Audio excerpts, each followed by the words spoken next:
Well, she did at least try to play another save, but now with the 6 ball not being there, the 1 rail escape will be a lot easier for Sasha. Actually, I like 2 rails. Try to skim off the 4. If you catch it a bit too full, you might even press it to the other side of the 8. Yeah, so you can use that second diamond as a reference point if you're going for that second rail.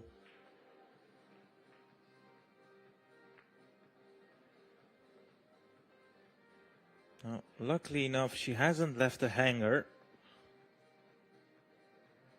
But you would expect to be in a bit of trouble after this shot.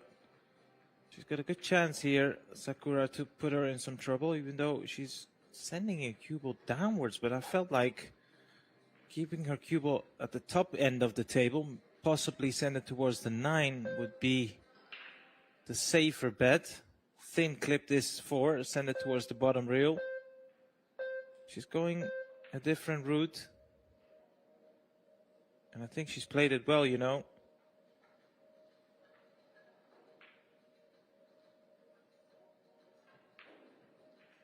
Yeah, these shots always difficult to defend yourself against.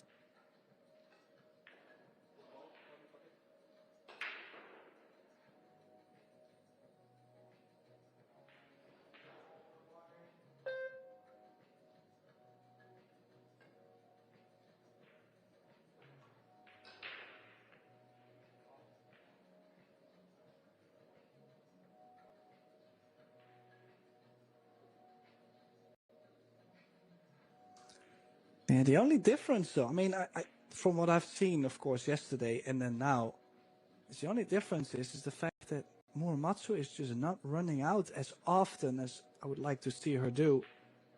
Like, she's still playing, like, she's playing a clever game, like she's playing saves and she's not trying to, like, leak the balls all over the place. She's been kicking well, and I think overall everything has been fine, but just whenever she had the open opportunity on a rack like this, for example, there is the traveling from the 9 to the 10.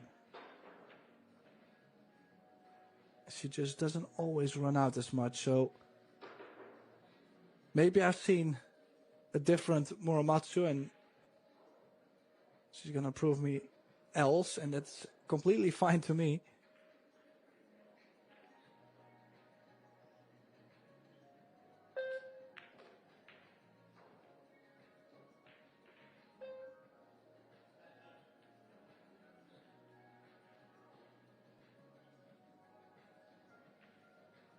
It kind of feels unnecessary risky to draw it straight back. Be probably more sensible to send the cue ball on and off the top rail.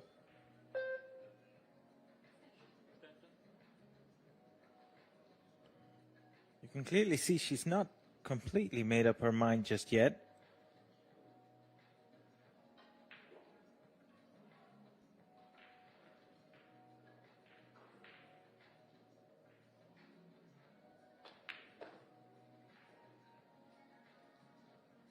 Kept it simple, that will work as well. And she's left herself an angle to come away from the side rail, so all in all, that was a good shot.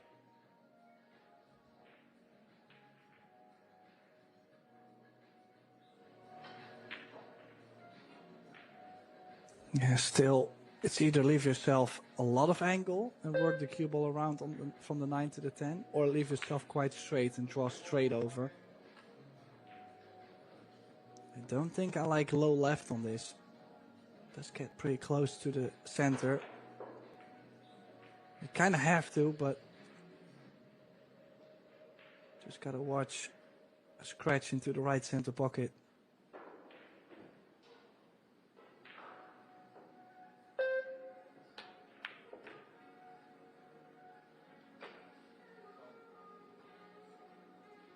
Well, what do you know, Tim? That middle pocket was always there, and as you mentioned, and that's a costly mistake.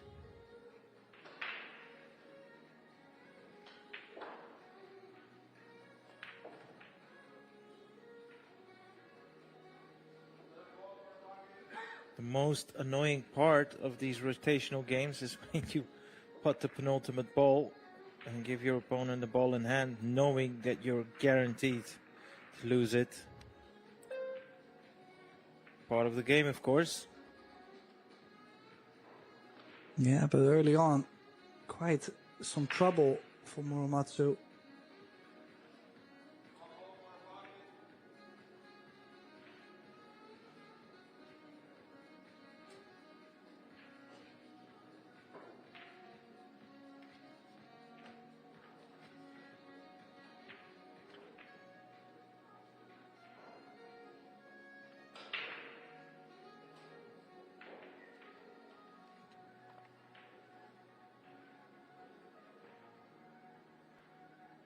Yeah, 2-0 in a race to 4. Of course, she still has plenty of time. It's multiple sets, and the beginning is always nerve-wracking too. You know, you're always kind of testing the waters, and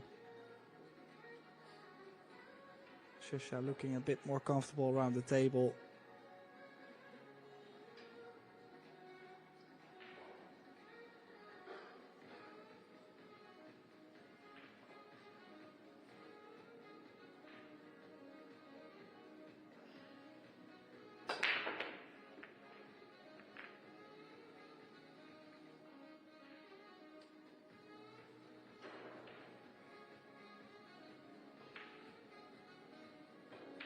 Now, what do we have? Cluster on the 2. 1 ball. I mean, she's checking to see if it goes into the center. I would say it does not go into the center. I'll make it easy for you, Tim. What we have is a messy layout.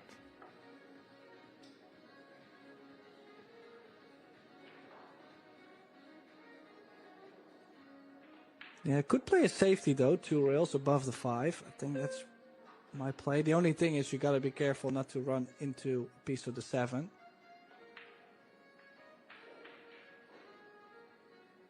She must feel she can see the 1 full enough to try and keep the cue ball here at this end. Well, nicely played. She made that 1 look easy, but actually, considering the angle she had on the 1, it had to be played to perfection, and I would say she's done that. Yeah, I didn't think she had that much actually of the 1 ball, but indeed, this is quite a trap. I'm not even sure if she can go by the side pocket.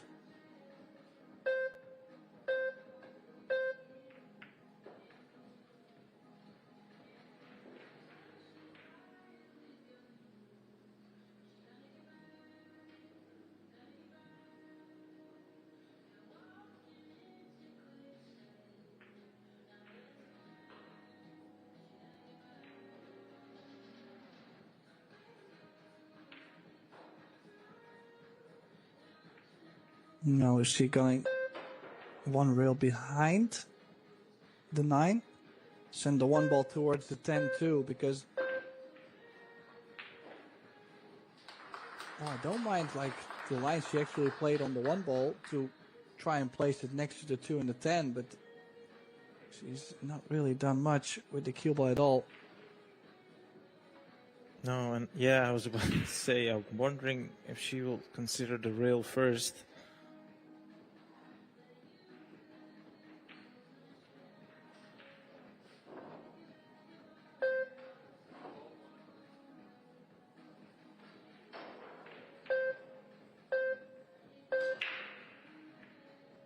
Yeah, I like the pace he's played that at, but that's the problem.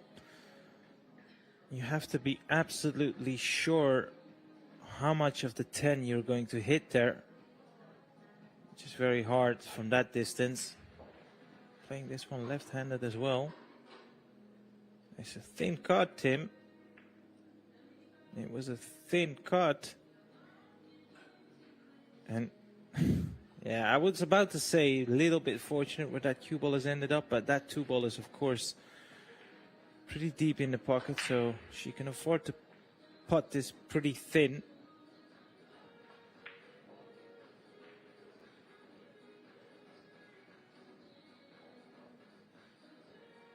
Yeah, but yet she won't be able to do so much with the cue ball.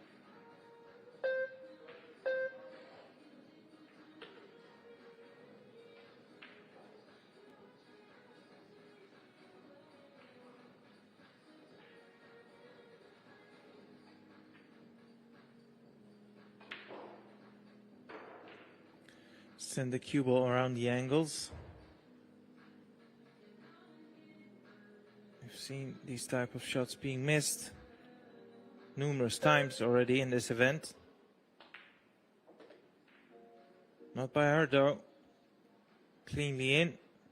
Nice angle on the 4 as well. Yeah, but then again, remember what I said last rack, the fact that she just doesn't close out as many racks as the top women players do. And I'm slightly worried because that 9 ball is in a very similar position as we've seen last rack, but then on the other side, there will be some traveling from the 9 to the 10. And also, I mean, still from 5 to the 6, maybe even to get decent on the 7. Like, there is quite some back and forth on the cue ball. So, I mean, I would like to see her get out here and build more confidence on it. Yeah, you're right, Tim. I mean, when you look at the Fargo ratings of these two ladies, she's, well, 78 points below her opponent, Shasha Liu. And Shasha, her WPA ranking is currently sitting at 16th. And, you know, that nearly 80 points gap does explain what you were alluding to, is that she's, you know, finding it difficult to close out.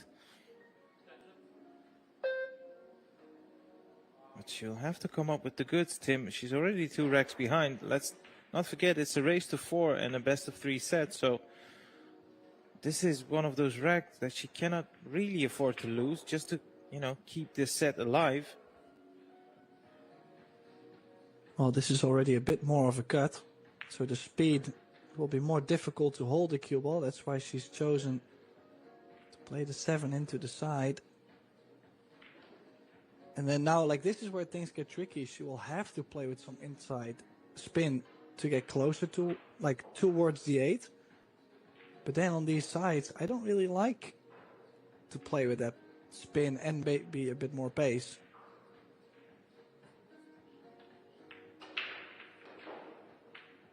Yeah, and I think the spin got her there.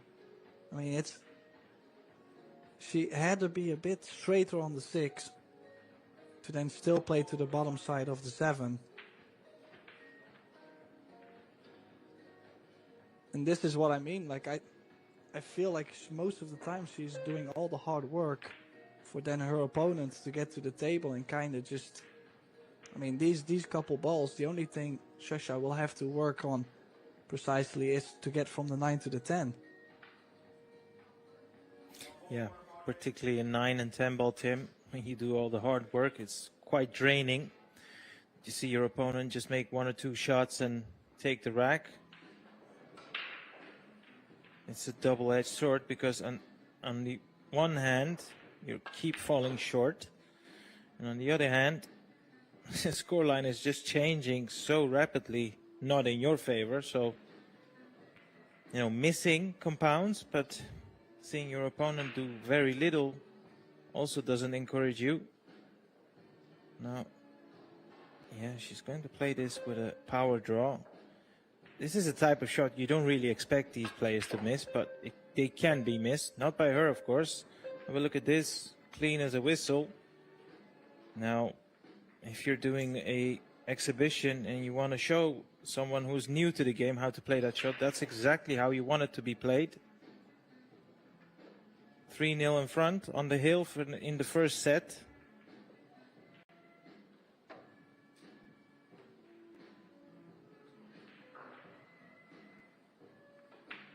Yeah, I mean, with all due respect, of course, to Shasha, but I kind of feel like she didn't really have to do too much in this match so far, yet she's leading 3-0.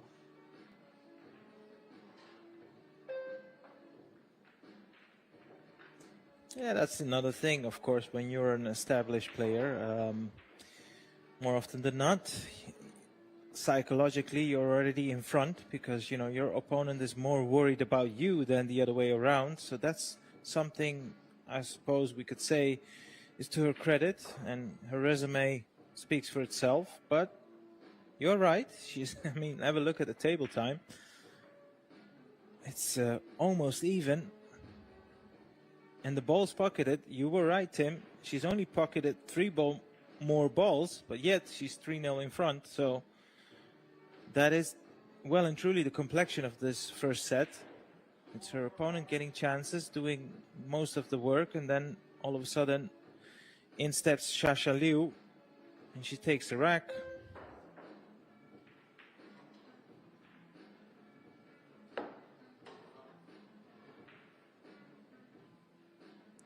Well, the one thing I can say is I do like how Xia is breaking the balls. The one ball is getting pretty close towards the left center most of the time.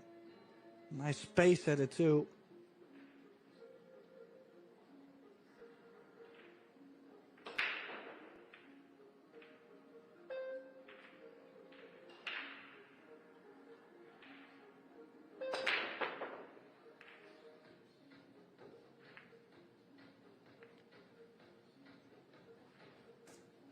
Nothing down, and unless Sakura can come up with a great shot here. Hard to see. Well, I don't even think she can get to the putting angle, so it's likely that we're going to see Xia back on the table. Well, she might be taking this on.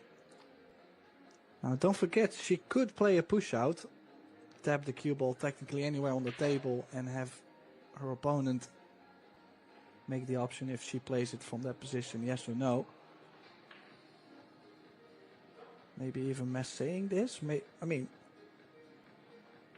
probably rather get the jump cue out than saying this.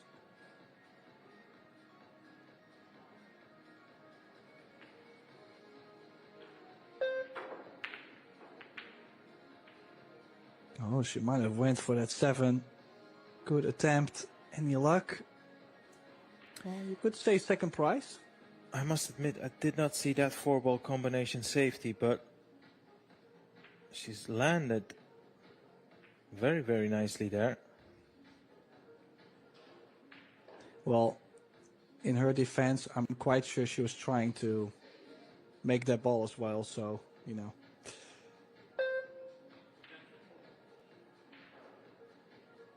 There's one thing we cannot avoid, and that is any fortunate rolls, of course.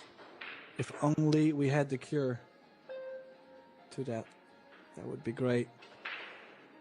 Now, is she going to, like, I'm wondering what's the idea behind this contact. Cue ball could go in off as well. No, she just only tried to push the 10 in between. Has it gone far enough?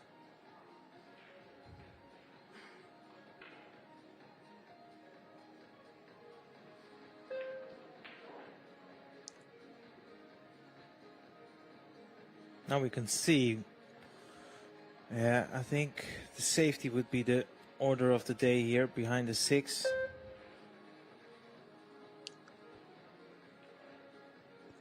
Yeah, didn't get. Ooh. But that's not safe. Too thin. And she should be in trouble after this next shot. Maybe, just maybe, Xia will feel like there's value in taking this 1 ball on. However, jacked up, that already tells me she's trying to play safe.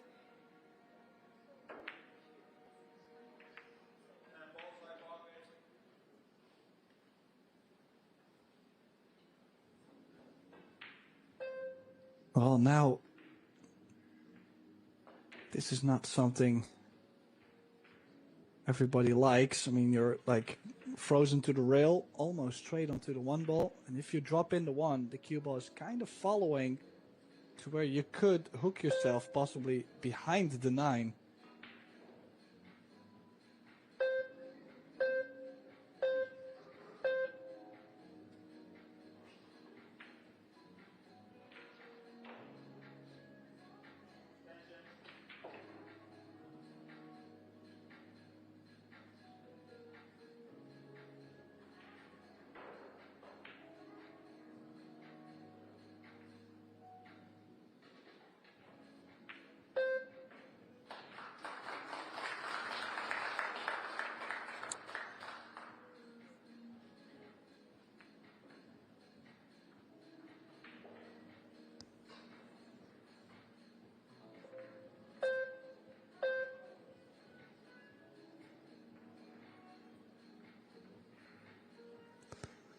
Well, it's not like the shots are coming up any easier, Arya. I mean, now she's checking up over the 3 ball.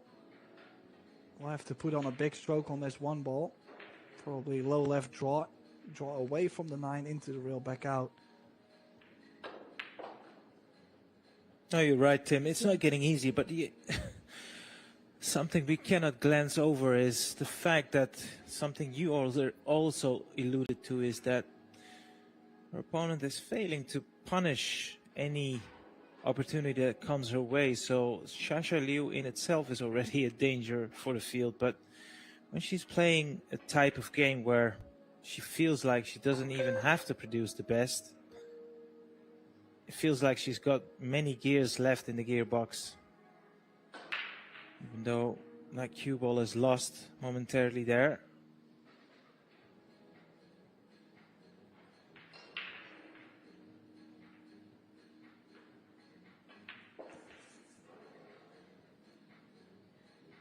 Well, 2 rail shape, needs a bit of right spin, but still got to make sure not to bump the 6.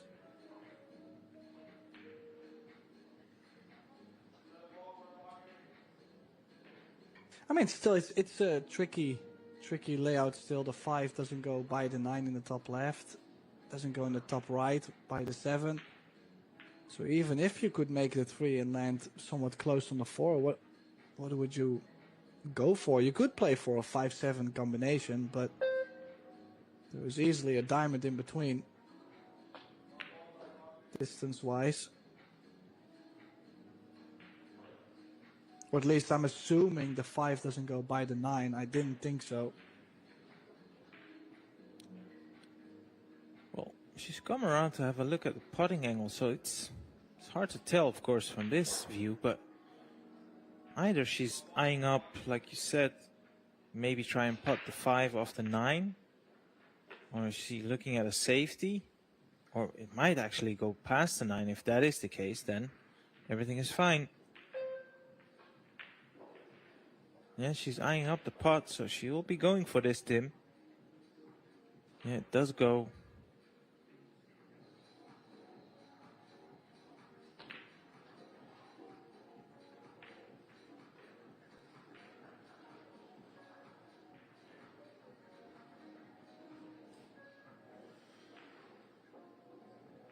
You do feel, Tim, just for her own confidence, she could really do by finishing off this opportunity.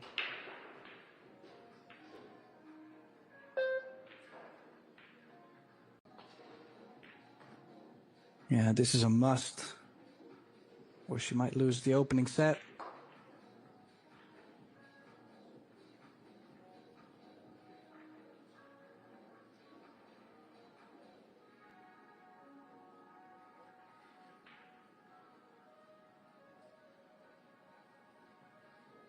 It's a cliche, but it's a cliche for a reason. You never settle until you've put that first rack on the board. And it's not like she's not had any opportunities, that's for sure. So it would mean the world to her if she can just hold herself together here, clean the table, and just settle down, see what can happen.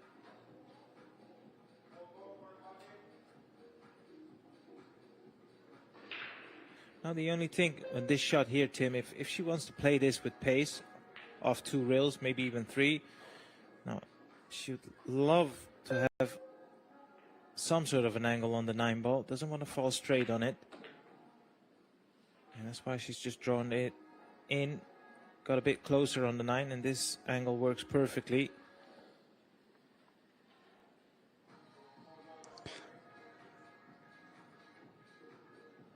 Would you go straight down, top left? Spin?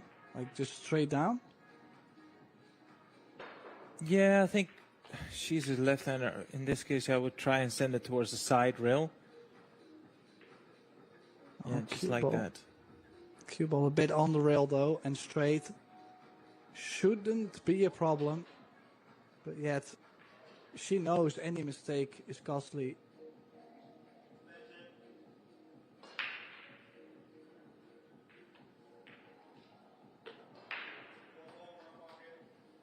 Yeah, and it goes.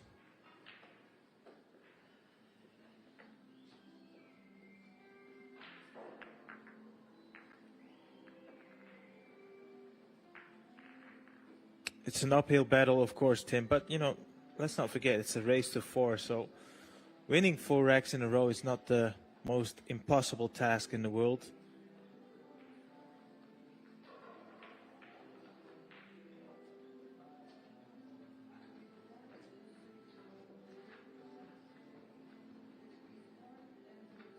Yeah, the only player so far that could have had any break success is Shashalu. We will see Muramatsu's first break for this match.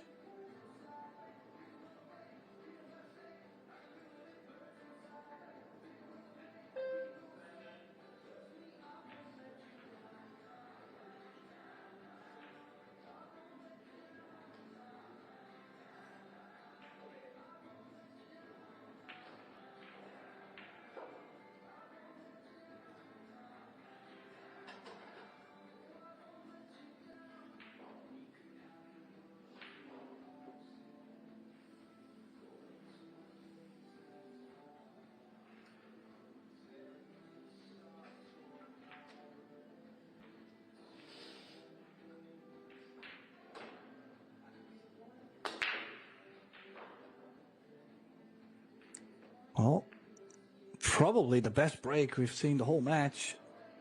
Nice and clean, the one into the center. Shape on the 2. And a nice controlled cue ball. Good break for Muramatsu. Now, as I mentioned, obviously she knows that she won't be able to make any mistakes, at least in this set. It's laying for a run out, but yet traveling from the 2 to the 3 ball, 3 to the 4. And then a bit of work from the 6 to the 7.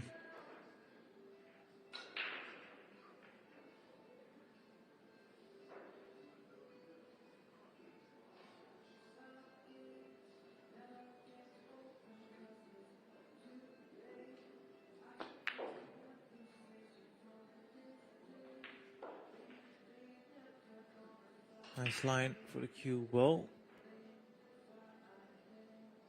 Like you alluded to, she'll need that cue ball on a piece of string because it feels like the first 3 or 4 shots, there will be a lot of traveling for the cue ball.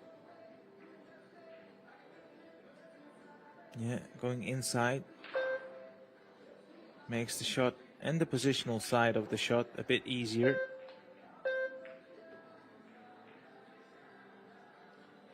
Wants that cue ball to travel though. This is very thin, I feel. Yeah, that's a lot thinner than she intended it to leave on the 4.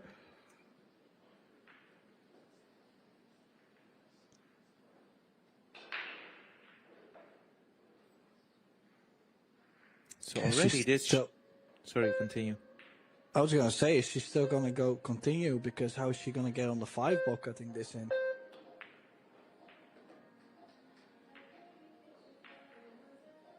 Okay, a hint of inside. Missed the 8 ball, the 8-7. Gorgeous shot. Recovery shot, has to be said, but she played it nice.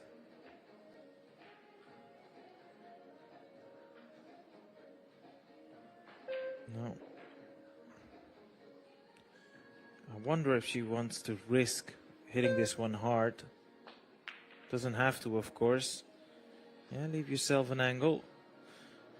Now, needs to decide whether she wants to play a delicate positional shot. She can even drop this in, take the 7 top right. She can try and nudge into it. She can try just stun past it for the 7 into the side. Yeah, she could play for the 7 in the same side, but she has missed one of those before. She's playing for it again, and also she will have to bump the 8 with this small angle. Not sure. I think I would have, if I missed the 7 ball before like this, I probably would choose to play something else. Really?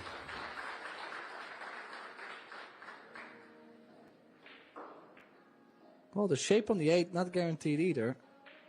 So she's going to have to put a bit more pace onto this. It's hard to tell what type of an angle she's got here on the 7. Yeah, so she had to play the nudge, and these can be missed, Tim. These are not easy per se. Well, the only thing I'm wondering is she going to let the stroke out? 2 rails, maybe around the 10, low left.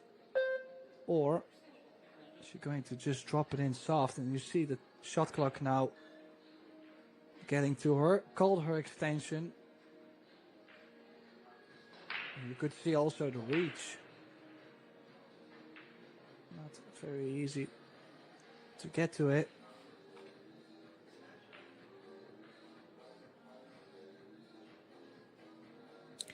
She might go twice across, you know, side rail, and then the cue ball back towards this side of the table. Time is up. Oh, yeah, I mean, she waited so long to pull the trigger too. Yeah, and once again, as we've seen throughout the match, she's done pretty much the hard work. Leaves her opponent in with a nice easy shot. Just needs to put 3 balls and take the first set. Thank you very much. Yeah, it sounds rude, but it truly is how this match has been evolving. I mean, every time she's opened up the clusters, she's played good stuff to all the way get there. But then now, these 2 balls, is she going to stop the cue ball? She looks like she's going forward to play the 10 into the center.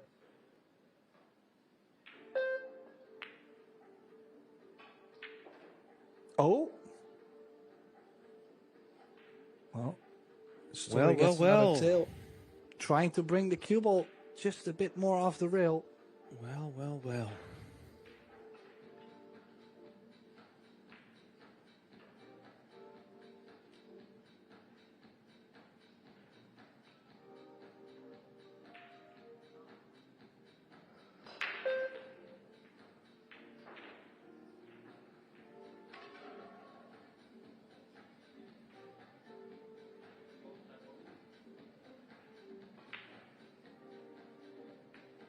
Now, how costly can that missed opportunity be, Tim? Because she should have won the first set, yet now at least she'll have 6 or 8 minutes of aggravation.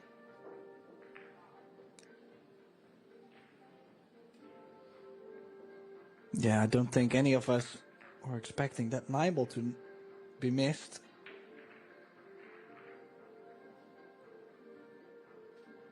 Yeah. As you see, just that little bit wide into the corner. I think it's just because she was trying to bring the cue ball off the rail a bit more. Unnecessary, but she has missed it. Yeah, she's majority of the stats, she's ahead. Sakura, more table time, more success on a break, even though she's broken far less than her opponent, so that makes sense. She's pocketed 11 balls more than her opponent, yet she's 3-2 down. This is why we've alluded to the fact that more often than not, she's done all the hard work, yet fails to finish it off.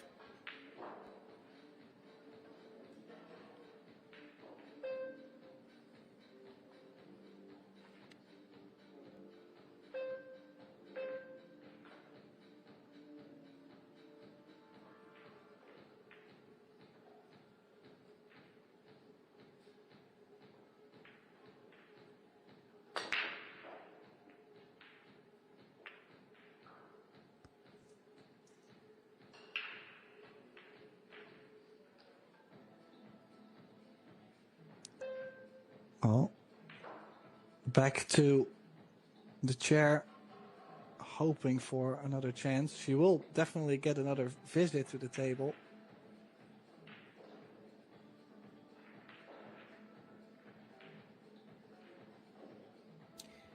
did mention the equipment, Tim, but this is slightly off topic, but I like that little table they have next to the chair.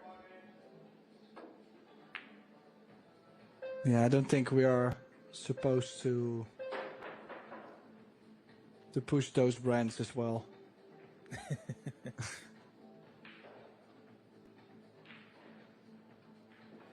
Well, I think this is the first jump shot for Sakura we've seen so far in the match, so this will give us an indication how comfortable she is with the jump cue. These are definitely one of the most difficult type of jumps over the distance. Trying to hit it thin. Has she been fortunate? Decent hit. Leave is not too bad either, I feel like. Most likely going to see another safety. I don't think she can cut this and have something solid on the 2.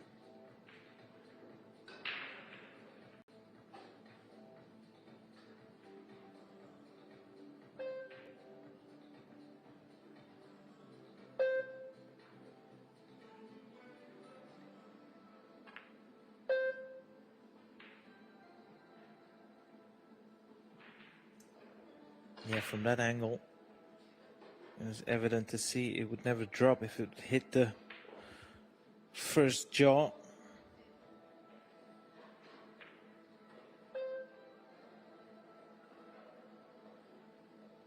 Well, from this camera angle, you would feel like she can hit this full ball, play a power draw, needs that cue ball to travel at least towards the 3rd diamond or further.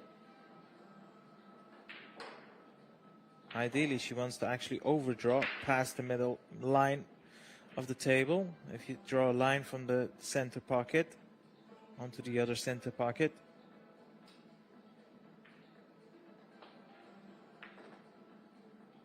Going around the angles, and look, all things considered, she's not landed horrible here. Yeah, things could have been way worse behind the 8, behind the 310. But yet, looks like she's quite straight on the 2.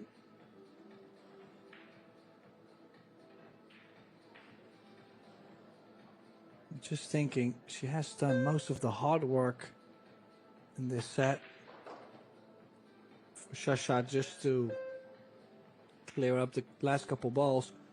Is she gonna do the same thing? Because now she's putting in a good effort. 1, 2, 3.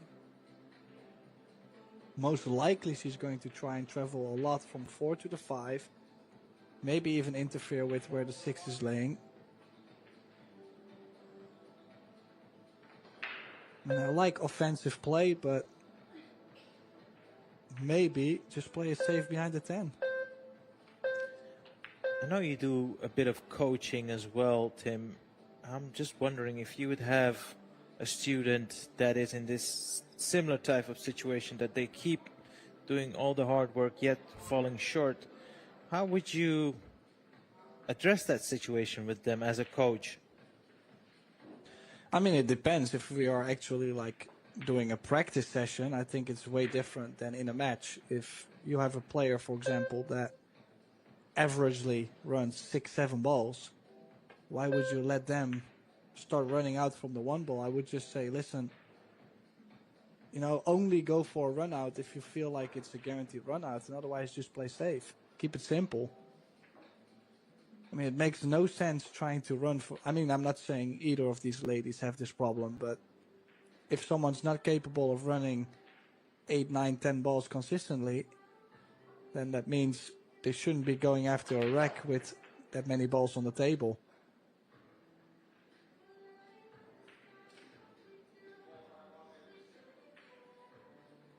Meanwhile, key shot coming up. I think, considering where she pointed her cue, she will be trying to attack that 6 ball. Needs to play this with a lot of side. She's trying to develop the 6 ball, of course. Could use the 9, and she's been unlucky there. She tried, rolled the dice, but didn't really get rewarded, so she'll have to play safe now.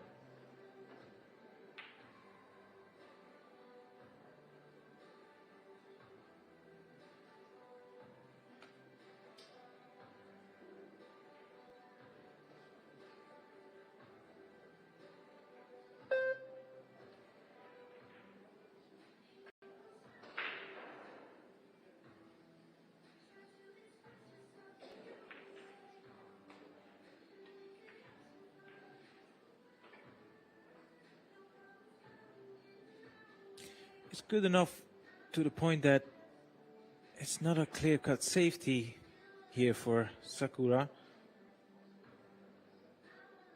Maybe she can just drift that 6-ball past the 8. Yeah, nicely done. Judge that shot well.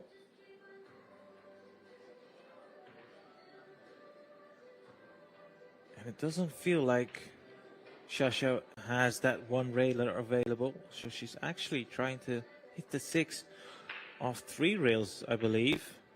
2 at least. She's got the 6 into the side pocket, the top side pocket from this camera angle. And so I think she is, like you can see, eyeing up that 3rd rail as well. So that cue ball will be going close towards that first diamond. Up right to the bottom right corner pocket.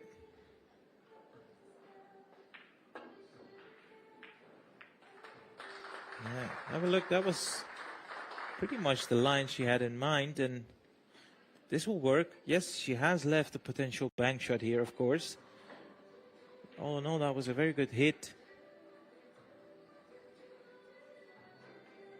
I do wonder if Sakura is tempted for the bank shot here. She hasn't called it yet. Or at least I did, yeah. Yeah, she's called a far bank shot here. So she's basically trying to play safe here.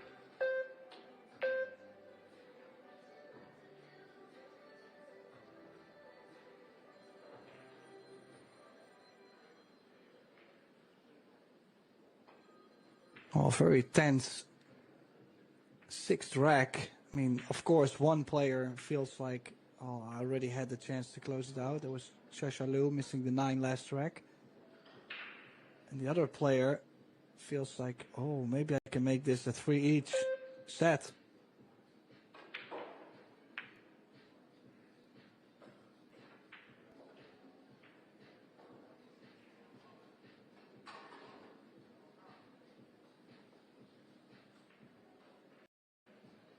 Well, I think this might be just safe. Won't be impossible to hit, of course. Even if the jump cue comes out, she'll make a hit. So she's playing for a jump cut.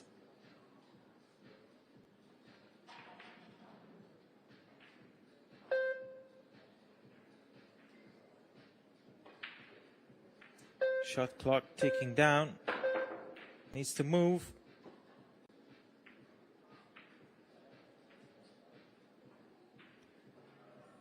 Yeah, I think she's got a bit fortunate there, Tim. One thing I can say for guaranteed is Sasha cannot cue this comfortable enough with that 7-ball being a hindrance, but she is trying to cut this 6-ball into the bottom right here. So maybe she can see, yeah, she can just get through to the middle of the cue ball, but still that 7-ball is in your eyesight, doesn't make it easier. Good shot that was. Yeah, she struck it beautifully and now back in prime shape. Indeed, a lot of players, this is real good advice for amateur players, they would try to put themselves quite straight onto the 8. But then most of the time you're going to get just that little bit too much angle to stay with the 9.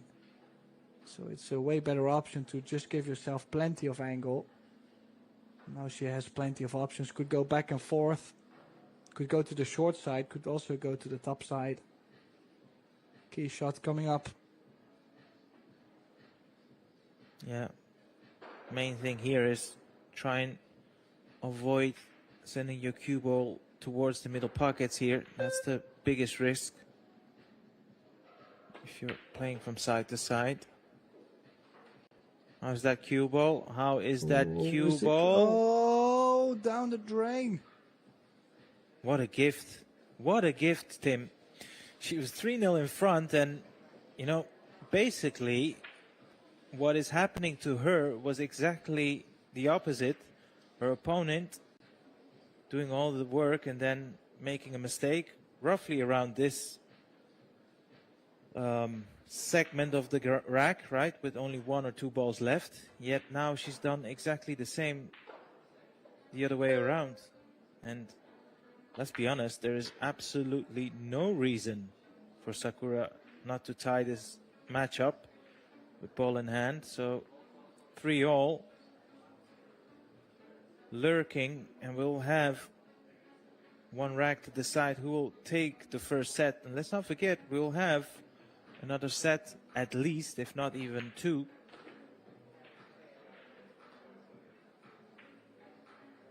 Yeah, and that makes this a hill opener. Who would have expected this to happen? 3-0. Now 3 in a spin for Sakura Muramatsu.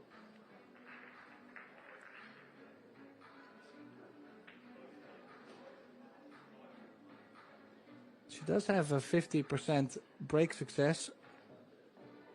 Is this gonna be that one side of the coin where she's gonna make a ball on the break, and possibly the last time she did get a great shape afterwards.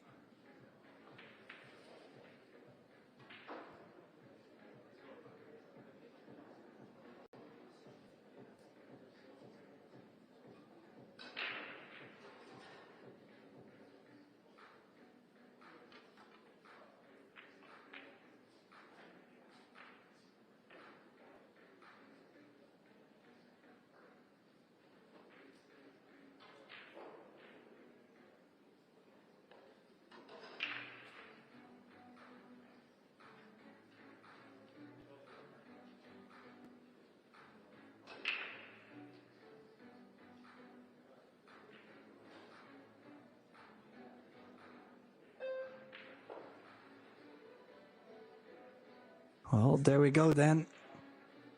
Probably the most important break of this match for Sakura Muramatsu. Watch that one ball. And it stays up.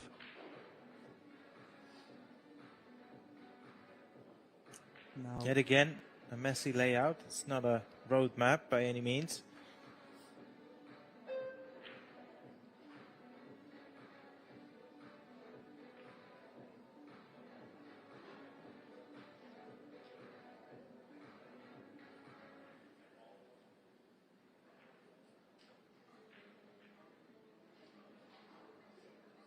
yeah, difficult shot already. Cut into the side. Is she going to the short side of the 2-ball? Bit pacey. Well, I think it's just enough though. I mean, drop this in with top spin. We'll have the 3 into the center.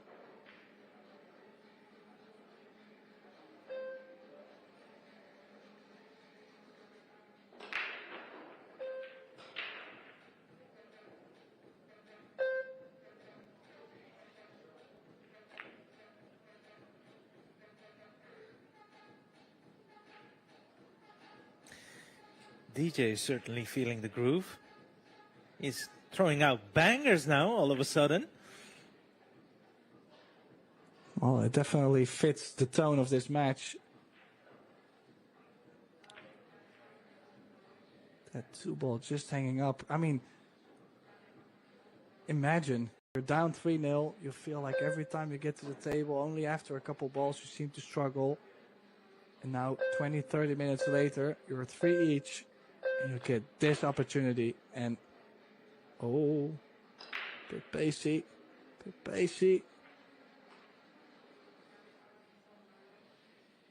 Well, she's still on the 3-ball, but That's all you can make about it. She's yeah, still on it.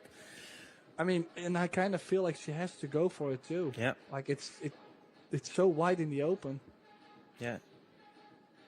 Drop this in. Pocket speed.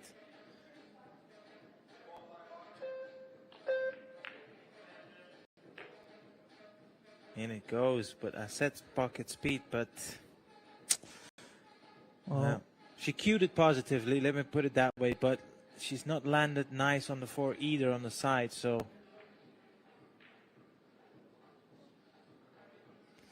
well, this Yes. 4-ball must go into the center. I mean, there's no way you're going to play safe at this point. No, she is looking at the putting angle.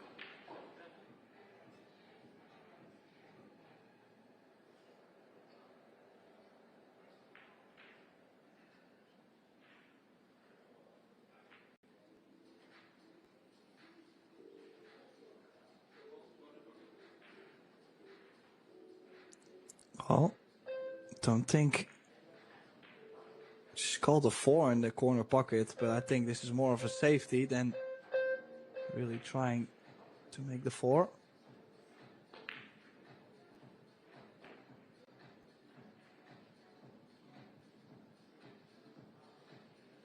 Yeah, that's not worked out.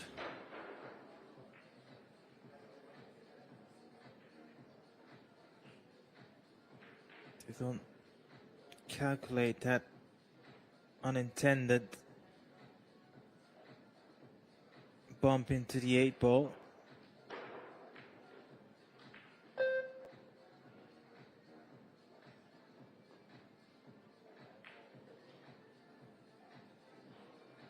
Yeah, a bit pacey. Unless she played for the right side of the 5, I think it's a bit more risky, but definitely workable.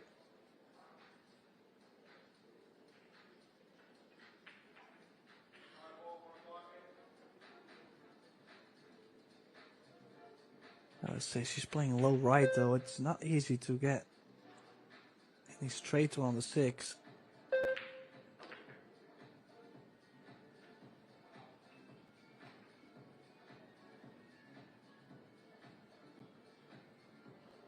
Yeah, you would say one good shot here to get to the right side of the 7. This is potential set winner, this shot. Because with the 8, 9 and the 10 being near the 7, you would say nothing can go wrong. But she does acknowledge it. She has taken her time, her extension, extra time on the clock.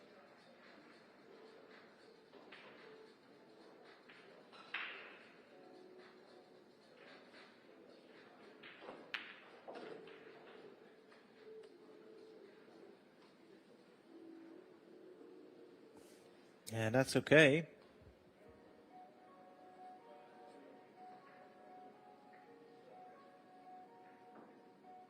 Yeah, should have the full corner, right? I don't think the 10 is anything in between.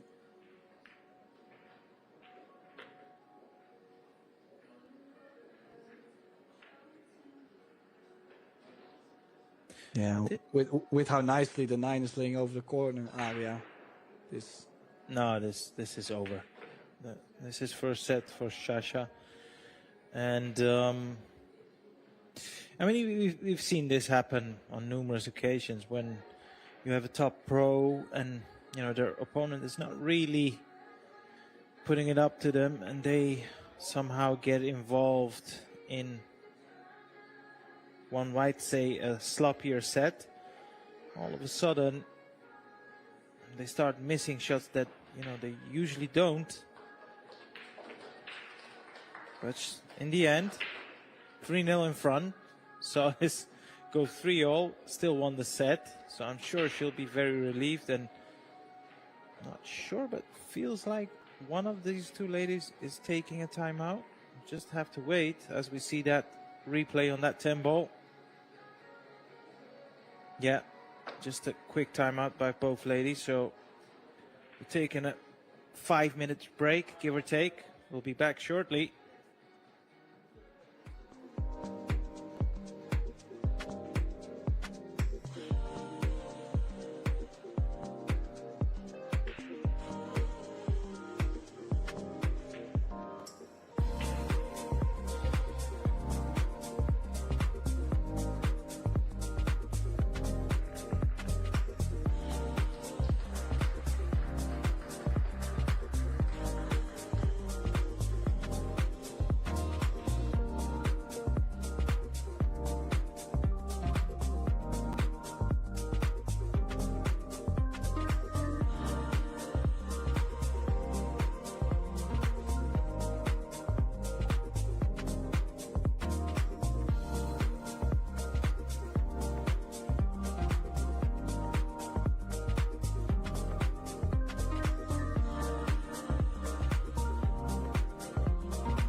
And welcome back, everybody, to this exciting match between Sasha Liu from China and Sakura Muramatsu from Japan.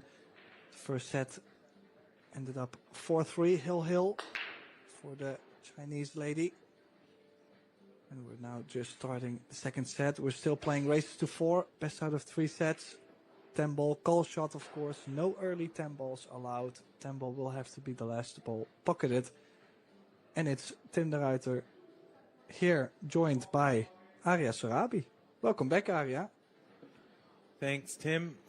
Well, the complexion of that match, for those who might have just joined us, Sasha Liu, who ended up winning the set, she went up 3-0 and, well, she was picking up the pieces, really. And then all of a sudden the match turned around. She was all of a sudden gifting her opponent easy opportunities. She drew level 3-all, and then, as we saw in the previous rack, failed to punish her. So, needless to say, Tim, she will have to produce some good stuff if she wants to keep this match going.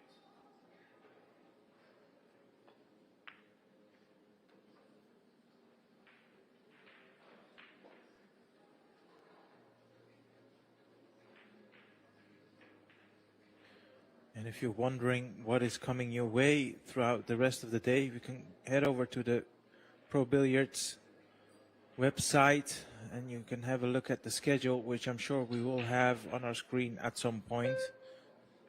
It's a action-packed day today. We've got a bit of everything going on.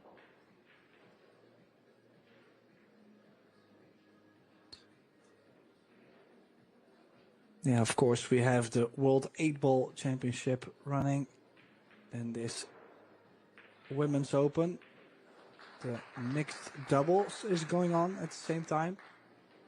We finished the Bankpool Masters Showdown. Fedor-Gorst happened to win that.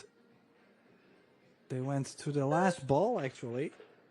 Jason Shaw having a chance to shoot for the title. But eventually it did go to the Ghost. Here's the schedule for you. As you see, still a lot more to come. We will continue with the mixed doubles after this. Or, well, we will have one more men's 8-ball World Championship and then 2 rounds of mixed doubles today.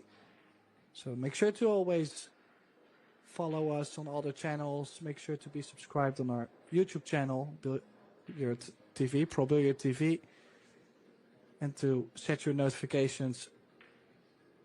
Now, in the meantime, Matsu, I hope that after that break, she's going to step it up and not leave the last couple balls on the table too often like she did before. For now, she is well on her way.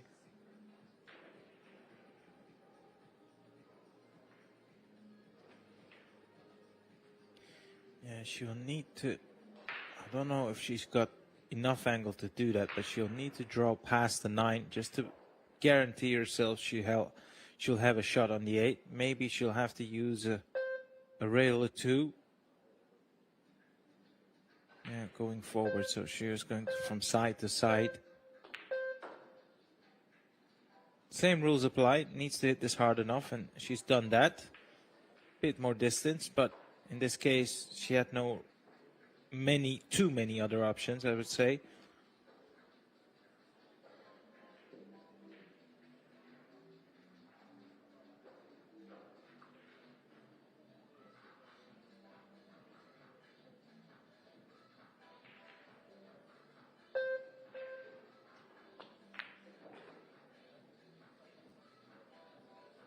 Yeah, that's in the middle of nowhere, in all honesty. I mean, she's got a couple of pots available. It's not like it's a total disaster, but nothing is straightforward to the point where you go, this is unmissable. Well, she's trying to cut this one back into the top left. This is not easy, Tim.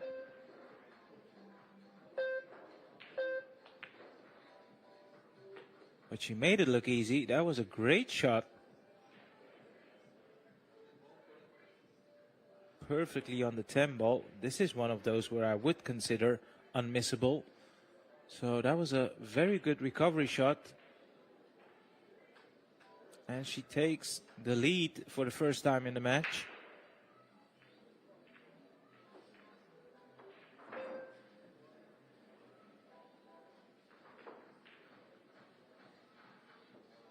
Yeah, the only thing she will have to guard herself against, that's what happened when she played Savannah Easton yesterday, is she lost the first set. It's definitely going to make you relaxed in the second set because you feel like it's so far away. You can just relax and play pool, you know, just see wherever the ship ends. But then she was 2-0 up and yet still lost the second set. Like, I feel like towards the end, the nerves really got to her. So the fact that she's now has the lead doesn't say much yet. I feel like she will have to push herself to the limit.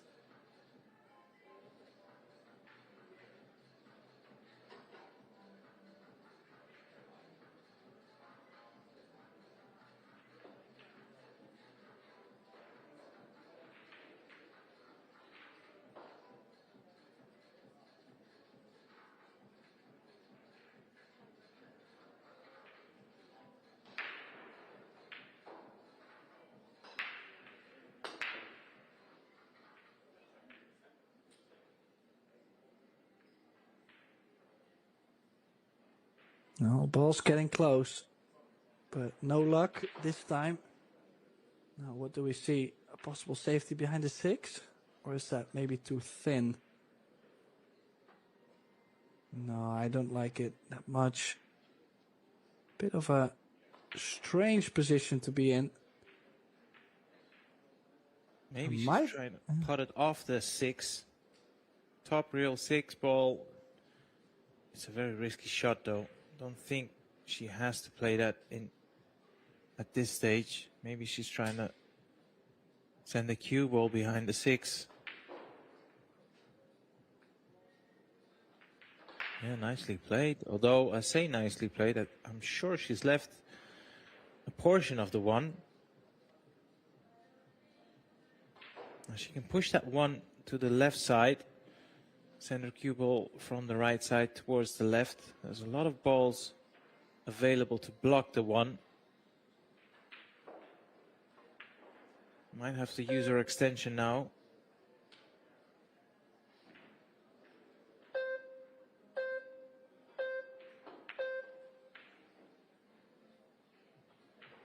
Oh, could be speedy. Needs the 1 ball to slow down. We do have to give these ladies a bit of grace, Tim. This match has been going on for quite some time, and it doesn't matter who you are or how fit you are. It does take a toll on your concentration and your energy level.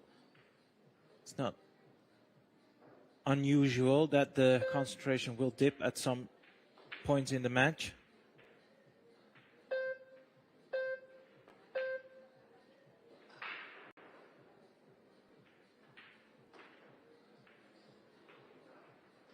That looks like a better safety return. Now, can that 1 ball be addressed directly, or, well, she's got her jump cue already in hand, so airborne it is. Yeah, she's called the 1.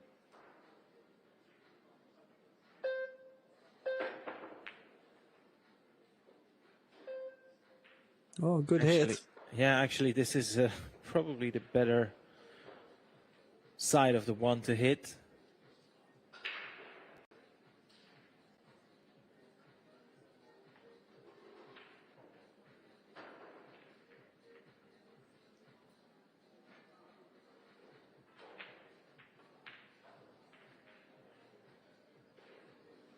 Yeah, Jürgen Sandman in the crowd watching.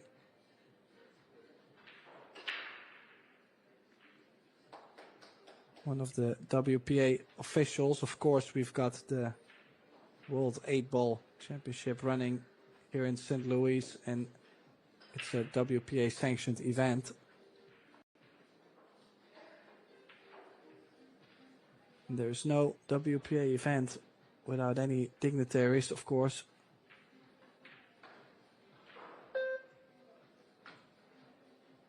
Now, kind of feel like the 3-ball might be a bit in the way.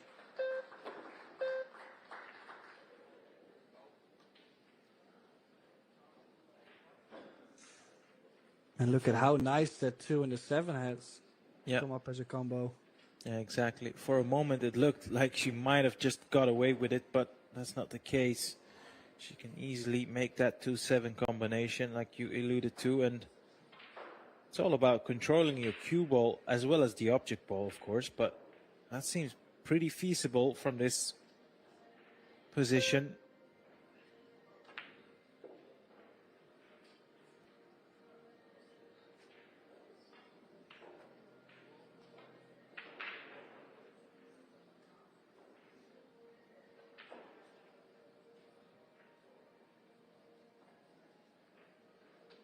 Yeah, is there anything else actually laying not so great? I mean, she can play low left now to go into the long rail and out to play the 3 in the center. Maybe 4 to the 5, but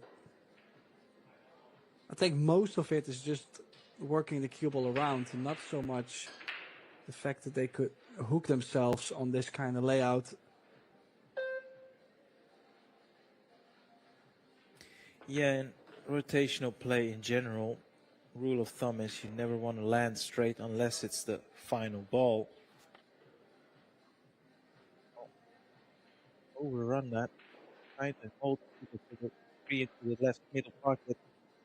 You have to attack it into top right. And controlling the cue ball is going to be a challenge in itself, but let's not forget this pot is far from easy.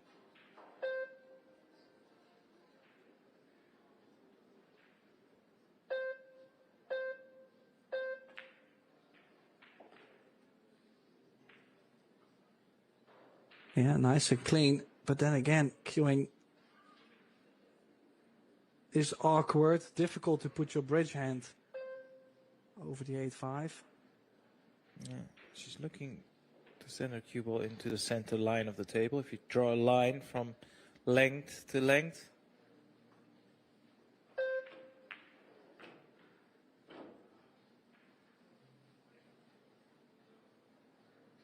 that'll work.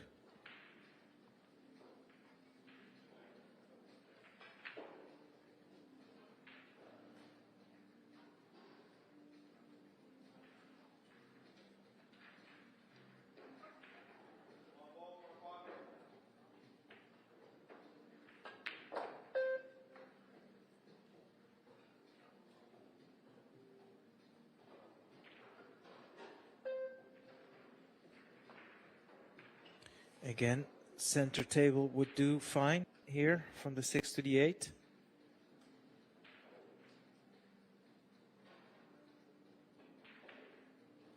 Maybe she's a bit too straight for that. In that case, she'll send her cue ball towards the left side of the table.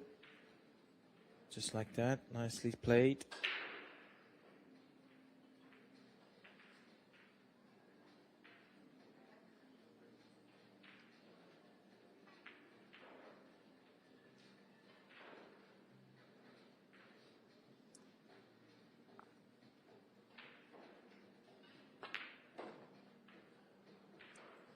Yeah, looking more confident now actually than the opening set.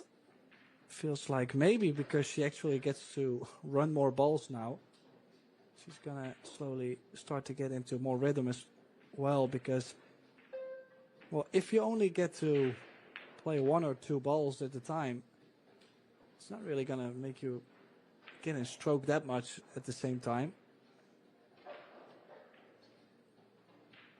Yeah, that's an interesting point you make, Tim. I learned this, I believe, in practice. I think we've all done it at some point throughout our career when you're playing a practice game and, you know, you miss and you can just tell that, you know, it's 1 or 2 shots and you basically forfeit the rack. And I had a sparring partner. He eventually, after 2 or 3 racks, told me, he said, listen, can you stop forfeiting, because you don't give me the chance to actually pot a few balls. It's just, I'm trying to play the game as well. And that made me realize that what you're saying is, you know, even though you feel like, oh, it's only 1 or 2 shots,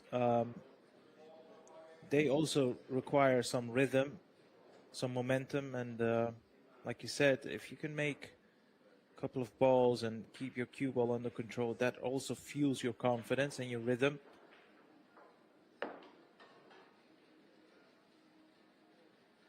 I don't feel, but you may correct me on this, I don't feel like Sasha has reached anywhere near her potential in this match so far. No, and like I said, I mean, Muramatsu made a lot more balls in the opening set, well, till like 3-0, 3-1, 3-2. It was Muramatsu getting more feel, actually, cueing-wise.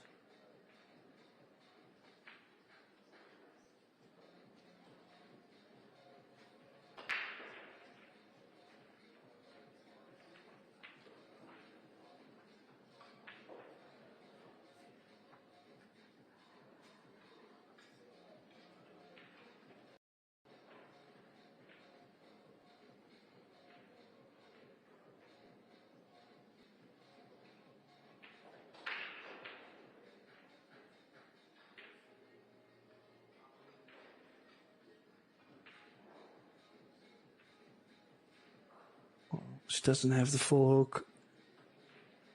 What would you like to play? Maybe 2 rails behind the 4?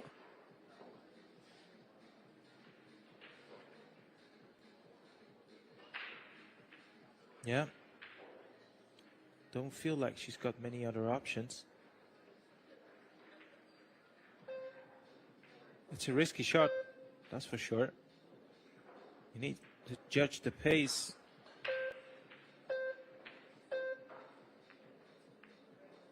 Oh, she tried to get the full distance. No. She's left it on. Yeah.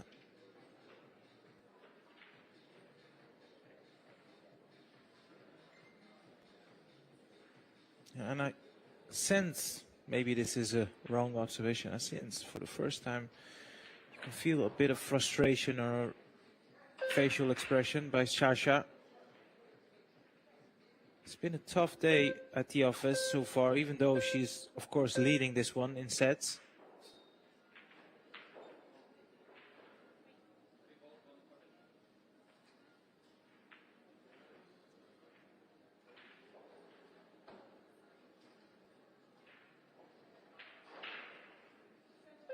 Yeah, I mean, 1 is, of course, to win the match. But 2, number 2 thing on probably every player's list, or maybe even number 1 for some of them, is to just have a feeling that you're playing well. I mean, the top, you know, it kind of changes. Some players, they only just want to play well and they will see what the result is. Other players care a bit more about winning. But I'm quite sure right after that, they feel like I played well or I played bad, you know, like just the feeling that you're playing up to your standard. So important, you know, and it's very frustrating if you're not getting anywhere close. Ooh. Just on it, but a bit of a risk there. What you were saying there, Tim, is a very interesting topic because they do go hand in hand, right? And let's be honest, of course, winning always counts more than form, but form also plays a huge part because, yes, you can end up winning, but knowing that, you know, I've got lucky or, you know, I got it handed to me on a silver platter, that might get you by 1 or 2 rounds, but eventually, because the confidence is low, you're going to come up short. You're going to miss easy shots at some point. So they do go hand in hand, and yeah, it's always fascinating to see who puts the emphasis on what. But I would argue, in sports in general, the result is the only thing that matters the most.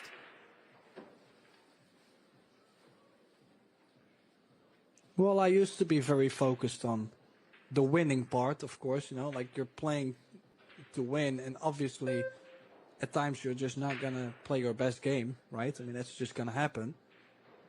So even when you're not playing your best game, you still got to find a way to win. So I don't mind that perspective. But now recently I just like to enjoy and, you know, just try to play well regardless of the outcome. So indeed, there's always two sides of it. Now, this 4-ball is available, or at least contact on the 4 is available. But then now, to cut this into the center, we've seen her miss once or twice like this already.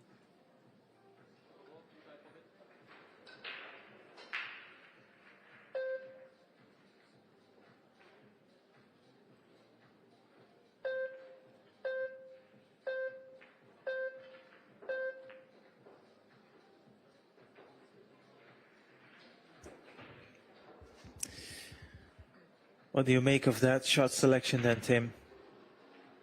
I mean, I actually was considering to play a safety on that. You know, just the angle is just so steep. And like I mentioned, if I have missed that shot once or twice before, and I just feel like it's not there to, I mean, possibly you wake up tomorrow, you feel like $1 million on that shot. But today she's missed it already a couple times.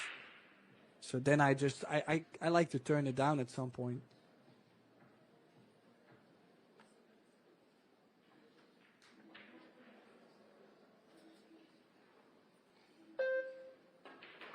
Yeah, also, if you look at this layout, the only thing she'll have to do is make sure to stay on the correct side, the proper side of the 7-ball, because the 8 does not go by the 9, I believe.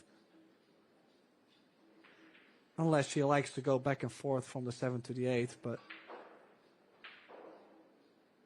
if you can avoid cue ball movement, you should.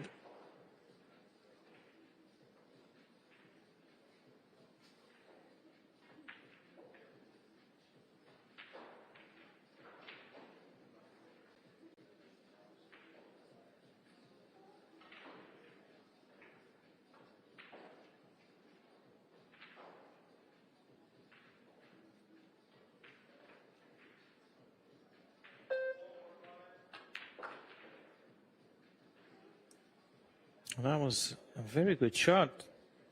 I was wondering what she was up to, because it felt like she didn't have the angle to draw it in between the 8 and the 9, but she played that to perfection.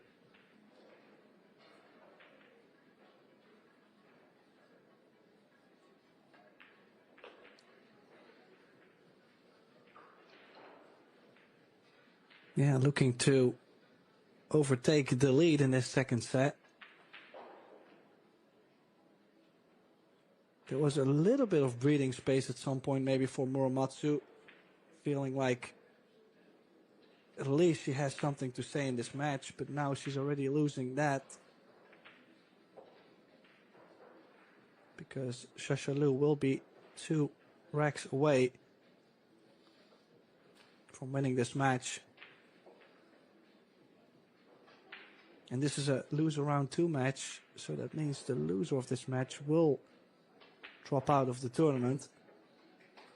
Shashalu losing to Brittany Bryant from Canada, 2-1 in sets. And as I mentioned, Sakura Muramatsu losing to Savannah Easton yesterday. The initiative is with the Chinese, Arya. Here's some stats for you. Yeah, and you just mentioned that Brittany Bryant match.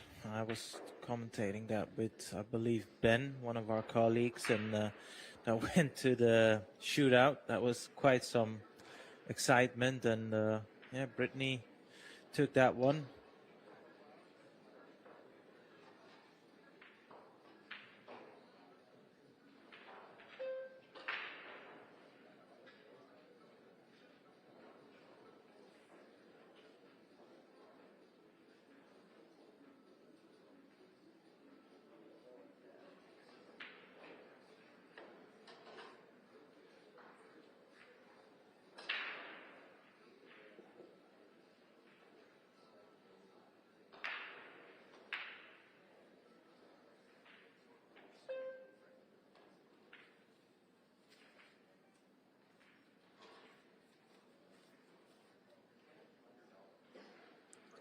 Yeah, now actually opting to break from the center, Shashalu. Interesting, was breaking from the side. Different perspective. Maybe feels like she doesn't get going because of the break. That was a much better break. And she's got shape on the one ball, and that two ball is not blocked. Good chance.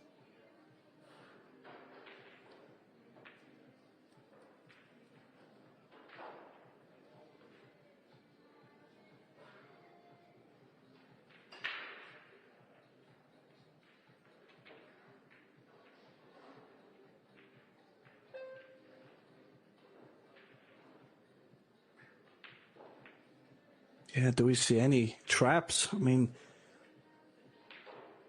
the run out is on.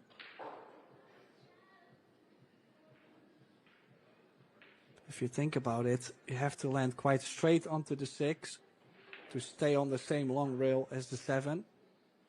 To play the short side shape on the 8 to the top left. So there is a couple of shapes that have to be very precise. Yeah, like you said, there are a couple of potential banana peels, but so far so good. I mean, a cue ball is looking very confident at the moment. And I suppose if she leaves herself an easy angle on the 5, getting that cue ball in between the middle of the 6 and the 7 shouldn't be too difficult for her.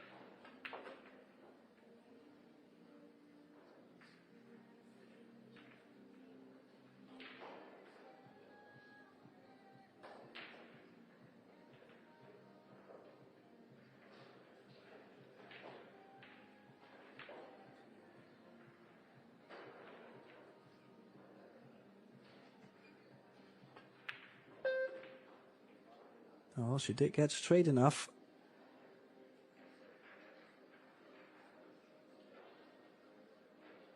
Now, I do wonder, Tim, if she tried to get a bit closer on the 7 off the 6 or just keep it simple.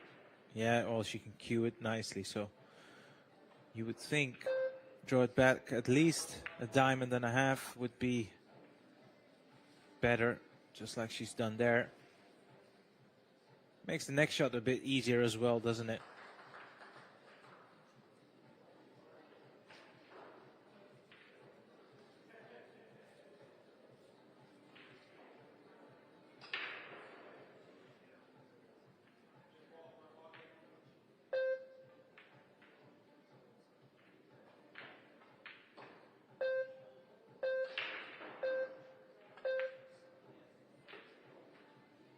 Ooh. Bit of nerves. This is to put her on the double hill though, so nerves are understandable.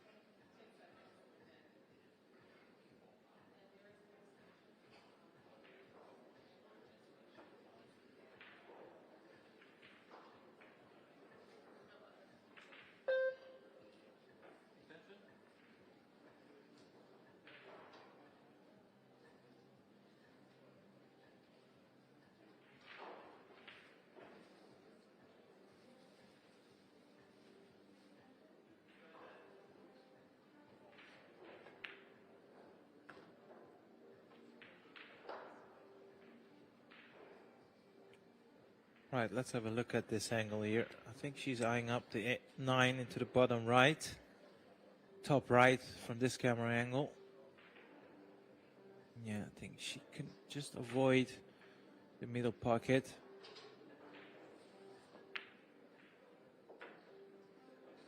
Yeah, nicely done.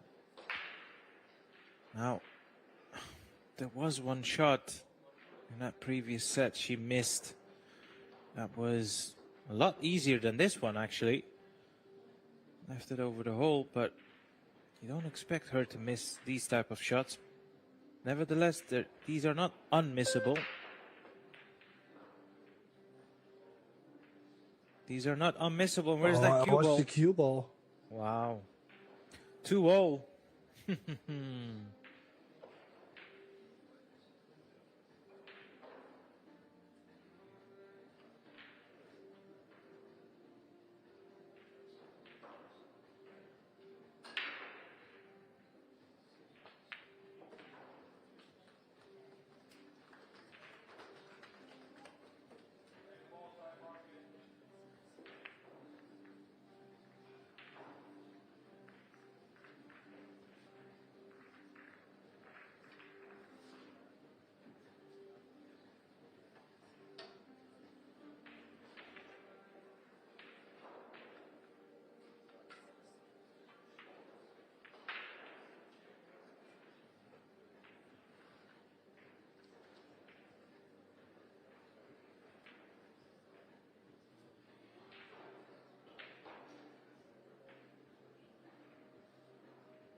Yeah, so what could have been the double hill for Shashalu is now 2 each in this second set. I mean, Muramatsu must be feeling like she's awful close.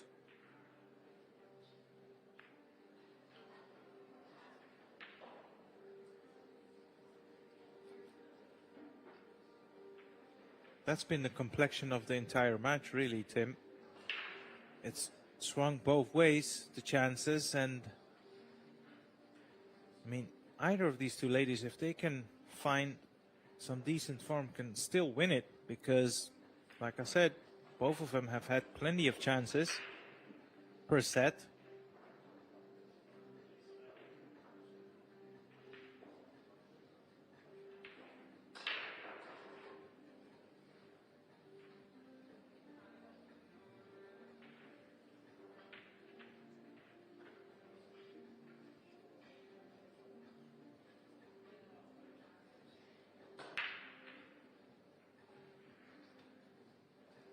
Well, the push to a jump.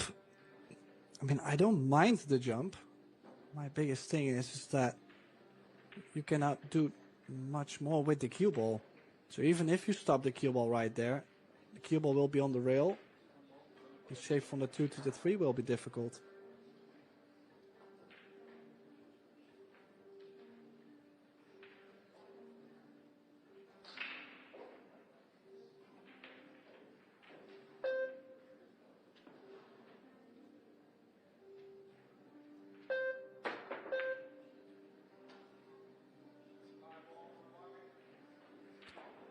Now, any caroms or combinations on the 10 are not a win. The 10 ball will be respotted. Now, if she calls it and it goes in, of course, she may continue. I mean, I'm not assuming she will do it, but just making sure everybody's aware. It's not a direct win.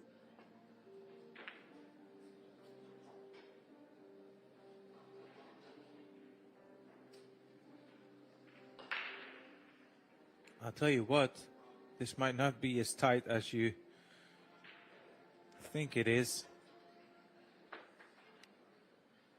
For the, let's say, the average jumper, this is a very gettable jump.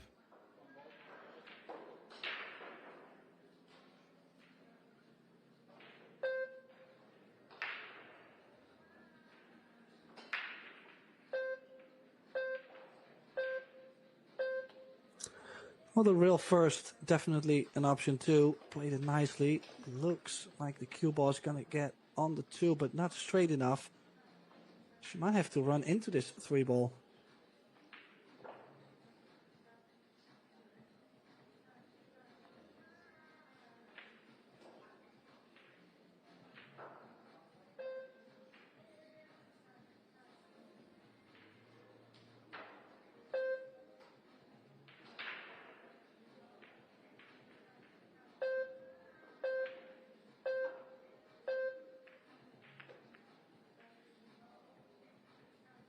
And that Good shot.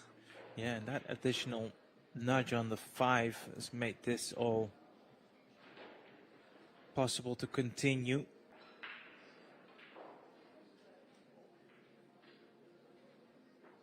I was just wondering if she could go forward here, in between the gap of the 5 and the 8, or draw. Well, I mean, if she's going to draw, it's going to be a lot harder in terms of pace in the cue ball. She can just slightly cheat the pocket, go forward with some left spin. A cue ball can come inside the gap of the 5 and the 8. No, she's going backwards.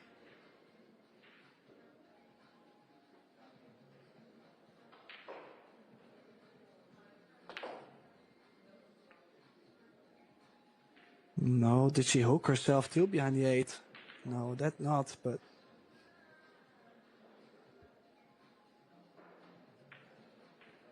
That's where the good news ends. Yeah, I was gonna add something more to it, but the only good news is she has maybe a thinner on the 4, cue ball under the 5. But that's it for now.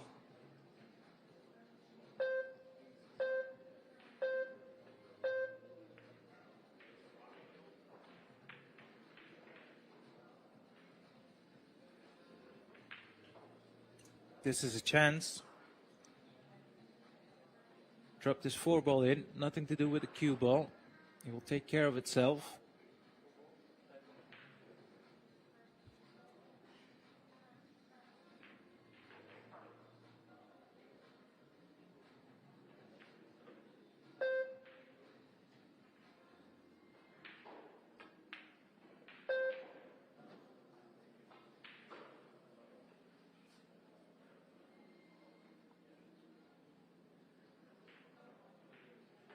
Now, considering the angle, as you can see, it's a much more sensible option to take that 7 into the top left.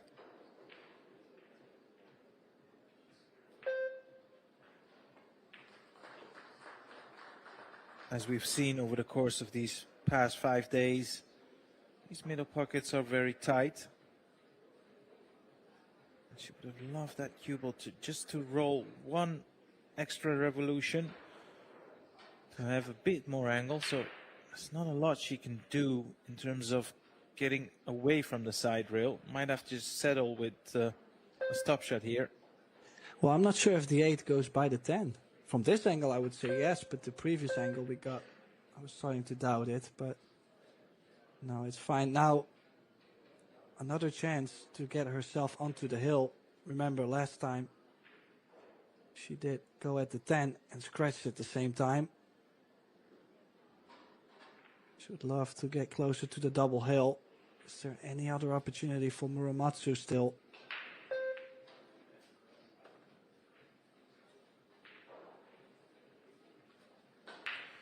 It's all about making this 9 ball and leaving your cue ball on the table. I mean, that 10 ball is sitting in a spot where it'd be hard actually not to land nice on it.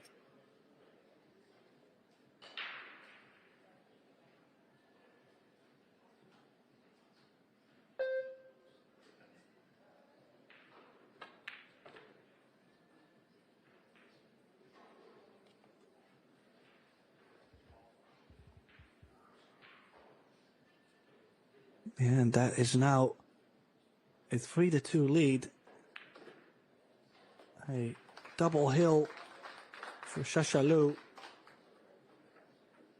Yeah,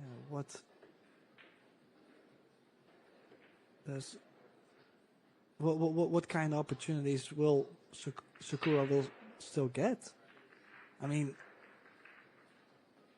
kind of feel like Shasha has stepped it up a bit in the second set.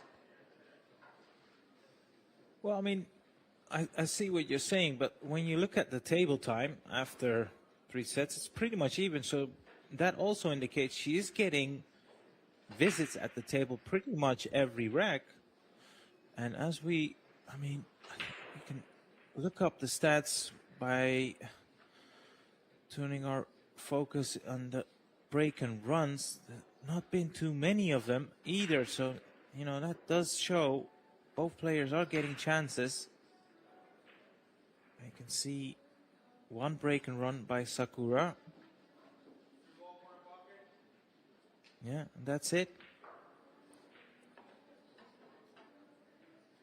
So both players are getting enough visits at the table. Just remains to be seen what they can make of it. Not every layout is the same, of course.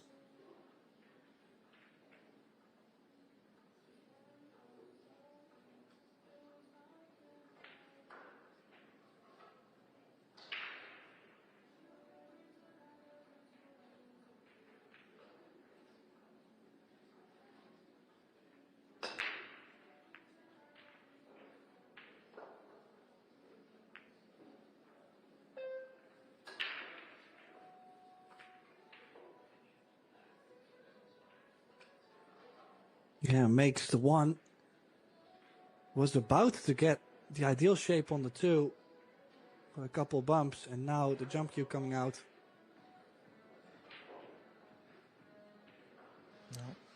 You know very well, Tim, that making the jump is not that difficult from this position, but getting shape on the 3 ball is going to be the biggest task here.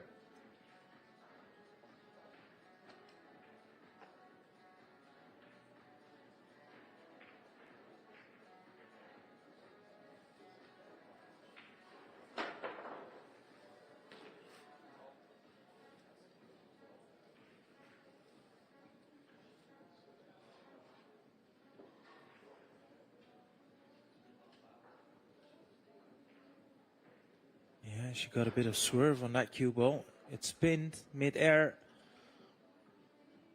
Happens, you get a bit of unwanted side.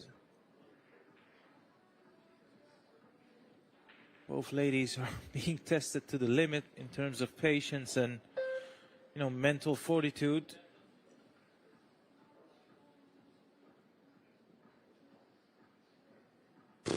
What to play on the 4? I mean, maybe the 4 does go in the left center, but then you already have to get the ideal shape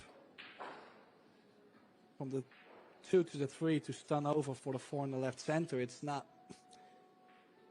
a roadmap by any means.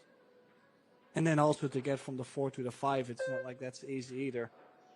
Now you can see from the overview camera angle that 4, like you said, does go into the bottom middle pocket from this camera angle. But like you said, you would have to land pretty much perfect on it to continue the run. Otherwise, you'd have to play some sort of a power shot to get your cue ball back in the open. There's also a case to say, play good shape on the 4 to play a nice tight hook in behind the 10. Ooh, maybe it's that 4-10 is a combination. How did we miss that one? Oh, I did consider that for a second, but it looks to be a bit wide. It is makeable. There's space between the 4 and the 10. Yeah, she's called the 10 ball, so as long as she makes the 10, she will continue to run. It's not a win of rack, of course. I would be playing this with topspin, not backspin. That's unlucky. If that 10 ball would have dropped, this would have been a good chance, but that good chance now all of a sudden falls in the hand of her opponent, and she only needs this rack to finish off the match. Well, do you remember what I said earlier on? She did get the ball in hand, but by using that ball in hand, she has opened up the whole rack. Like now all the hard work is done. If she can get nicely on the 5, it's right there. Just feel like Muramatsu comes up with good shots and really works her way nicely through the rack. Then to trying to solve that one big problem and just not getting there.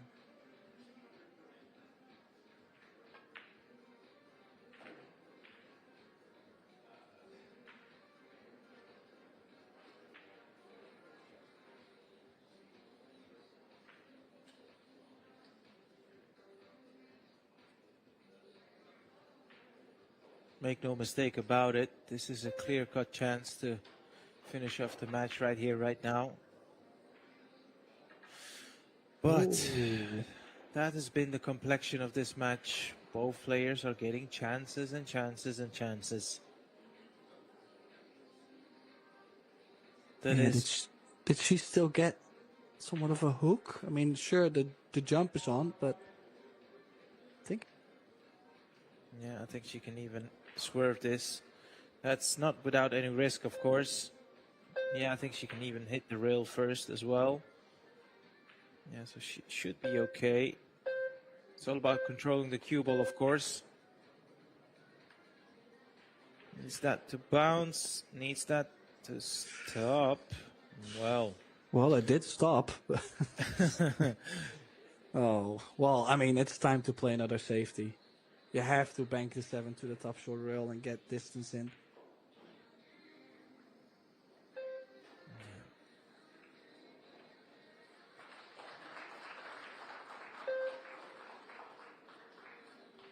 I think she's out of extensions as well, so she needs to hurry up now. Foul? Was it? No, there was not a foul, but it was very close. She had literally 1 second left. There is a final beep, but indeed, it was awful close. And the safety is all right. She might have even have... No, she did not get both sides of the ball covered, but still a long way to go running the cue ball 3 rails under the 9.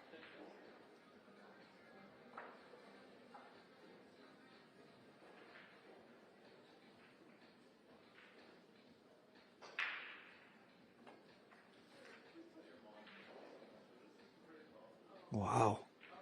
Yeah, that's not Razor safe. thin. That's not safe. Well, pretty much the same scenario. Making that 7 is not going to be too difficult. Can she control the cue ball?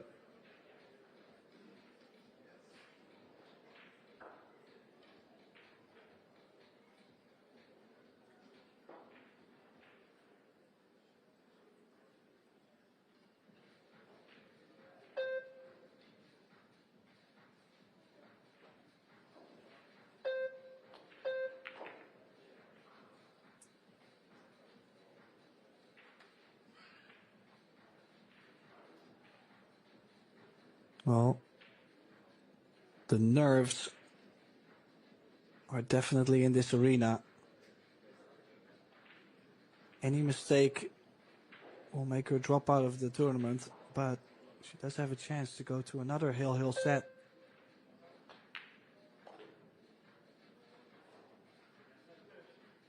You do wonder, Tim, how much do these both ladies have left in the tank?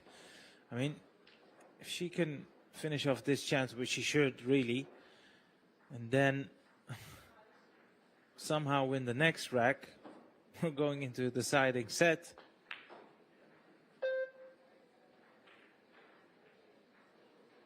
Oh, did she? Oh, she's come up too short.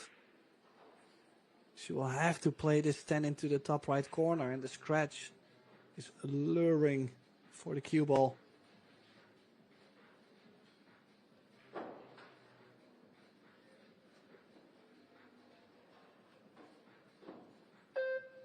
I feel this cuts, you know. Oh, well. She's Running called out of... 3-rail bank shot. Play that with an element of safety. That's a good pace. But this is bankable. Remember David Al-Qaeda, World Pool Masters? Well, she has that same idea. She'd be able to duplicate that shot. Kind of feel like you gotta shoot this to win. You know, there's no safety in mind on this. Oh, and it's there. What a steal for Sasha Liu. What a straight back she's made on there, and that is making sure she survives in the Seabirds Women's Open. This was a loser round 2 match, unfortunately for Sakura Muramatsu. Her road ends here. So thanks everybody for tuning in. I do believe our next match will be on very shortly. We're running a little bit behind schedule, but just make sure to stay tuned at Pro Billiard TV. Thanks to Arya Sorabi for being by my side. My name is Tim de Ruiter, and we will see you very soon.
Congratulations.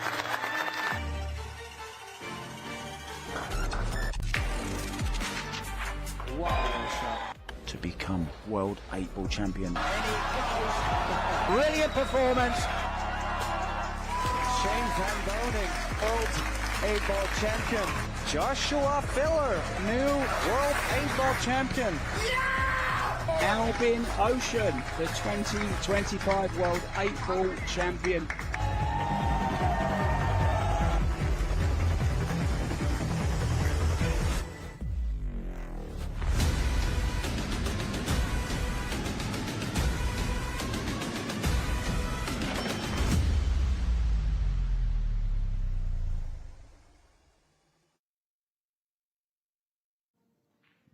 Hello, pool fans, and welcome back inside Arena 1. We're here at the Hyatt Regency in the shadows of the Gateway Arch here in St. Louis, Missouri. It is the second stop of the 2026 Predator Pro Billiard Series. Let me tell you, this has been an absolutely first-class event, and if you're in the area, you got to make it by. Over the next few days, well, there is going to be a lot decided, and we are even going to crown a world champion right here in this very arena, and nearly $600,000 is going to be awarded. So there's a lot on the line, and it's going to get really exciting over the next couple days here in St. Louis. Right now, we are in the middle of the 2026 Yalin WPA Men's 8-Ball World Championship. $300,000 purse up for grabs and the absolute greatest players in the entire world. In this next round, the winners are going to move in to the qualifying rounds in the top 32. So let's get to it right now. Starting in Arena 2. He's from Paducah, Kentucky, the Bluegrass Bagass. Make some noise for Skylar Woodward. And his opponent from Lonian in the Philippines, the Black Tiger, Carlo Beato. Back in Arena 1 from St. Louis, Missouri, the Iceberg, Justin Bergman. And his opponent from Lima, Peru, the pride of South America, Gerson Martinez. It's a race to 8. To go to the final 32 and lagging for the break, sending it to the Predator commentary booth. Take it away, guys.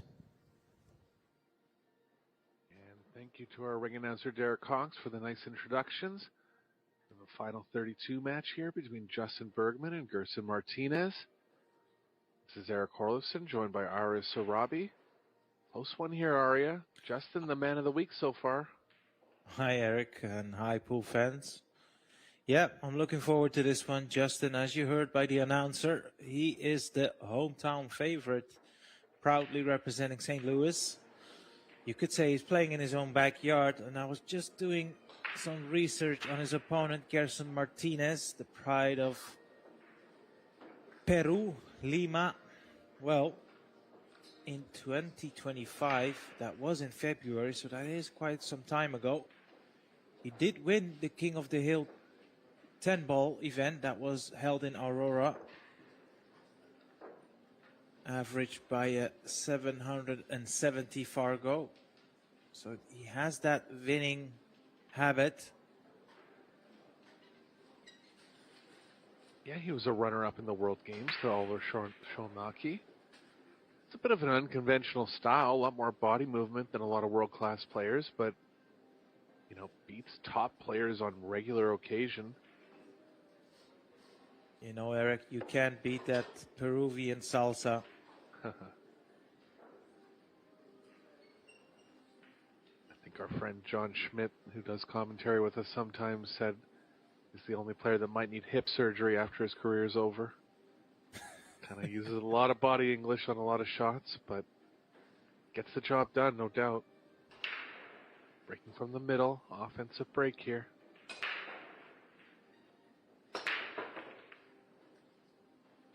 Good square hit. Balls flying everywhere, but nothing down. First chance to Bergman. I don't mind that break, Aria. It didn't work out this time, but I think it pays dividends when something does go down. Yeah, absolutely. There's nothing I can add to that. That's exactly how I think about it. So Yeah.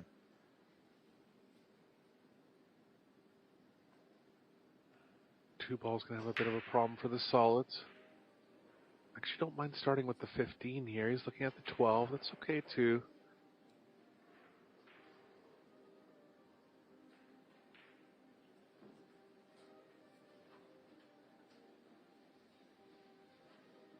Switch over to the 15.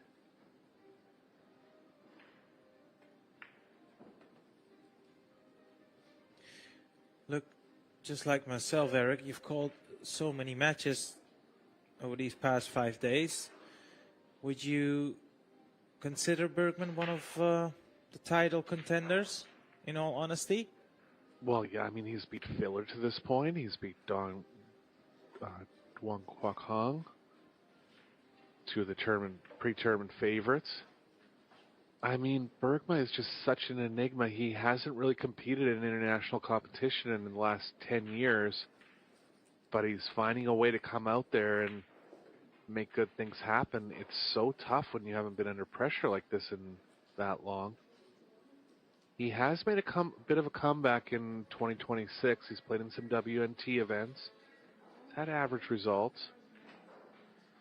But I think he's just kind of making a statement overall that he's going to try to qualify for the American Moscone Cup team, and seeing some of these PBS events in the U.S. that doesn't like traveling as much as some of the other top players, but Yeah. kind of seeing more opportunity at home now. And yeah, I mean, he's been a great player for 20 years.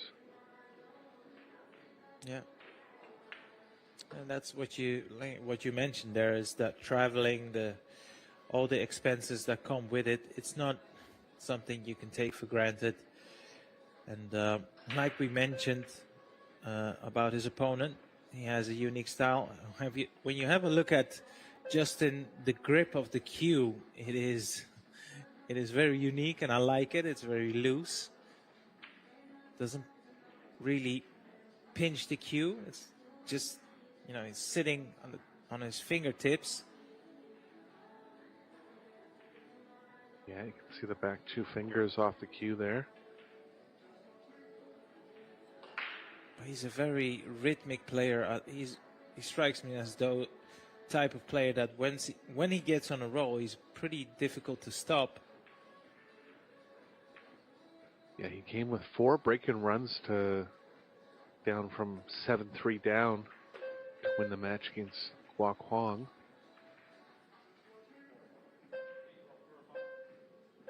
I didn't see the filler match, but that was an 8-7 score line as well.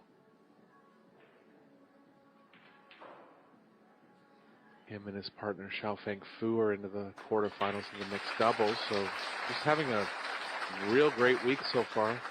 And opening with a run out here. You can see the crowds behind them. Yeah, absolutely. It helps when you're, in your hometown. Let's not forget, most of these players partaking in this event, they're likely sitting in a hotel somewhere, where I feel like with Justin, he's probably driving back to his, he's sleeping in his own bed, back to his house, and all of that matters, You can just stay in your normal routine, and like you said, he's got the whole crowd behind him as well. That also helps.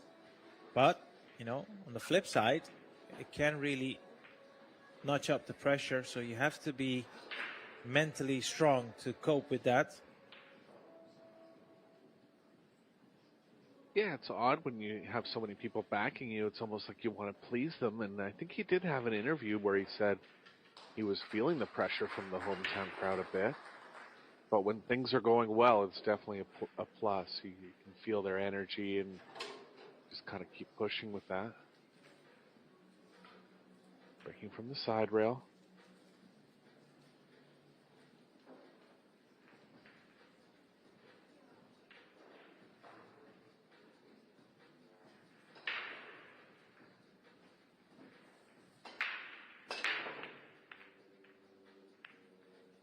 Good power. Going for the head ball in the opposite side pocket. Hasn't made it, but he's got a ball down.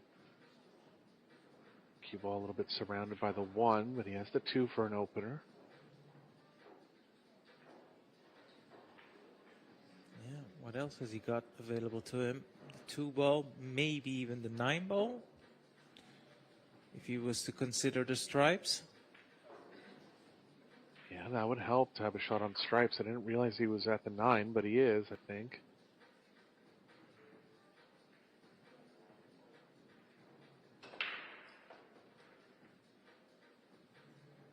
Stripes are all open, Arya. Yeah. Yeah, do you think he'll play a nudge on the 8 ball off that, what seems to be the 15, closest to the side pocket? Yeah, I think if he takes it last, he can actually fit the cue ball in that small area to just pocket it in the bottom right. 12 will play okay. Even the 13. Ball down by the short rail here. The 11. Onto the 12 last. For me, the 15 by the side there.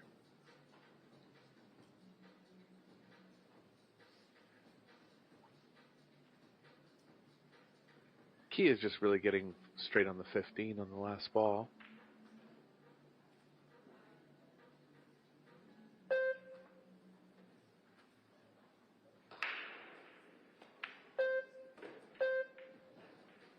Bergman looking good to open with 2 runouts now.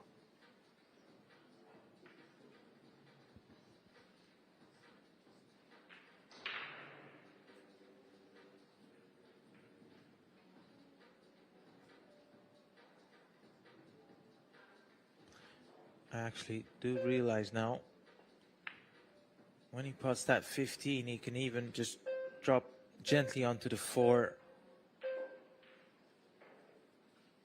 and leave himself on the 8 ball. He doesn't have to take the risk running into the 8 here.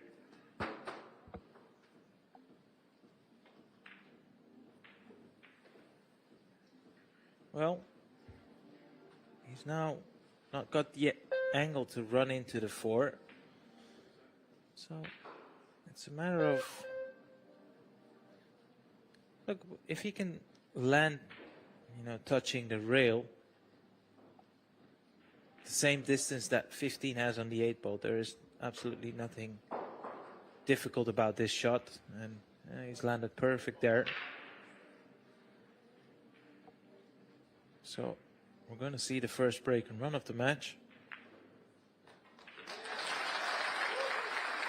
That's to Bergman.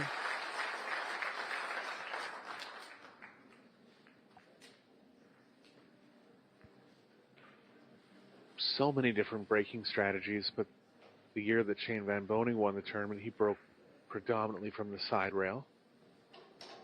Head ball. Like Bergman is, and Bergman has enough. You need good power to really power through the rack, because you're kind of attacking it diagonally, and balls won't spread as much if you don't have good power, but Bergman does have enough.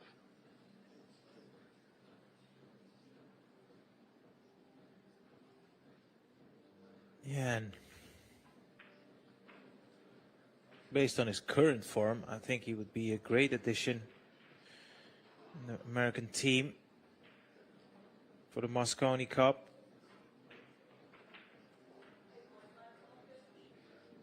Yeah, I don't know if he'll play enough WNT events to qualify on prize money, but he'll be at the U.S. Open this year, and there are a couple secondary WNT events being held throughout the United States, and he'll probably play those. But I think as long as he's playing, he's always subject to be picked as a captain's pick. Yeah, exactly. And if he can go deep in this event, that would also help his cause. Like you said, he's already beaten 2 top favorites for the event on his way to this round. Up quickly on stripes here. See if the 15 passes the 8. Doesn't appear that it does. You can break it out with the 10. Playing the 10 into the middle. Not the ideal pocket for the 10, but doesn't have many other ones to shoot it in.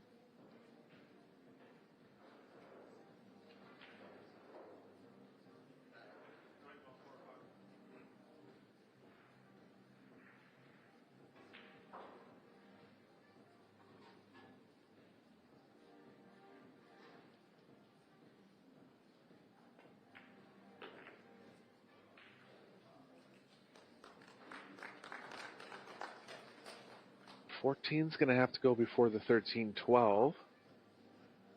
Tricky run out here.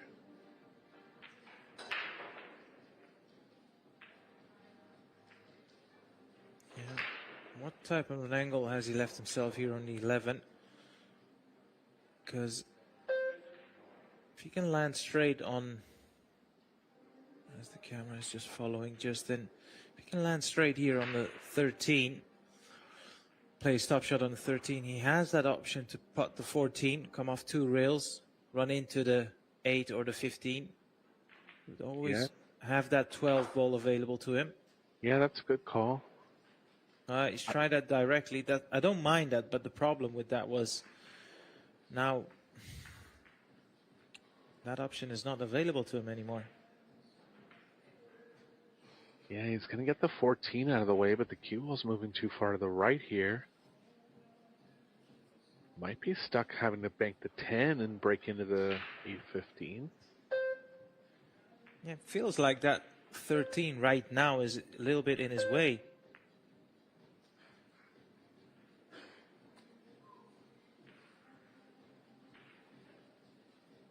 Could also bank the 15 right now. I think, yeah, he's eyeing up the 10 ball bank now. I think he wants to send his cue ball into the 8 and the 15. It would be in his best interest to hit the 15 first rather than the 8, because you can putt the 8 and that would result in loss of the rack. Just short. Tough rack there, almost got through it.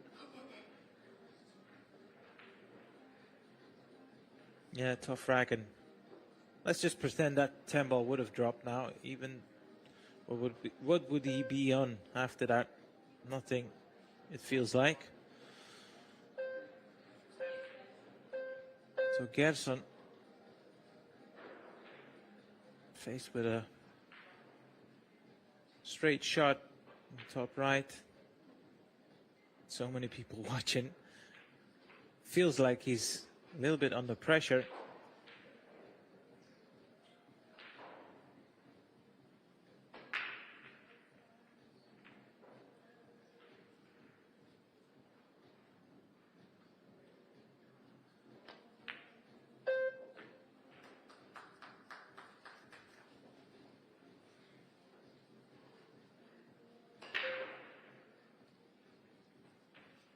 Out for the 3 or 4 here. Off the 6. Open table play for Martinez. 3's got to go before the 5, so he'll be looking to get at that ball quickly.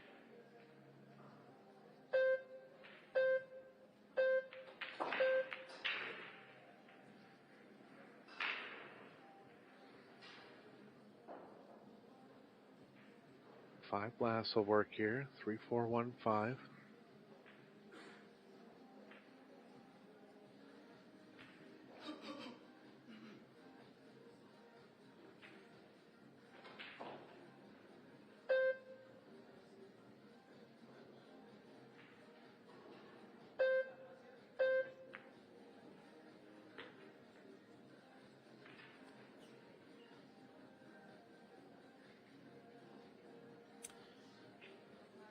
I'm just wondering if that 4 ball goes past the 1. If it does, it's easier to control the cue ball. If he's dropping the 4 into the side, that cue ball is going away from the 5 and the 1 here. If he can maybe run into the 14, I believe, up table, he might be okay for the 1 ball. Yeah, I see what you mean about the body English. Oh, yeah.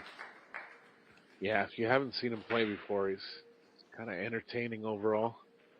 Yeah, but look, the technical side of it is, as long as your body is for that split second still, when you make impact into the line of the shot, it's fine. If you jump up after that, you can do that. It's not advised, of course, and if you would teach like you do yourself, Eric, you would never teach that to anyone, but as long as you go through the cue in a straight line, then it's fine afterwards what happens.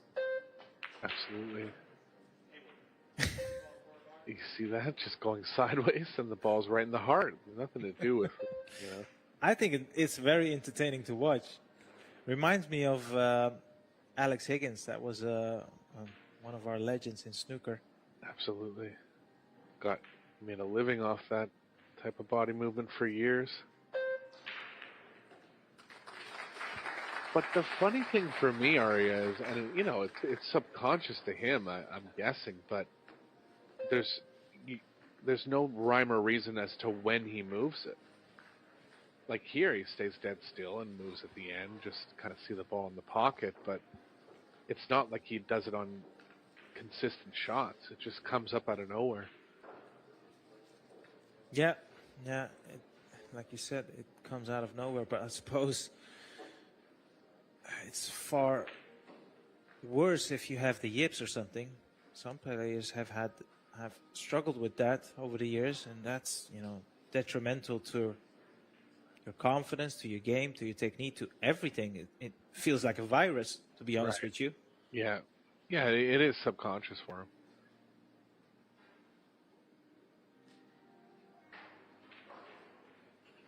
See if Martinez sticks with the middle here. He hit it very well in his first break, and that break can turn into big offense. Still coming from the middle here.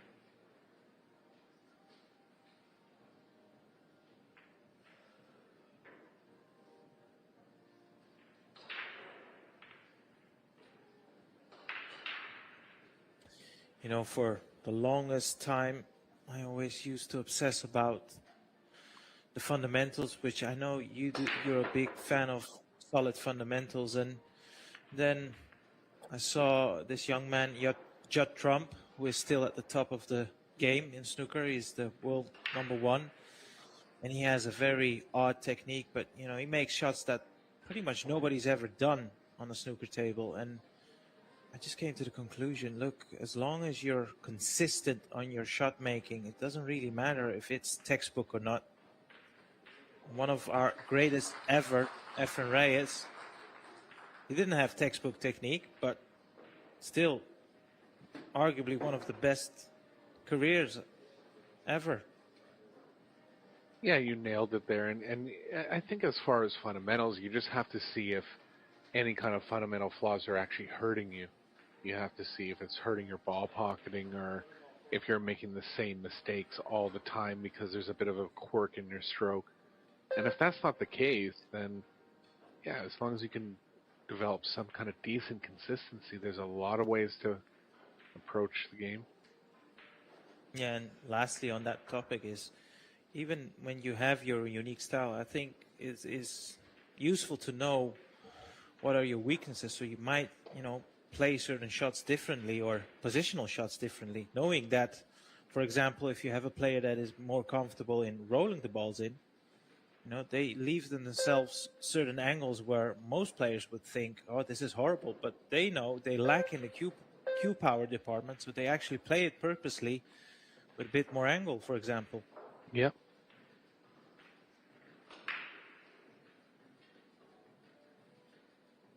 Martinez looking good here for his first break and run of the set. Hit the break the same way as the first one, just made a ball this time. Really lends to more open tables and easier runouts after the break.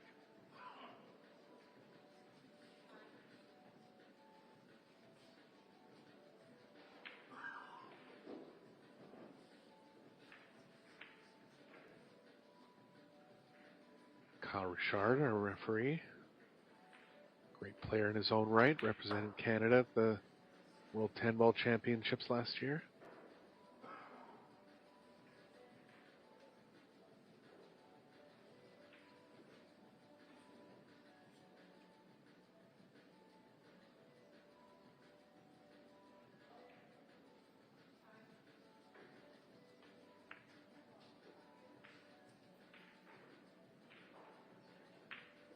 Bit of cue ball movement back down towards the 8.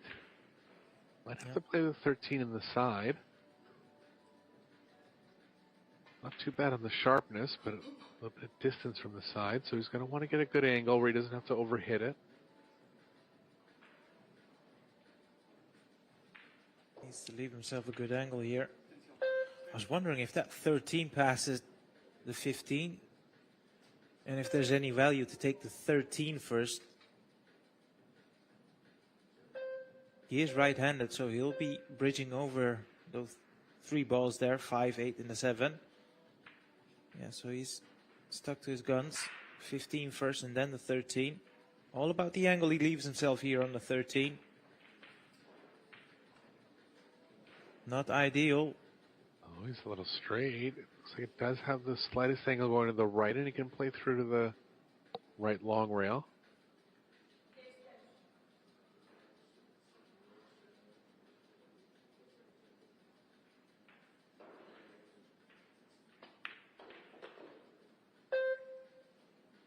Wow. He had an angle, and he's nailed it. That's a great shot.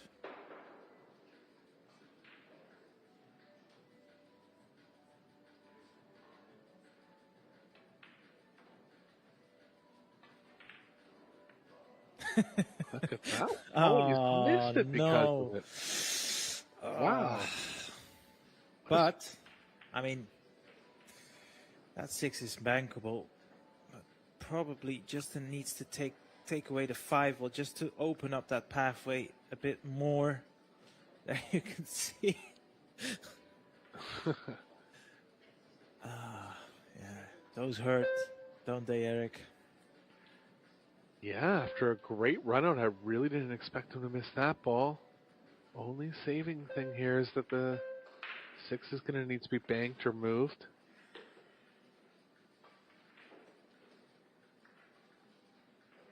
Doesn't have the angle yet to run into it.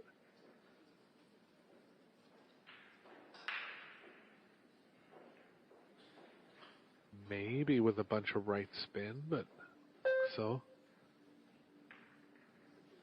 Yeah, I've seen Justin partake in the banks where he went pretty deep and... Oh, wow.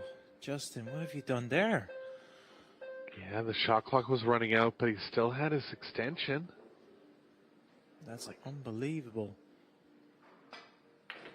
Well, he tried to load it up with spin and get into the 6. That made him miss the ball. And maybe even kind of just cheat the pocket a little bit. But yeah, a couple surprising misses here in rack number 4. And we're going to be all level going into the 5th game.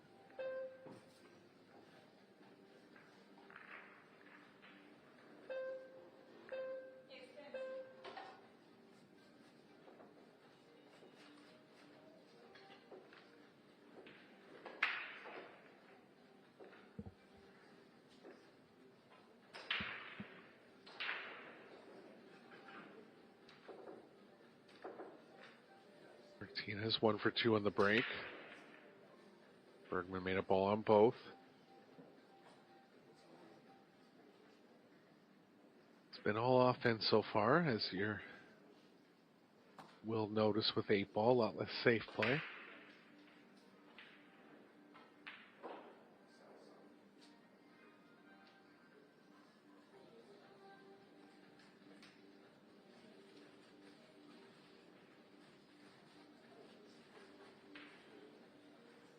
Stands are full, are you? Yeah, and we heard it, when the MC announced Justin Bergman, he got a huge pop, and that's always nice to see.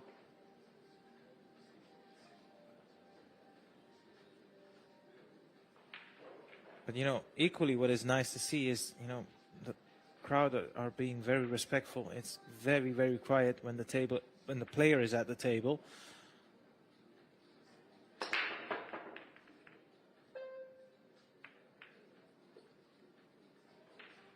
Dying second. Yeah, last ball moving into the bottom left. So what are we thinking here, Eric? Solid or stripes? Yeah, he's not real easy on either any opener. Looks like he has the 14. Cue ball's going to be loose a bit, but he still has 6 stripes to land on.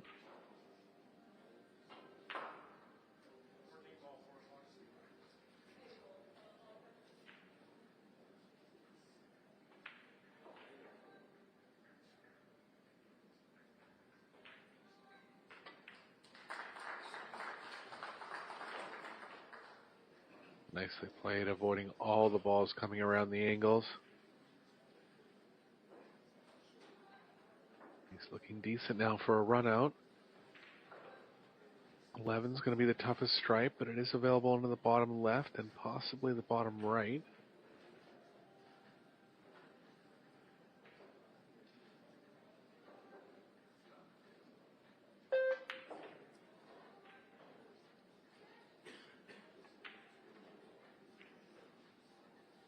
And a chance to get on it there. Has he ended up right next to it where he can't even see the 15? He might have. It's a bad roll there. Still on the 10. Might need to draw the cue ball though, and he's over top of the 11. Yeah, the question is how much of the cue ball can he see actually? Because of the hindrance of the 11 there. Doesn't feel like he can play this with left spin.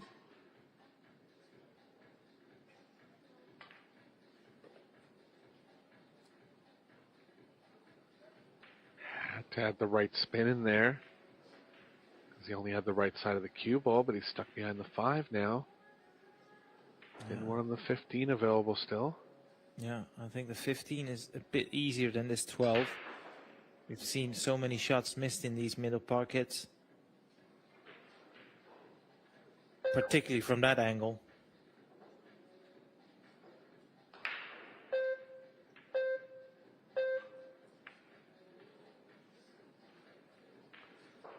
Undercut it. Another let off from Bergman here. Yeah. And this is a good chance that when you look at the layout, there are no problems for Justin at the table.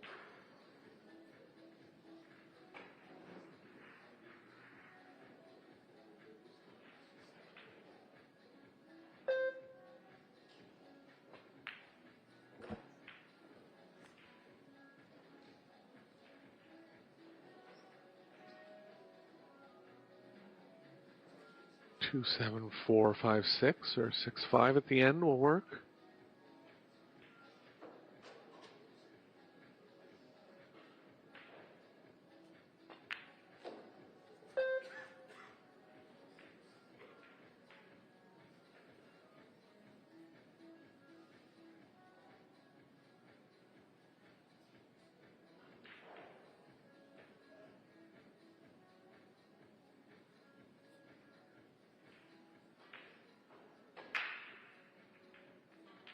When Bergman did play on the Moscone Cup, he had about a 50-50 record, maybe slight winning percentage, which was good because even when he was selected, he wasn't playing a lot internationally.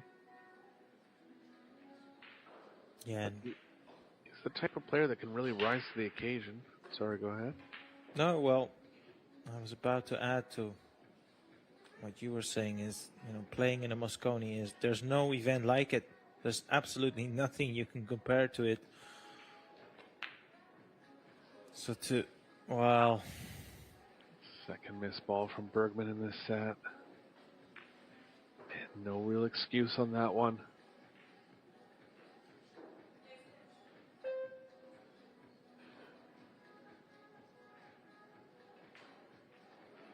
Martinez looking to take his first lead of the set now.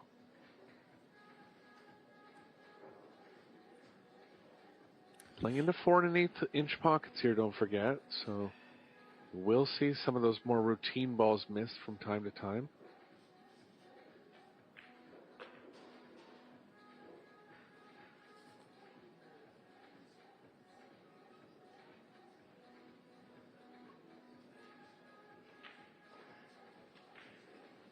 He's grabbing for his mini extension. I think the original plan was to play position on the 12 and leave that 15 for the last, but it's now taking the 15 and yeah, this is fine. That's 2 wrecks that Justin has. It feels like he's gifted to his opponent. I mean, it's still early days, so it doesn't have to be too substantial, but nevertheless, 2 misses in on an easy shot, in all honesty.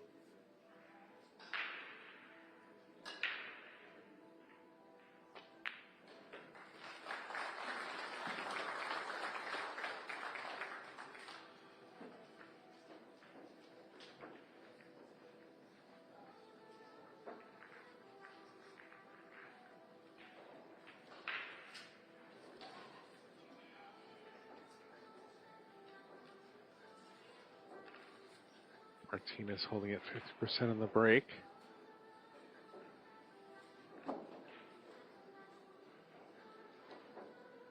Both players close to 900 overall performance, but the player overall performances will be higher in 8-ball. Be less missed balls overall. Actually have 3 in the match so far, which is a little high for only 5 games in. Pardon me, 5 balls missed in the match.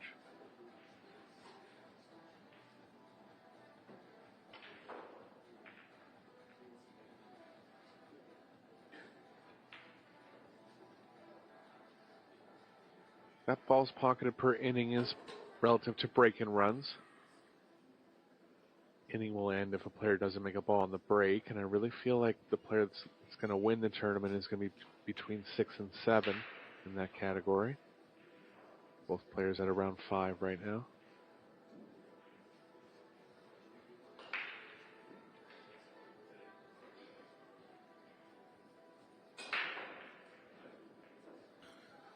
Martinez experimenting with the break. Now going more forward from the center.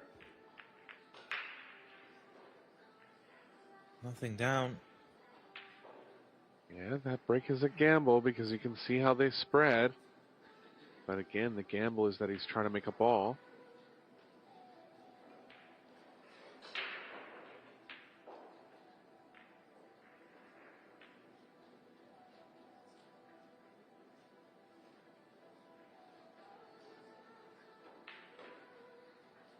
Can't really take stripes. The opener's not strong enough, and then no stripes near the 715.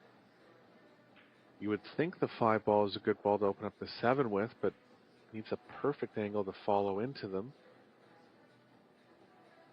He can get into the 7 off the 2. 3-2 start here into the breakout.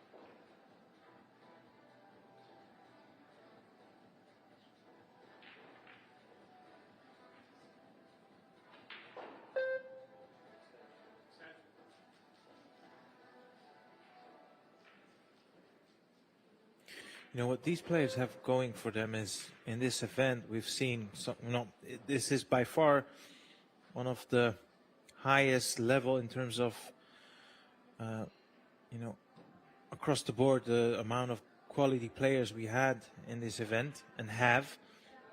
What they have in their favor is, even though it's win or break, because we're not using a template or the balls are tapped, when you make a mistake like Justin has made there, to get back to the table immediately, it doesn't happen as often when they were playing with a template, 8-ball winner break. Normally, it might have to sit there for at least 4x. Now, it just gets back to the table within the next shot. Yeah, good call. I mean, with the quality of players nowadays, if you're playing template rack 8-ball, you got to think the break and run percentage is going to be close to 60% across the board for the top players. And that's real high. I mean, there's times when it could be even higher. So then at that point, it just kind of becomes a breaking contest. But with this hand rack, you're going to see a little more variability. 3-ball combination possibly here. Might have to. That was almost a double hit. It sounded like it. Yeah. Just right there. Yeah. Ooh, that was a close call there. No protest from Gerson. No, and the ref is there, so it's hard to overrule the ref if he's not called a foul. That was a gorgeous recovery shot, and not only has he continued the run, have a look at the 5-ball. Putts easily. Yeah, open up the rack nicely now. I'm going to hold my breath for a second, because normally I would say there's no reason for him not to gone and finished the rack, but we've seen some surprising misses so far.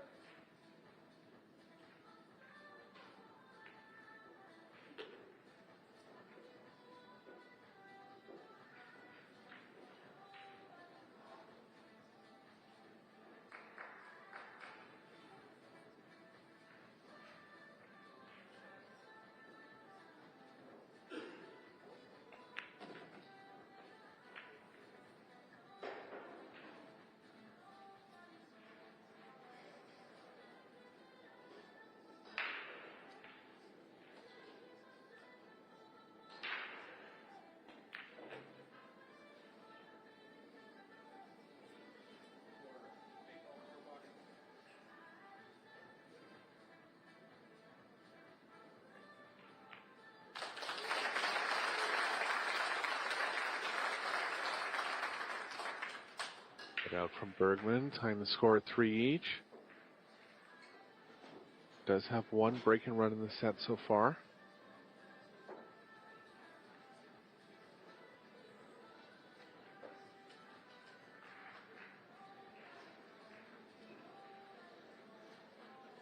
The other 16 matches in the winners qualification going on right now. Bringing up to date on some notable score lines there in 1 second. Just going to pull up the draw here.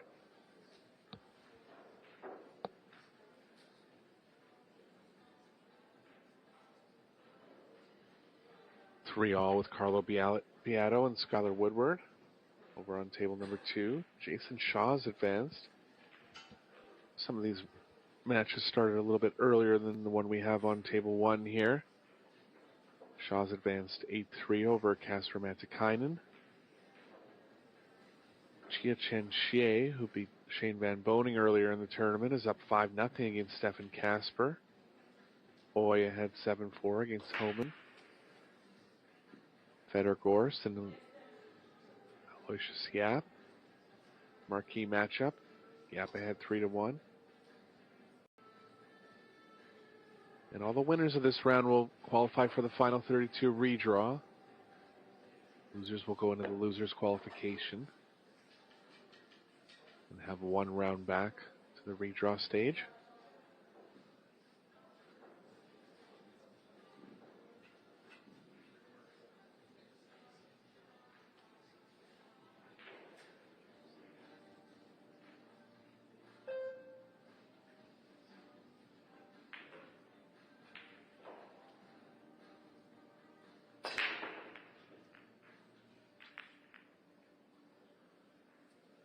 Just missed the head ball on the side, nothing down. 10 balls below the first 2 diamonds here. A lot of congestion at the bottom end of the table.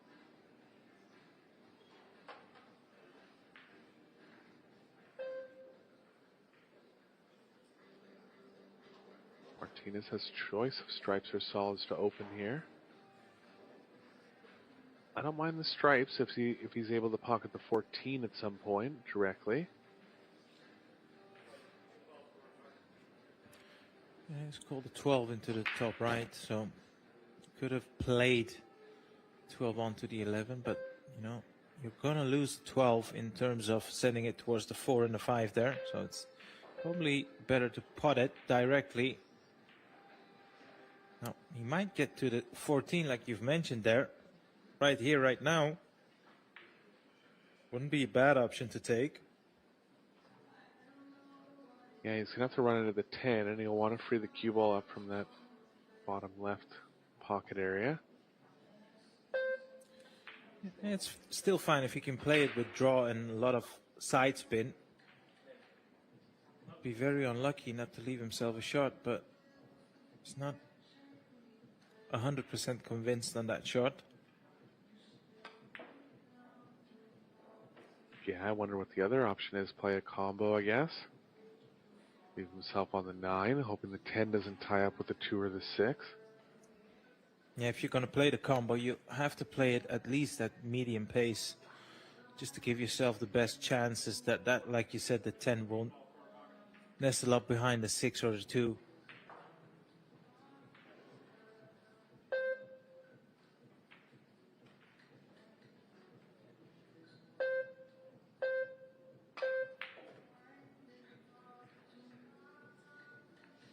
shot, and he's on the 9. 10's ended up okay. Yeah.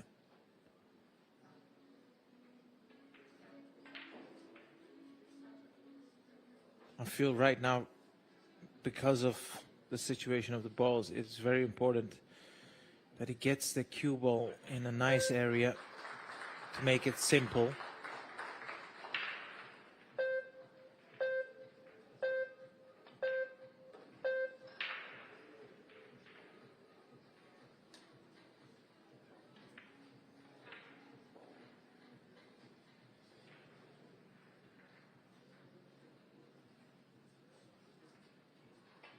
He's a little bit off straight here on the 15, so he's weighing up his options. I feel like taking the 13 wouldn't be a bad choice.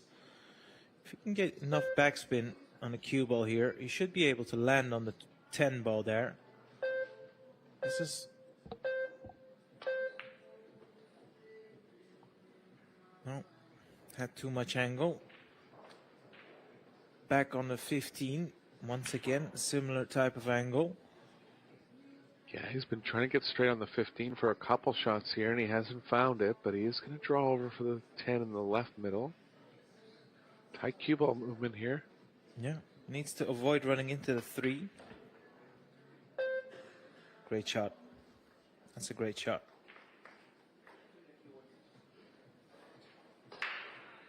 Asking for the ref to clean the cue ball. So, where do you stand on that? I hate to do that when I have a key shot to play. Yeah, it's just never been something I've really done. I don't know. I just don't get paranoid that I'm going to catch a kick or anything. I know it does happen,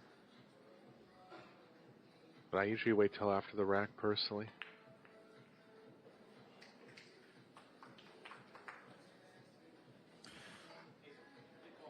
Assuming he's going to putt this 8, I would have to say that's a nice out.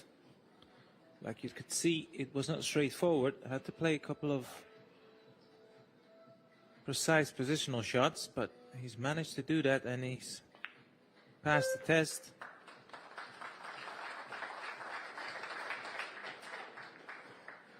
Getting back out in front now, halfway to his total.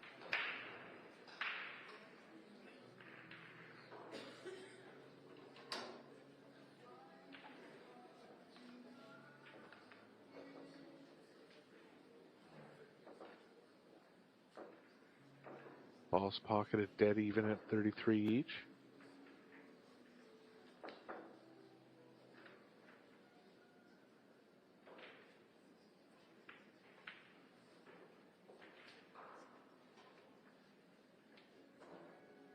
Going to have 2 more rounds of play for today for you after this round. Both mixed doubles rounds. We're into the loser's qualification rounds of that tournament.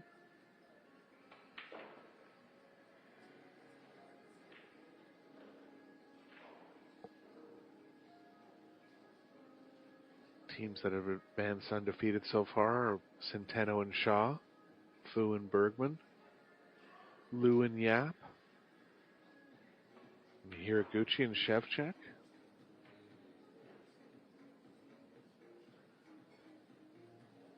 Savannah Easton and Shane Van Boning make a strong comeback after losing their first round. They'll be up against Seo Soa and Victor Zielinski.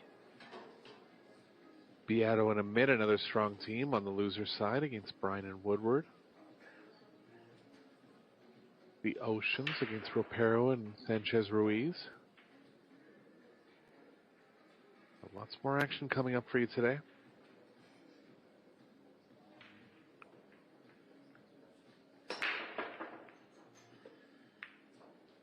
Big pop on the cue ball. Ball in the second row going down. Ball in the top left. And that's a picture-perfect break for Martinez.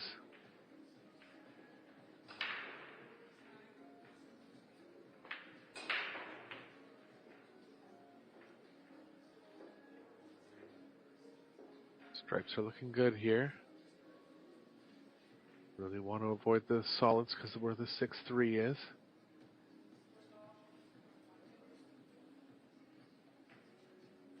Yeah, the sooner he can get rid of that 9 ball, that's blocking the pathway for the 11, the easier this run out will become. Yeah, I think 12, 15 and into the 9 can work. Yeah, I like that shot. That's a good pick. Don't know if he's straight enough to hold it. Might have to come off the bottom rail here.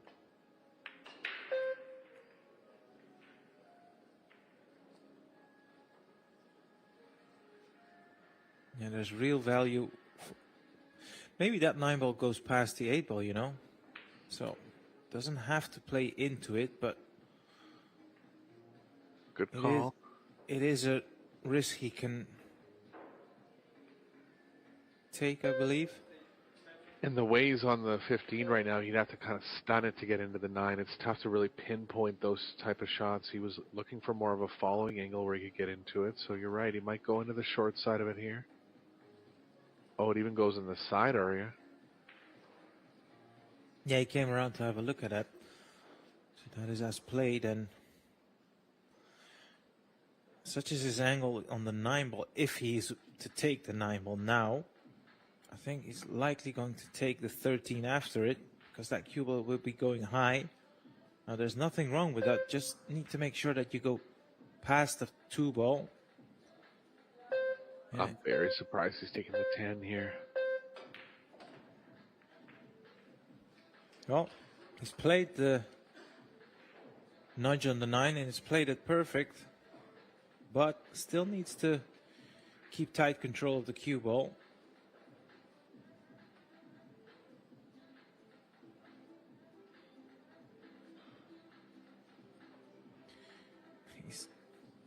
These last few shots, he's been in trouble in terms of the shot clock.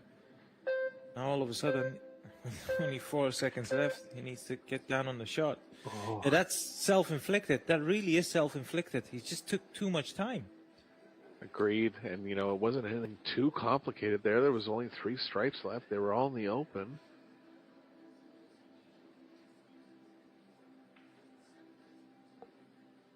Yeah. Couple mistakes creeping in from both players. Bergman's going to have to find a way to open up the 3-6. Going to go at it right away. Has a following angle into it. Off the 2.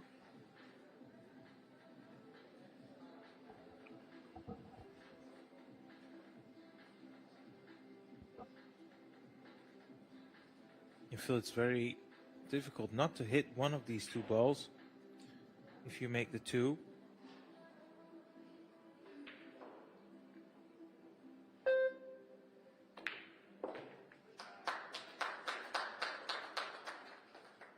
That's unlucky there, and he's not even on the 5 or the 4. I think you can just cut the 6 in. Yeah. Maybe. Yeah, he's come around to have a look at the putting angle. So that's still okay. Regardless, it's still unfortunate. It could have landed nicer than that.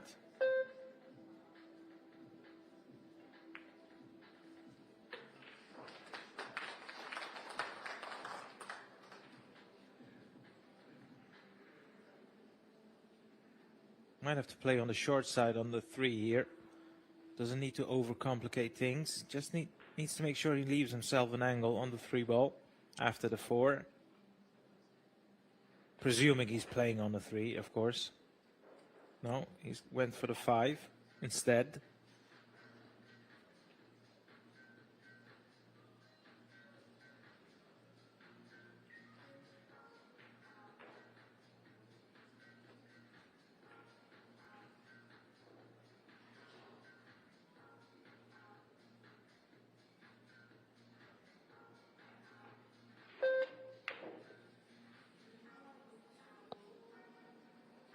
Caught that one a little thin, so has a little more angle on the 3, but he's still okay here.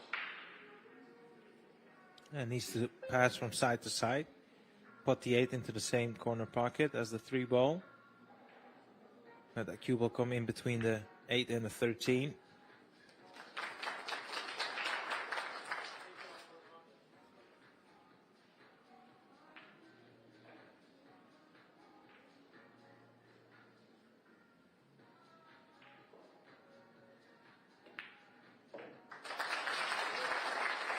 Mr. Martinez taking a timeout. So we'll have 5 minutes. That gives all of us the opportunity to take 5 minutes and don't go anywhere. We'll resume the match as soon as both players are back at the table.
Welcome back. We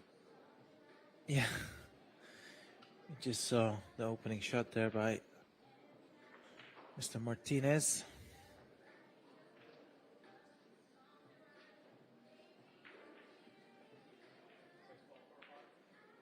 Story of this match so far has been both players having had a couple of chances, a couple of unforeseen mistakes as well.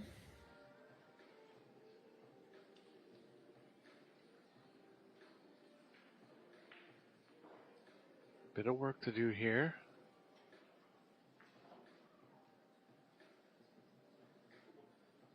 Work and play onto the 3. Gonna have to get in a pretty small area to attack the 4.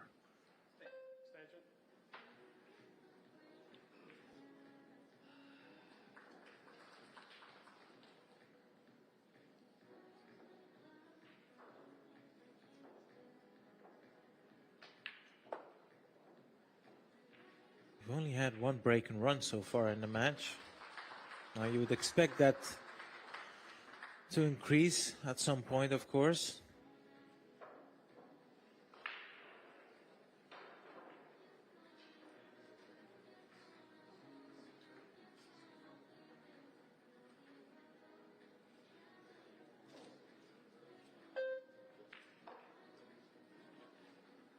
I'm just wondering, Eric, is there any value in trying to make the combination and free up the 3 ball in doing so?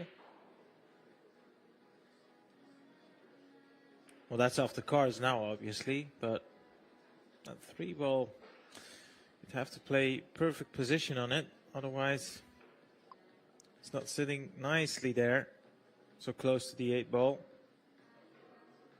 Yeah, he's got an angle going to the right here, which he wants. If anything, it's a little too much, but he seems pretty comfortable that he feels like he can hold it.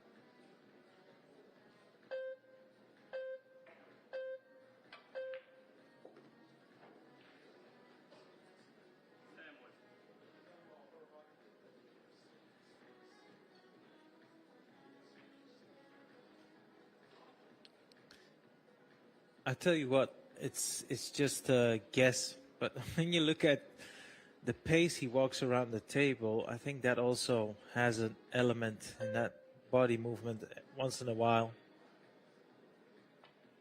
Yeah, he's just a little frenetic overall compared to most players. You've got a player like Jason Shaw who sort of like strolls around the table. Then you've got players like him that just, they have a little extra step, which is fine. I like to see different styles, which I'm sure you do as well.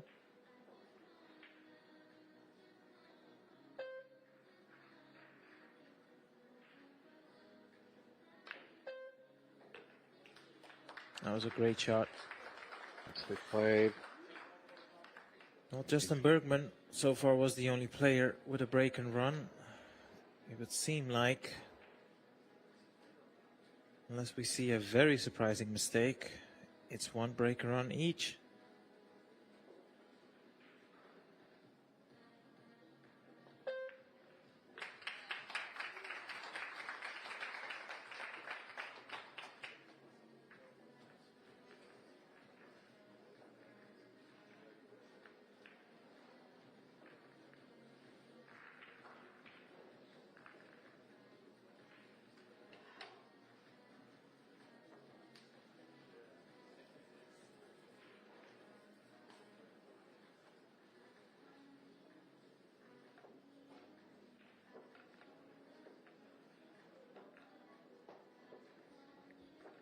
Overall, this match is going pretty nicely in terms of speed.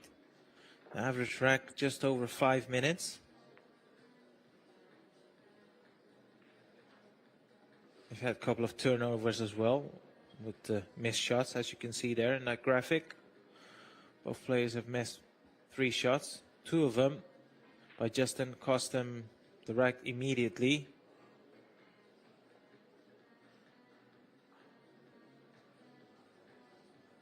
Not a lot in between them, is there, Eric? Just 8 balls potted between them.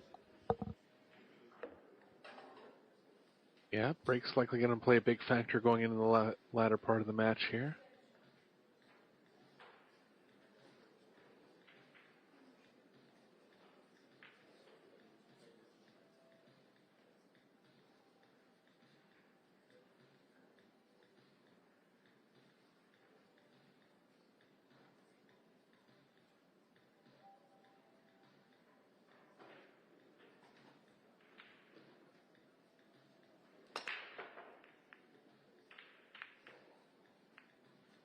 Contact again, but Bergman can see that there's nothing going down and he's ready to shoot here. Yeah, he's got a pretty powerful break and a little unfortunate not to drop anything on his break.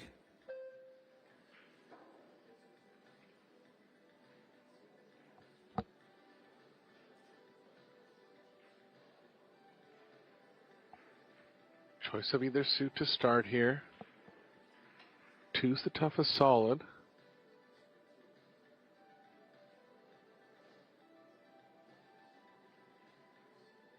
Stripe slightly more in the open.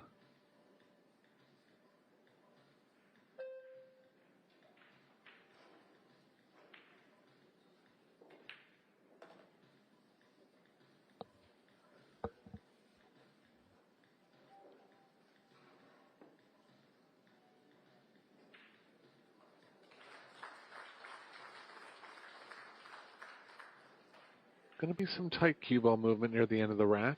Going to have to get the cue ball in a pretty small space for the 13, not to be moving it too much off the 13. At some point, he'd like to get straight on the 9 to follow through for the 11.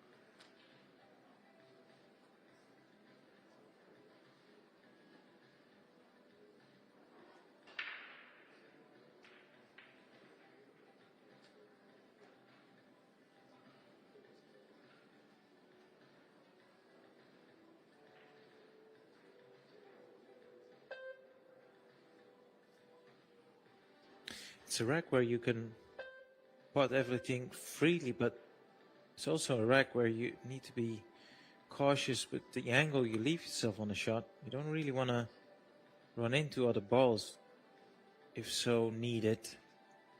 If you can avoid it, I should say, sorry. So for example here, where he's pointing his cue, if you can land there, it'd be very automatic to pot the 9 and land on the 11. But if he lands short, now all of a sudden you have to play the cue ball into the 11, and that can always go wrong. Yeah, it's the thing about 8-ball. The position required on a lot of shots is very precise. The pocketing's overall easier. But in rotation, you're overall playing into more of an area. In 8-ball, you got to get real precise with the cue ball. Looks like he's okay here. It is running a little too far to the right, though, Arya. Yeah, I'm just wondering when we see the overview angle, if he can spin this in. Might be able to get to the potting. Yeah, it's tough. I think he's playing it with left spin, so I feel like he believes he can still hold it, and not ideal, Eric. Yeah, I might have to run into the 2 now. Yeah, 2 or the 7.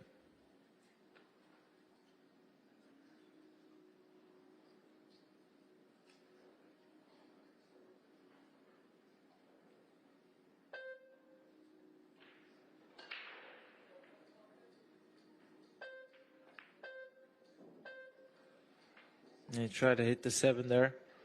Completely missed it, and I think he's hooked himself as well. Yeah, he's in trouble now. Big trouble. Nowhere to even kick the 13, really. No, when you look at the table and you think to yourself, okay, can I tie something up? But you're going to give, and when I say tie something up, I mean intentional foul, but you know, you're going to give ball in hand, and highly unlikely you'll get an advantage. Call the 13 past the 6. Yeah.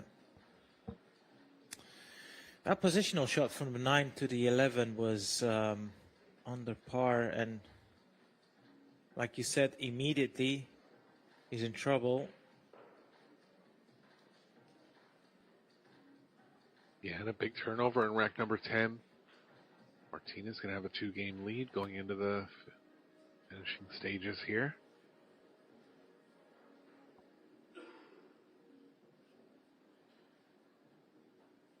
Does the 1 ball go past the 3?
That's a good shot.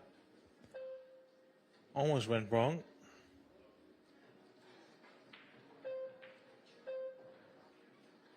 I have this. It feels like he's struggling a little bit with the shot clock, is Mr. Martinez.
Yeah, nicely recovered the situation. He's looking to go off 2 rails now.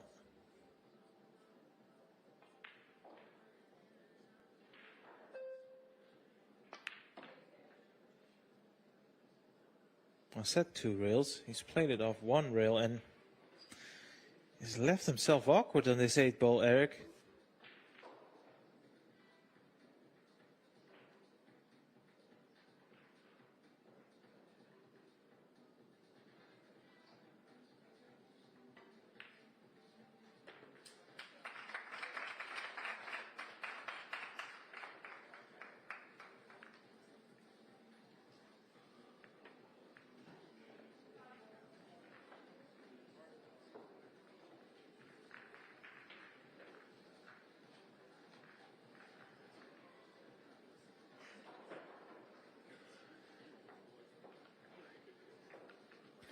As we have a look at the stats here.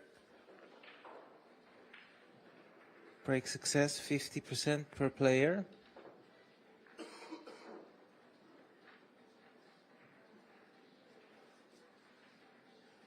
The biggest difference is, of course, the balls pocketed. Gerson Martinez potted 10 more balls.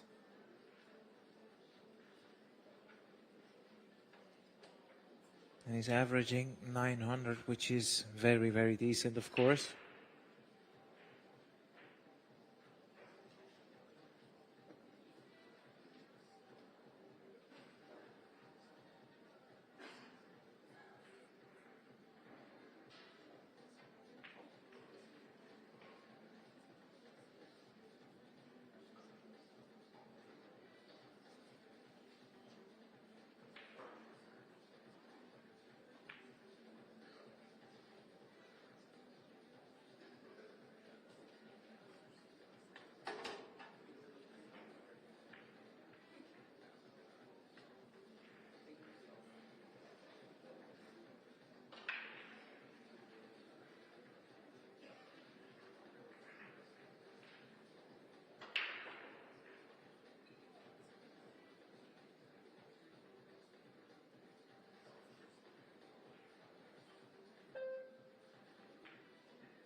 Make something out of these opportunities.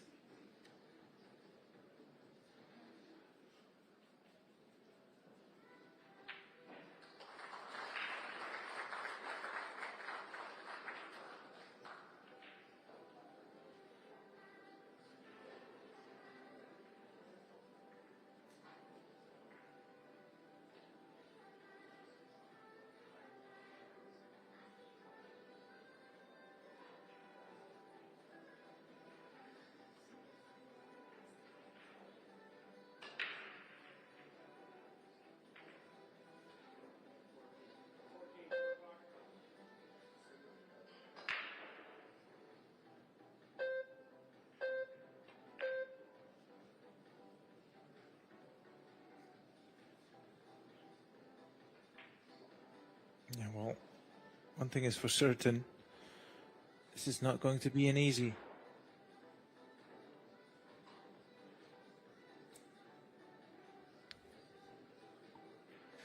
It's not going to be easy.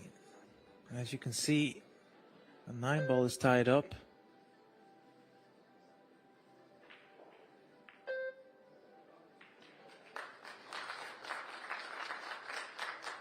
Rare safe in 8-ball, but he's got him good here. Martinez will be able to hit something.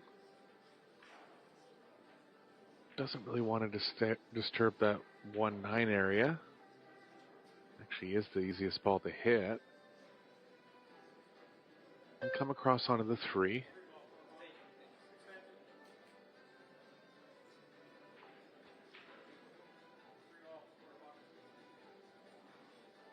He's got the 3-ball into the bottom right. Oh, I thought I heard corner pocket.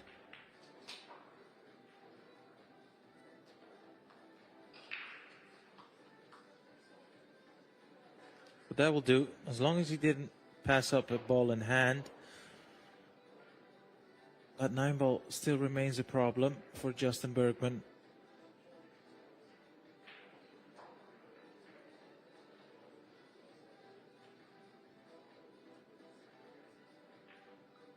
Yeah, I think it is available into the right middle. Gonna definitely want to be close to it. Playing very sharply.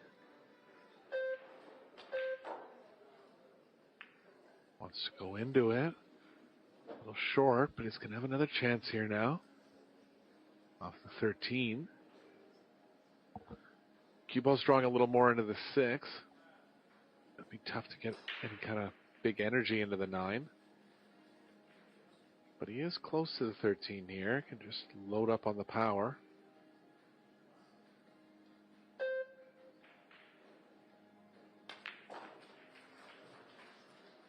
Oh, he was trying to get into the 9 more. Yeah, missed it. And now it becomes increasingly more difficult to release that 9-ball. And particularly if he wants to take the 12 now, how do you open up the 9-ball? Yeah, I think he can withdraw off the short rail, but the 8's kind of in the way of that angle. Might have to bank it. He is going to bank it. Yeah, that seems to be the plan. And this is a very big shot in the context of the match. 6-4 down. Doesn't want to help his opponent to get on the hill. Yeah, must be banking just a little long here, so going to take a shot at getting better at it.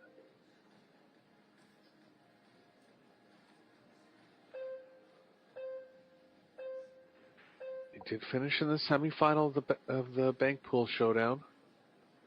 Yeah. 16 of the best bankers in the world. Yeah, he's definitely a proficient banker.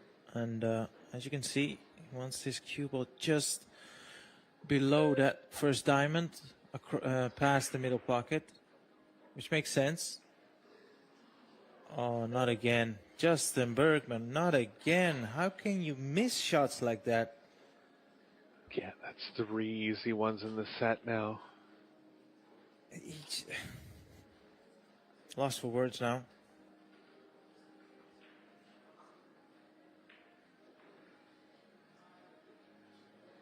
Martinez is going to have to find a way to open up the 1-6. No solids near it. Could actually try to go into it now. Yeah, I think he's going to play safe, but bank the 7 towards the 10 ball, that is. Yeah. Smart Great shot. Very good shot. Maximum result. Nothing on. Justin now in a world of trouble. Now, this is one of those scenarios where you could consider the foul. Now you've got 2 balls tied up for your opponent. If you can push another one towards it, now you have 2, so a bit more favorable. It's called a 9 there. And I tell you what, this is not a bad result at all. Yeah, he's kind of tied up his last stripe with... I don't feel like there's any value for Gerson to go for the attack here. Yeah, he just has to guard against jumps and kicks. Not for the first time in the match. That shot clock is playing a part for Gerson.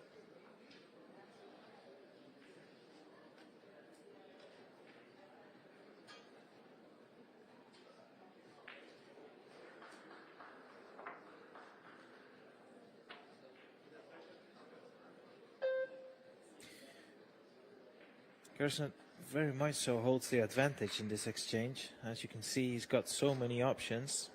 Justin can only work with the 9 ball. And that 8 ball doesn't putt anywhere, so if you're Gerson, you're like, go ahead, make the 9, I don't care. 3-rail attempt here from Bergman.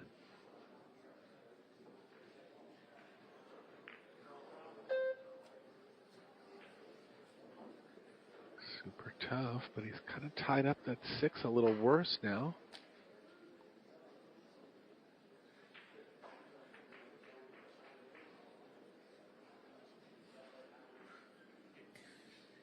Now me here, I'll probably try to leave the 5 or the 6, the 3 over the hole and leave your opponent purposely a side on the 9 ball. You don't have to hook him.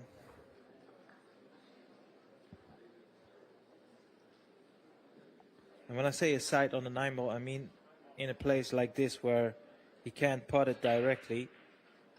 I just need him to remove the 9 ball there. Yeah, I actually didn't mind shooting a solid into that area and just trying to rearrange it. Scratch here. Yeah. Yeah, he has no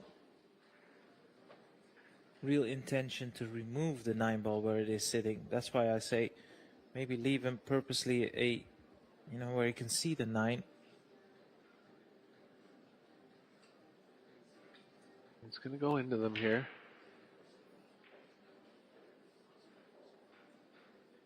Considering that.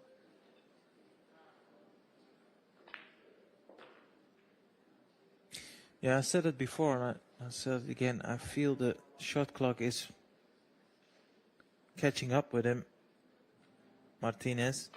I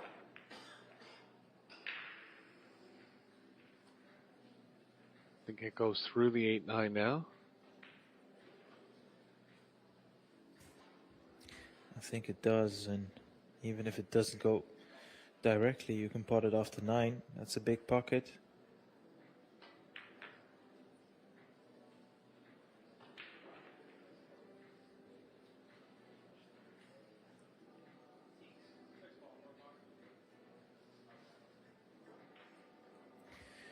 This is a big game in the context of the match. 7-4 is a very healthy advantage. as opposed to 6-5.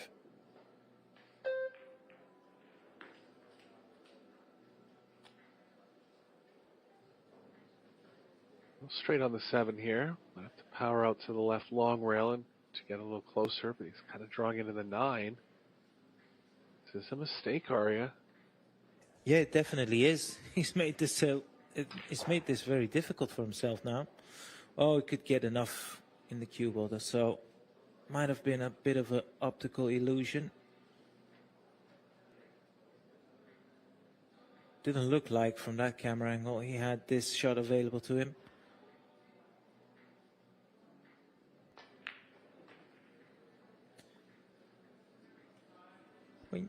I can recall at least 3 very, very easy shots missed by Justin, and at this level, or at any level in 8-ball, I feel you can't afford to do that. Yeah, he hasn't been quite up to par like he has been the rest of the week in this match. And all of them were very, very simple. That's the most annoying part for him. When you have a difficult shot or pressure shot and you miss them, you know they're difficult. But when you have something that is well and truly a hanger, yeah, there's no excuse for that.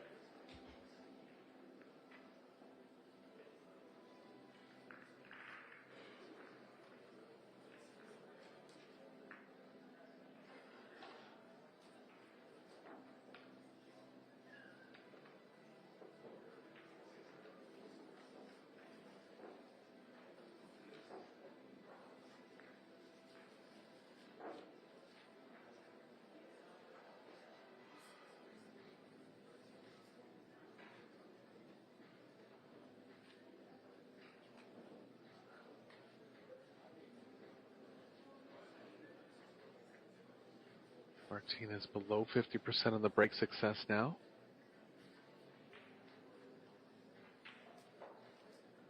Stuck with the same break throughout the full set.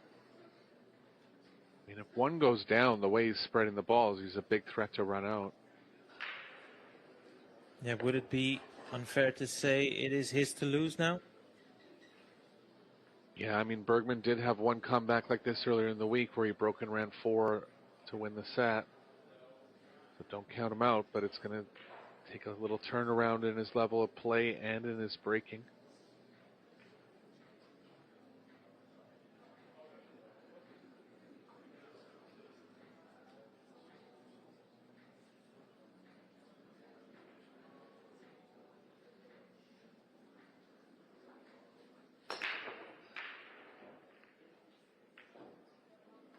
Thirteen's going to drop this time. Not really on an easy opener. The body language tells it all.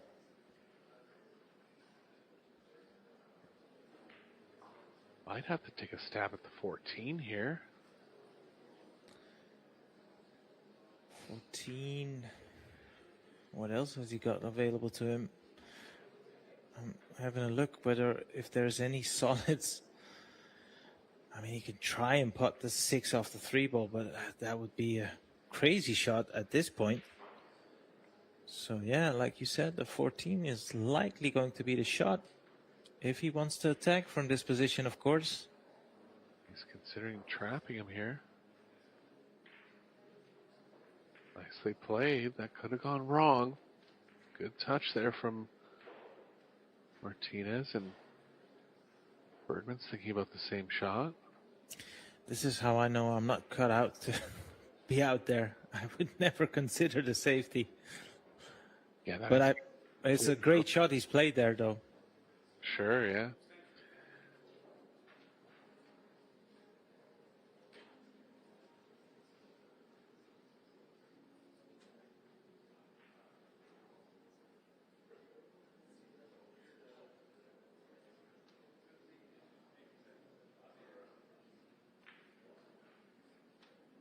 Referee's going to have to be right on top of this one.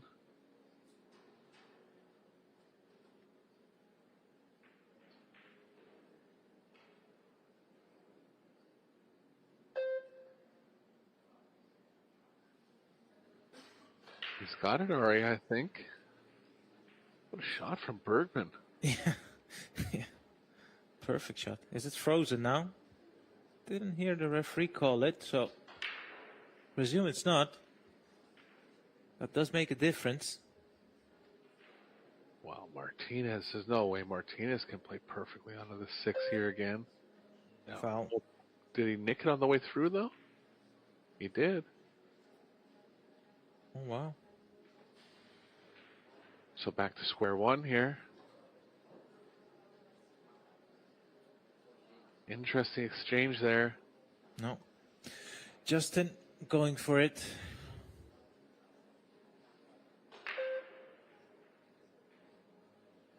Has he got an extension available?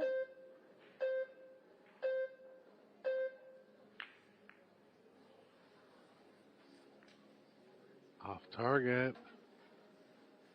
And oddly, I don't think Martinez has anything easy again. Oh, he might have a 12. If he does, he's okay. 3-ball. He's got the 3-ball for sure. Solids, of course. I don't think he has either of them, Aria. He's laughing about it.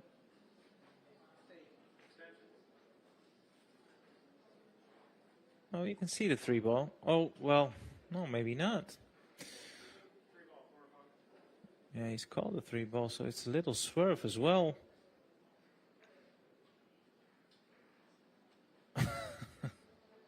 Well, I mean, to kind of be in the middle, I mean, was in the middle of the table the first time, but not to have a shot twice when there's Now 15 balls on skipping the around. table. Yeah,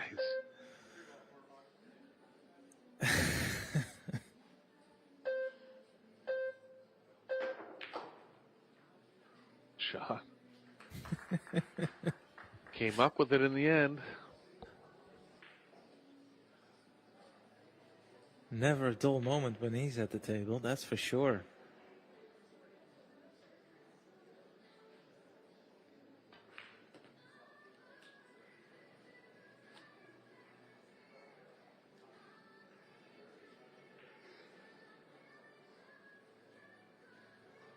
You can really feel the tension is now building.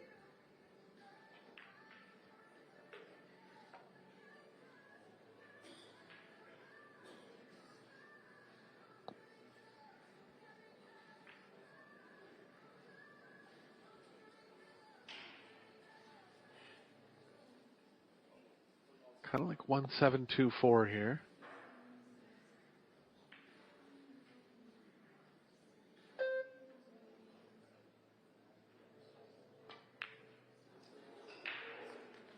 These side pockets are just getting players over and over again. Well, have a look at this. He took out a glove. That's saying something. Yeah, I think he actually has this habit of taking his glove off when he's not shooting. I've seen it a couple times. Ah, okay. Yeah. Yeah, so don't need to read too much into that then, but he's got no extension, I believe. No. I suppose it helps that 12 ball is pretty much unmissable. Doesn't want that 2 ball to interfere. That's okay. And he's landed on the right side of the 14. As you can see, you can now send the cue ball towards the side rail. Play position on, I believe, is that the 10 ball? Can't really tell from this.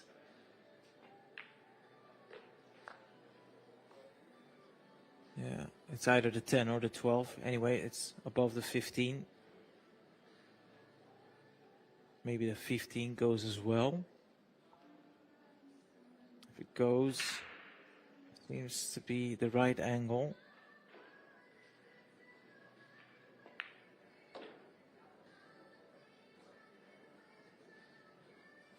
Yeah, I'm not so sure if that nudge was favorable. So I'll have to take the, was that the 11 up table? Just next to the 4, yeah, it's the 11.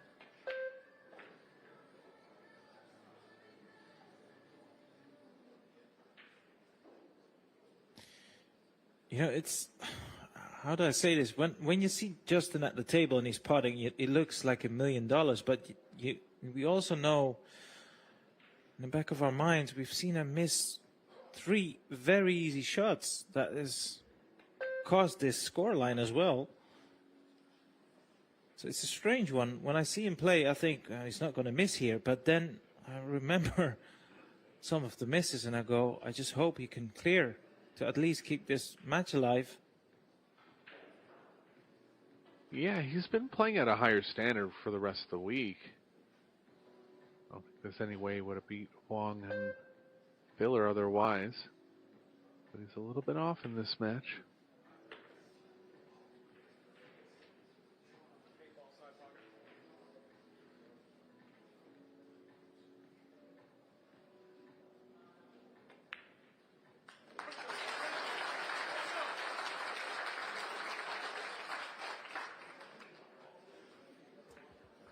Iceberg still in this match.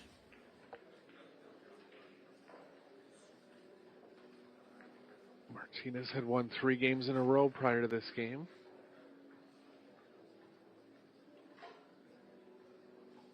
Bergman will have to get back into breaking form here.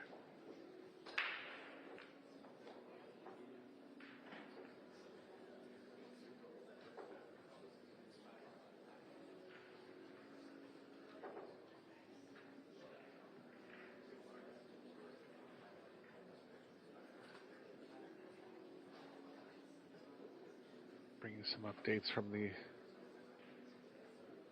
other matches going on right now.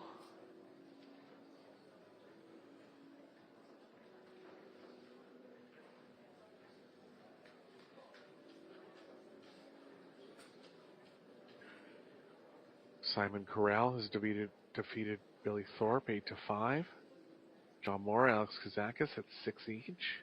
Daniel Maciol, Hayoti Chikata, 5 each. Mario He over Robbie Capito, 8-4. Yap up 6-5 over Feder Gorst. Max Lechner has defeated Dennis Grabe, 8-5. Naoki Oi, 8-5 over Thorsten Homan.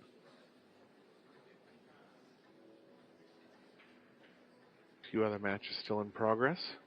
John Mora, Kazakis, 6-0. Scratched on the break area. That's a killer in 8-ball. Yeah, particularly when you look at the layout as well. This is a good chance for Garrison.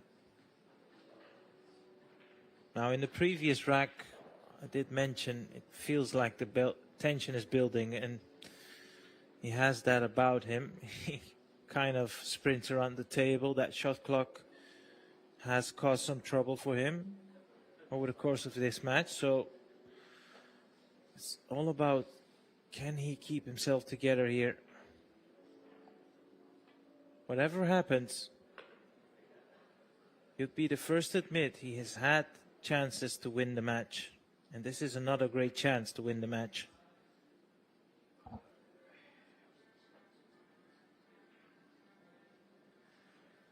Wanted to be a little straighter on the 14 here. I believe he still can hold for the 15. A little too much angle, so got down for the 9. That was the main plan at the start of the rack here, just getting, or pardon me, the 11, getting down for the 11. That was the main plan at the start of the rack here. One hit the 1, doesn't want to go behind the 6, and he has, Arya. Oh my God. Wow. You can play that shot another 1,000 times, and I guarantee you that cue ball will not land where it has. That is unbelievable. He's still on the bank, luckily. Might have to swerve it.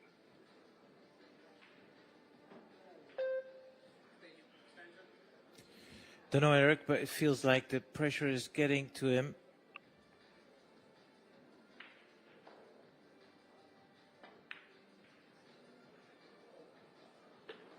What a shot. What a recovery shot but he's still not out of the woods just yet. He's pretty high on this 12. Yeah, and the 13 and the 9 don't go in the top left, so he's going to have to come back 2 rails here.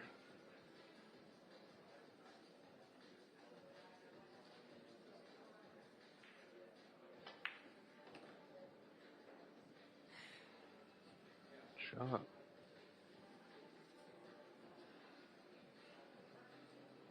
Looking good to book his place in the final 32 now. All the players in the final 32 will get paid $90,000 to the winner.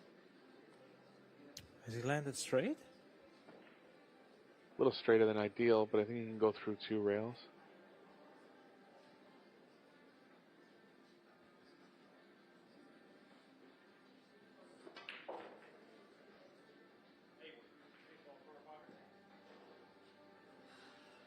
Yeah, that 4 ball is a little bit in his way. He's a right-hander, you know.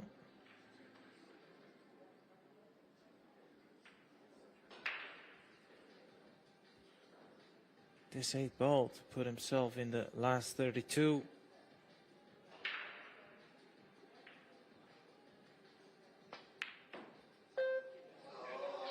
Oh, wait. Oh, wow.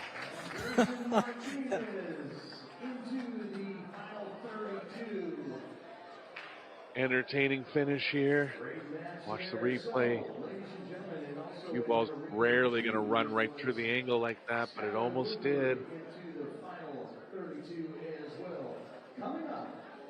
With Derek Cox here for a second. These are losers qualification rounds in the mixed doubles, so we have 4 big matches coming up. The winners move on to the quarterfinals, and the losers are out of the mixed doubles. Starting at 4 o'clock, we'll have Hung and Tuchier and Wang Lee.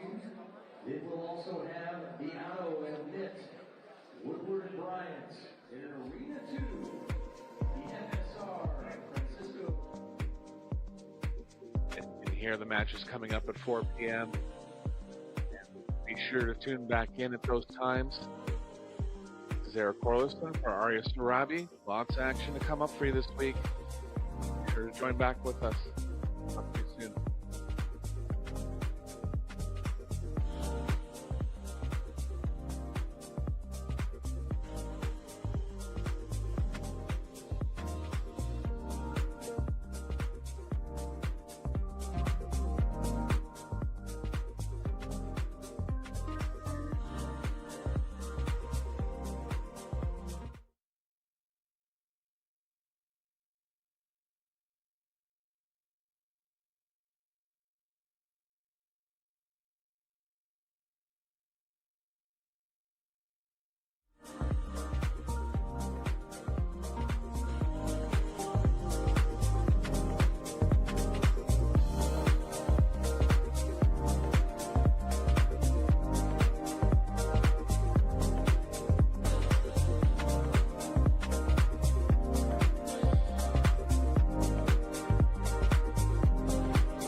ladies and gentlemen, pool players and fans, welcome to St. Louis, Missouri, USA. This is where all the action in the pool world is this week. It is the second stop of the 2026 Predator Pro Billiard Series.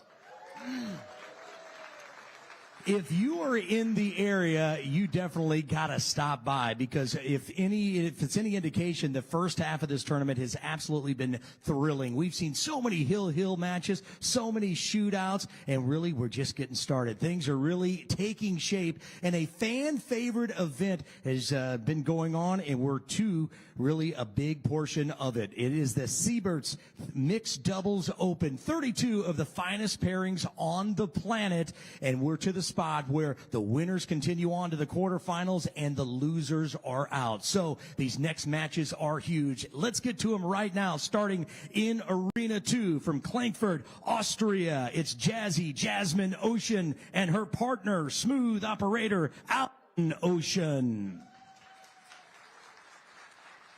And their opponent from Glacia, Spain, it's Maite Ropero and her partner from Murcia, Spain, FSR Francisco Sanchez Ruiz. Back here in Arena 1 from Las Vegas, Nevada, USA, the Roadrunner, Savannah Easton, and her partner from Sioux Falls, South Dakota, the South Dakota Kid, Shane Van Boning. And their opponent from Seoul, South Korea, it's Soa and her partner, a neutral international athlete, Victor Zielinski. We're lagging for the break and sending it to the Predator commentary booth. Take it away, guys.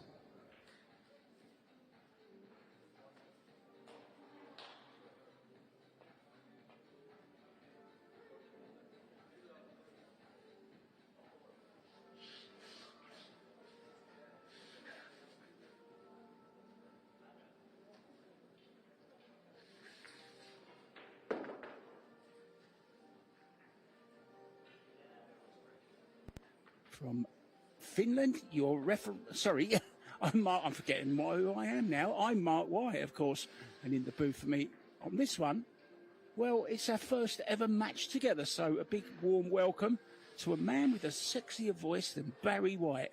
It's Ben Francis. Hello, Ben. Hello, Mark. I don't know if I'd go that far, but I quite like my voice too. You know me. We need a little bit of drama. We're not going to have to create any, because I think this match, Ben, is going to produce lots of drama. What a match we've got in store here. Oh, looks like a good one. Hometown favorites, the USA favorites, SVB and Savannah Easton. We'll hear the crowd getting behind them. Plenty, I'm sure. But 3 other matches going on outside of this one, all streamed for free on Pro Billiard TV right here on YouTube. Zielinski to break. First rack.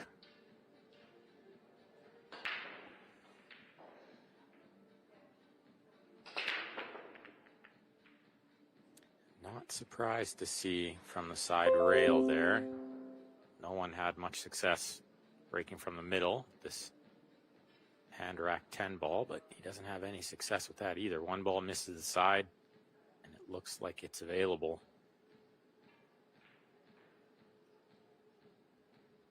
Or is the 1 in the way a little bit here, Mark? The 9, rather, in the way of the 1. Yeah, I think it is slightly rail first. I think we're looking, well, he's looking at a push out now, Ben, which you're entitled to do, of course, after the break. Push out shot, leaving them a little bit of the 1 ball. Yeah, never the favorite, the one playing the push out. So we'll see if they give this one back. Kind of a tricky spot here to get safe. Yeah, I like giving it back. See what Shane has in mind.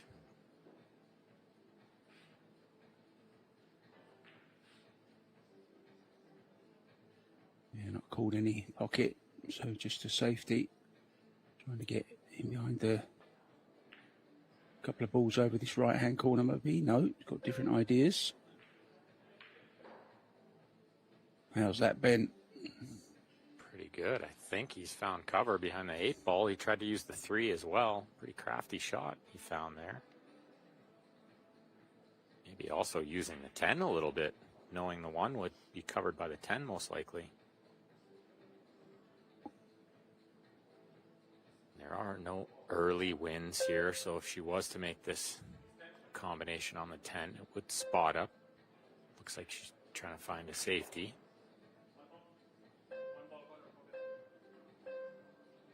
Yeah, he's playing it off the back of the 10 maybe.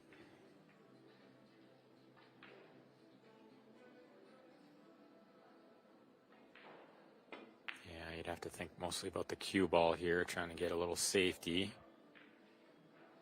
Hoping to hit the 10, didn't hit the 10, but it's worked out okay. He wasn't far off actually making it.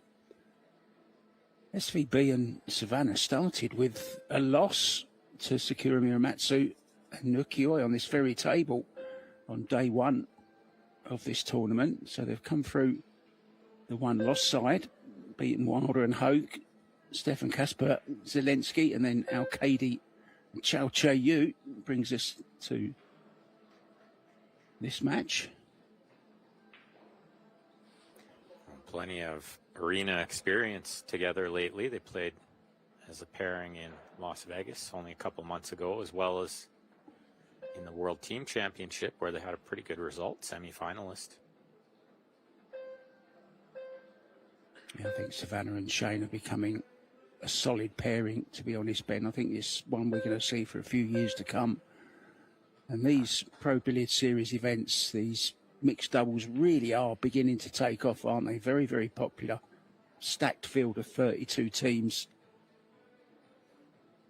As a giant pool fan myself, I absolutely love these doubles events. I think we really get to see a little bit inside the mind of these great players when they're playing doubles. Don't always get to see it when they're playing singles. They just kind of go about their own business. They know what to do, but the doubles, we get to see a little thought here and there. And Shane's a pretty good coach. How you like learning from Shane growing up at a young age like Savannah? Yeah, terrific experience for her. She's already got so much knowledge and experience at the age of 16. She's going to be a real force. She already is. But going forward, Ben, over the next few years, I think it's going to be a very, very telling point in her career. Kick safety here from Shane. Hasn't found cover, but he's contained the 1 nicely. Smart shot he played there.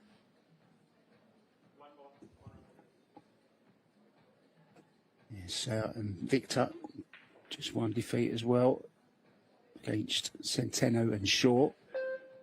They're going very, very well in this tournament.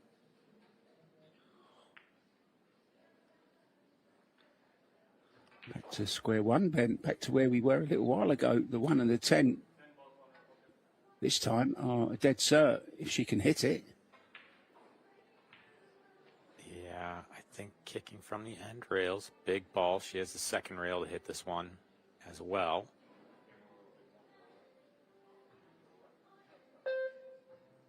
Changed her mind and changed it back again. I think you have to get up here and have a look at this situation again.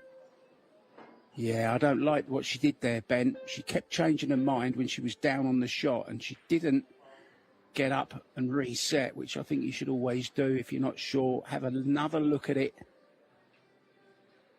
And I think she knows where to kick a lot of times. She's a smart player. But I have seen them in previous matches where Shane eyeballed it and then pointed at the exact spot where the kick needed to happen. They maybe could have used it there. And not that she doesn't know where to kick. It's more just about the slippery cloth and finding that proper line. Nonetheless, Zelensky makes this little combination. See the 10 spot? A good angle on the 1 to get all the way back up there for the 2.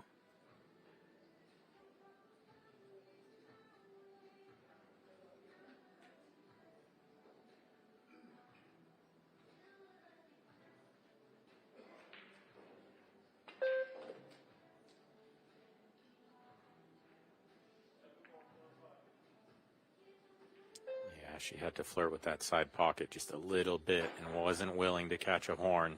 So overplayed it a bit. Not got position on this 2. Going to be a safety. Possibly a billiard into the 6, but I don't know if it comes with any guaranteed position.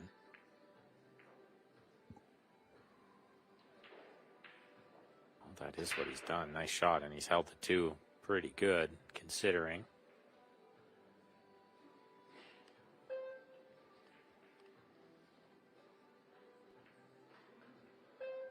So with so many patches on her shirt, she looks like a NASCAR.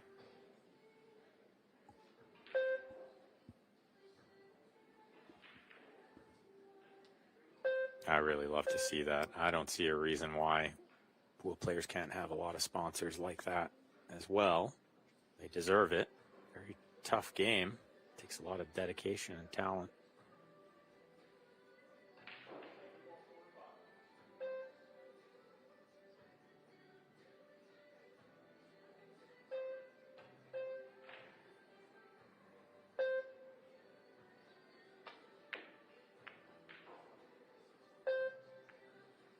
And I have to congratulate you as well on your recent sponsorship deal, Ben.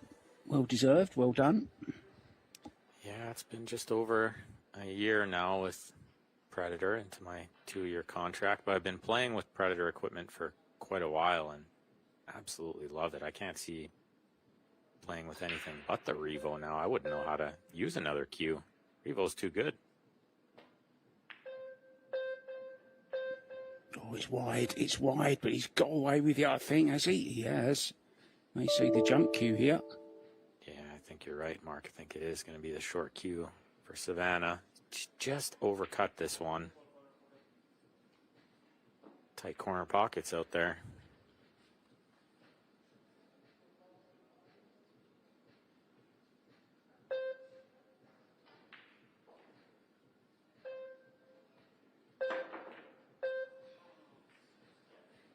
Good effort.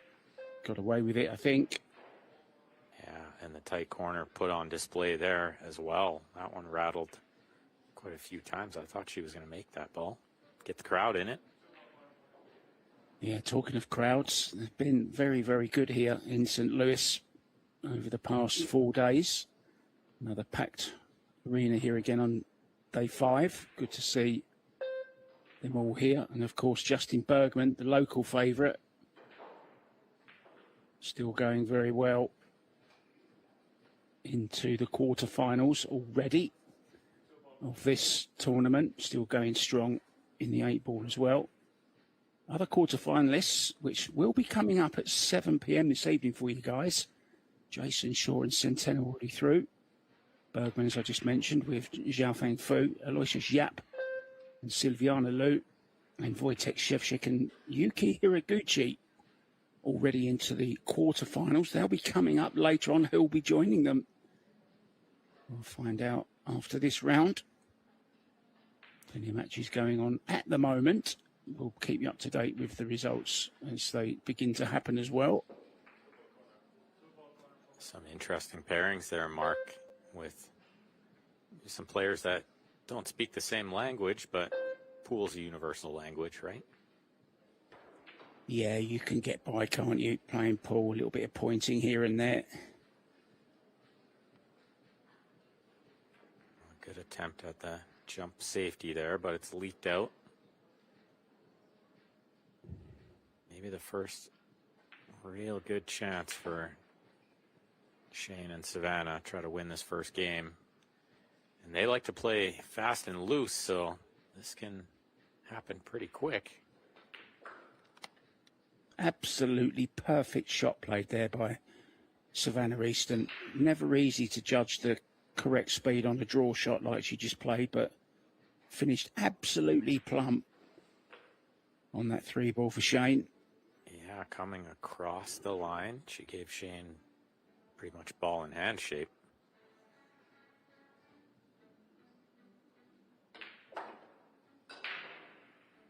Touch of inside spin, pulling it towards the 7.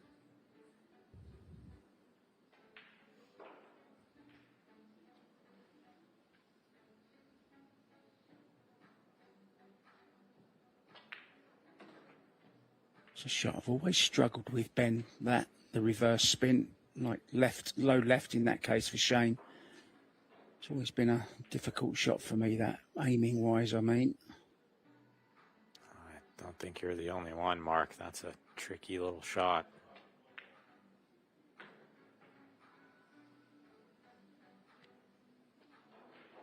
Good one from Shane there.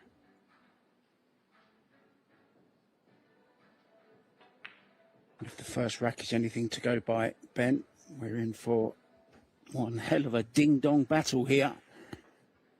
Really had to earn this rack. And it took a while, but they get there. The fist pump. 1-0 to the Americans. Yeah, a couple small mistakes from each side. Zielinski missing one. See, it's early days in the stats, but 3 misses in the first game, a little worrying. Yeah, that's a lot, isn't it? 3 and 2, 5 misses total. That's a lot. Yeah, we've seen entire matches with less misses than that. So we'll see if they can clean it up. Obviously, a lot of pressure out there trying to qualify for that final 8, the quarterfinal spot. Plenty of prize money up for grabs this week as well. $40,000 to the winning team of this doubles. Yeah, just can't not mention. Oh, look, Shane's going from a little bit more, or almost centre here. This is the break he's famous for. This is his favourite break. Yeah, nobody hits it better than him, and he's got a ball down. Yeah, it shows how well he hit that, Ben. Got the 4 railer. In background is, look, we've got mum, dad and daughter all in one picture, and Shane Van Bonen. Look at that, a photographer's dream. Good stuff. I love that. Savannah's parents, big supporters of her game, and I think that's a big reason why she plays so good, has the opportunities that she has.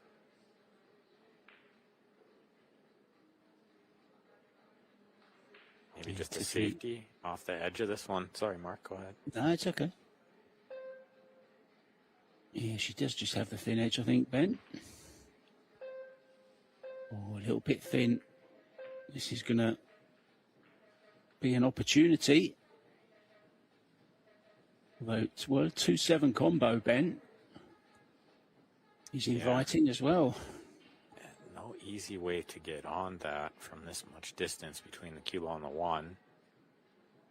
Might have to come all the way around off a few extra rails, or take what the table gives you and just get side pocket height, cut the 2 into the 7. Got caught by the shot clock there.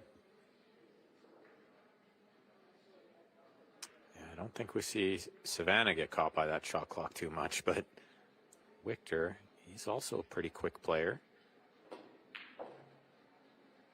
Yeah, the extra Look at rails. this. Oh, unlucky. Can play the Karen, maybe. Well, or just the safety now, Ben. Behind the 8, what do you think? Yeah, I think she'll play some sort of safety. Behind the 8 looks good. She might go for a little extra behind the 4 or the 3. Looks like the 4 maybe. And bank the 2 to the end rail. Looks pretty good. What a shot.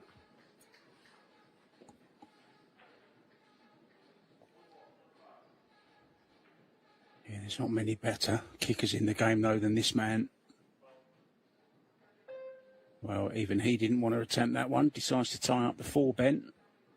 Yeah, he never really looked at anything but tie up the 4. I think the 8 ball was so big there. No way to spin around it. Multiple rails weren't available. Smart shot to tie it up, but they're not going to love their next shot. No, and he can open up the 4-5 as well here in the same shot.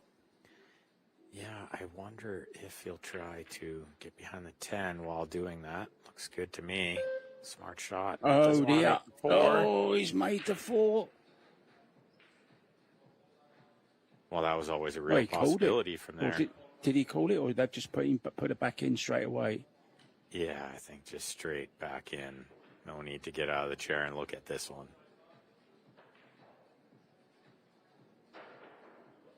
Oh, that's a misjudgment there from Zielinski. Wanted to break those balls out, but he had a lot of room for error. Yeah, airborne with the air rush for Sir. Good hit. That's pretty good from where she was. Tough little combination and not easy to control the 2 ball here.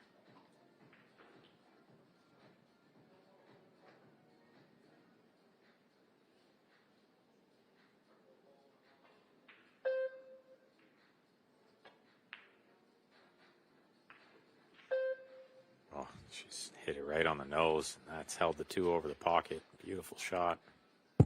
Yeah, tap on the table from Shane Van Boning there as well. Always nice to get a tap on the table from him. You know, you played a pretty good shot, Ben, if you get that from the South Dakota kid.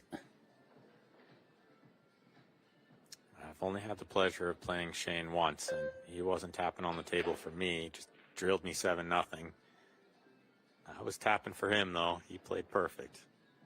It's a treat to watch up close.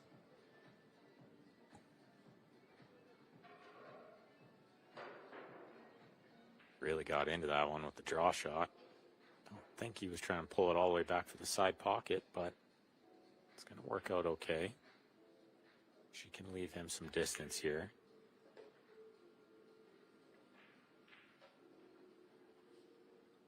Yeah, this is a typical Shane shot, this one. He's very good at this. Do you think he stuns it across, Marker? Will he just drag it in? Yeah, I think he's good at the drag shot on these, on the dead weight. I agree. Yeah. It's kind of his shot, isn't it? Played to perfection once again. He's played that shot so many times. I think every shot is his shot. Does he have a weakness? No, I don't think so. Not that I've ever seen. Another pinpoint positional shot there.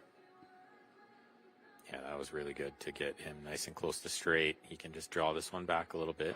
She can cut the 10. Don't need to be straight in on the 10.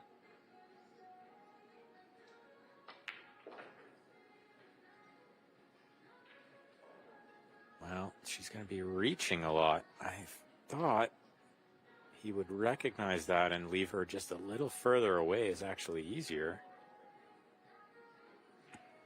She's still a big favorite to get this down, but look how long the bridge is.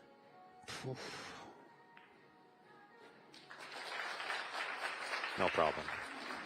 Yeah, Shane straight out of his chair for the fist pump. And I think Shane's enjoying his pull. Okay, he went 2 and out in the 8 ball. He finished, I think, semi-finals in the banks as well. But he looks to be enjoying himself, Ben, which is really, really good to see. Yeah, I think everybody is enjoying that as well. We're all treated to some great pool, and the great SVB is out there enjoying himself. He said something fairly profound in Vegas after they lost in the semifinal of the World Teams. He said, it's okay, we'll get them next year. They can't beat us once Savannah gets 1 year stronger. Wow. So it tells you how much he believes in her.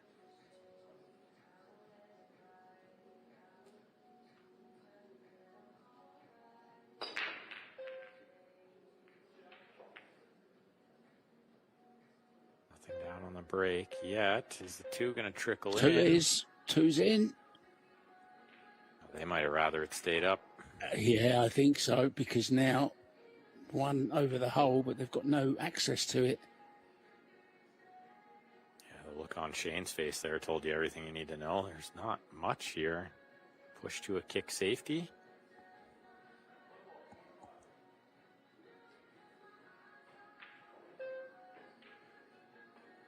Always tough to play the push out when the one is near the pocket.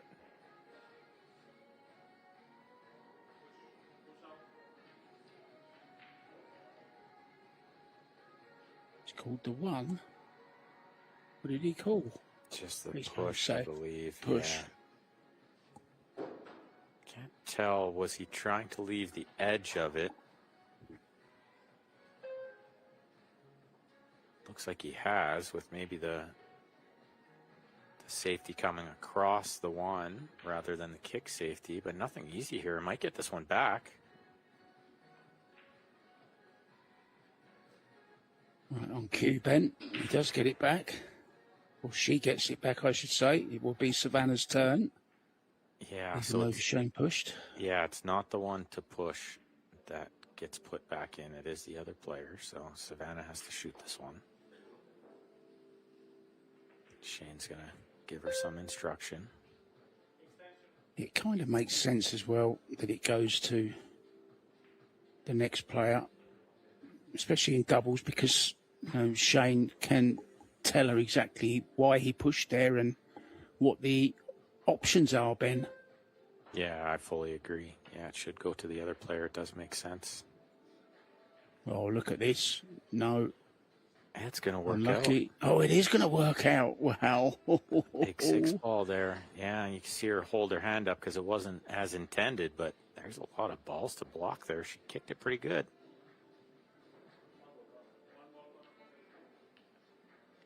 The orange air rush out for Victor here. This is a tough one. You got to land almost on top of this one ball. He's quite a tall lad, which is an advantage. Yeah, being able to get that bridge hand nice and high on those jump shots.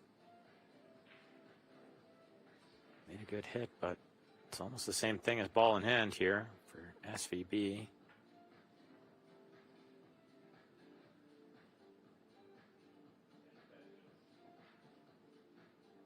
Not a tough layout.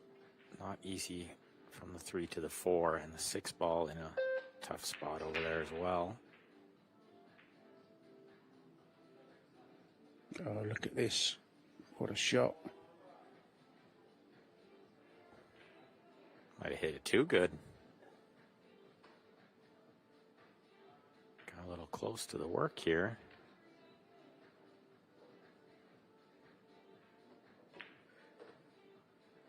I think it might be a safety on the 4. Well, if they could see the 4. Yeah, overdone it. These tables are very, very quick and slick.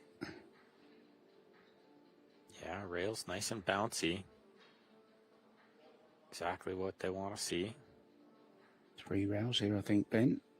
Try and hold the cue ball behind the 9, maybe. That's a good call, Mark. I think that's exactly what he's trying to do.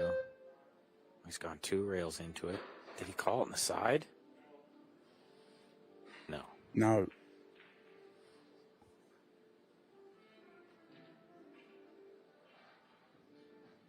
Put some pressure on them here, though. As I mentioned, the 6 ball in a real tough spot.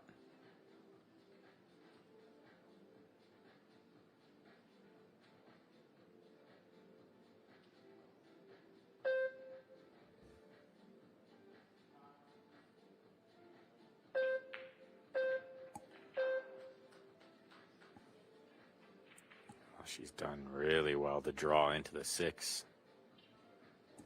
They got a great chance here now. One more good shot away, I think.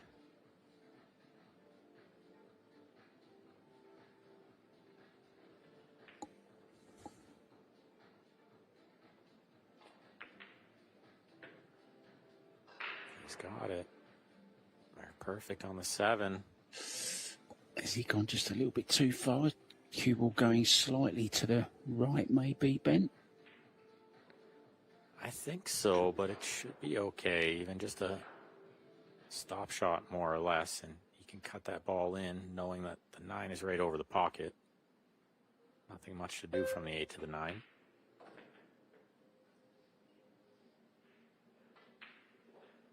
And you got to really back your partner in these situations, playing with one of the most talented players in the world, this young man.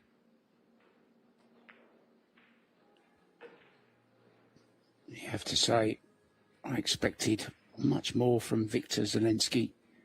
Did win the Las Vegas Open and the Pro Billiard Series once. I remember that. Same year that Wojtek Szewczyk won the World 10 Ball in Vegas, I do believe. And this 10 Ball now to get on the scoreboard in this losers round match. And other matches going on at the moment. Fedor Gorst and Bean hung in action against Marco Teucher and Wang Ling. It's Teucher and Ling that are 2-1 up in that one. 2-1 up also, Rubelin Amit and Carlo Biardo over Sky Woodward and one of your young ladies from Canada, Brittany Bryant. And the Oceans, brother and sister, are 2 down to Mighty Repero and Sanchez Ruiz. Now, those of you that don't really know Ben, some of you might not know him, Ben Francis, my co-commentator, a very, very established player from Canada. Now, Ben, you're working, are you still at Leather Pocket? More or less part-time. Okay. I help with the junior league and run some of the tournaments, but yeah, good room in Calgary, Alberta, Leather Pocket Billiards, full of diamond tables. Well, this break has been a menace for everybody. Looks like the 2 balls wedged in there between the 8 and the 9 certainly doesn't go.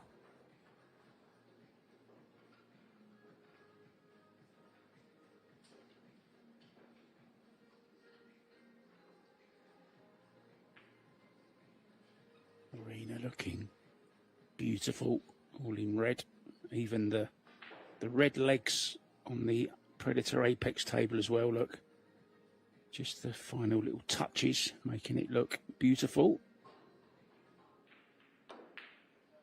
Predator and the Pro Billiard Series, they do such an amazing job with these setups, and they just look a little nicer, a little cleaner, smoother every time they set up. Just really upping the game all the time. Missed one there from Shane. Yeah, it wasn't straightforward, was it, Ben? He was jacking up and trying to hold the cue ball for the 2. Yeah, and I think in the back of his mind, knowing there was nothing on the 2 anyway, just a safety on the 2.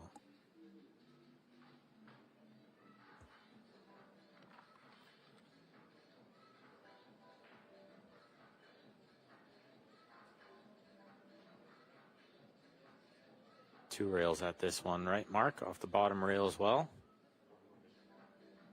Shane looking a different way. He's called the corner pocket. He wants to go 2 rails and try and clip this 1 ball thin. The 1, maybe get a little separation. Don't want to hit that side of it, though. Oh, you cannot hit that side. That happens very, very regularly. Yeah, we've seen it time and time again at this tournament. And at every tournament, that scratch is on all the time. It going straight over there.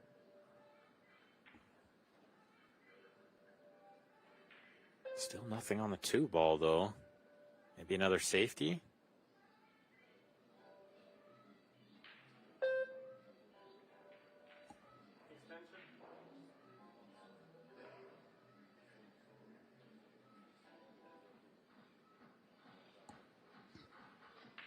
There you see what he wants. Often trying to develop the balls with these safeties. Don't want to just play a nothing safety that doesn't move the game ahead. Now open the 2-9 here. That's the plan. Well, or at least get it into an area where they can move it next time, or maybe play a really good third safety, but it's not worked out.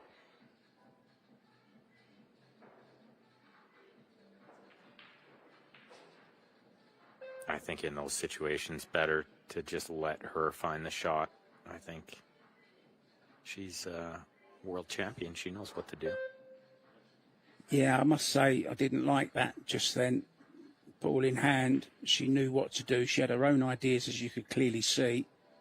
Viktor wanted her to play something else. I don't necessarily agree with that, to be honest, Ben. I think you're better off letting your teammate play a shot they're comfortable playing rather than one that you've manufactured for them. Yeah, exactly. And just let her go. A little different than this pairing where you can't fault Savannah for maybe just always taking Shane's instruction, being a less experienced player, but wow, how good is this shot? How good was that? Exactly by design. Perfect kick safety. I think Savannah can learn a lot about this side of the game from that man there. There's fewer in the world. There's few in the world better than him at it, if any at all. Clever shot there, though, using power, burying the cue ball into the rail to alter the angle. Yeah. Coming out. And hit the correct side of the ball to get something good happening, and something good happened. I think all the players now are kicking so good. They kick, they jump so good, and the knowledge level is unbelievable. The equipment's so good. It's hard to get a good enough safety nowadays.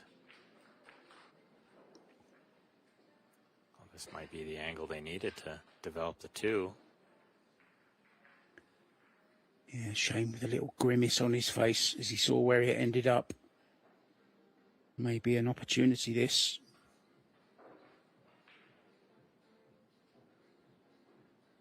It might be a little thick on the contact on the one. Cue ball might be driving right by the two. But even if it goes into the 10, they might have some kind of safety on the two. Just don't go by the 10. Oh dear. Now then, this is... Oh, you see Shane there as soon as that ball was played. Got very fidgety in the chair. Can't wait to get out. Can't wait to get at them, to get on the hill in this opening set. Best of 3 sets, remember. Races to 4. This format really is becoming so popular now. I love it as a player and as a spectator. I think it's really great.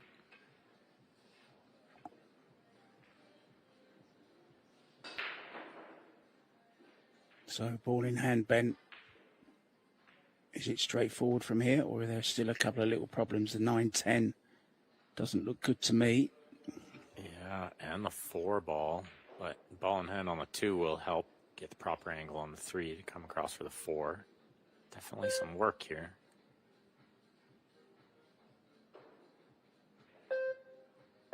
Just wondered if he was looking at brushing the 9 or the 10 there, but he wasn't. I think with the 8 close by, they're not going to panic about it yet. Certainly need to have a plan in the back of the mind, though.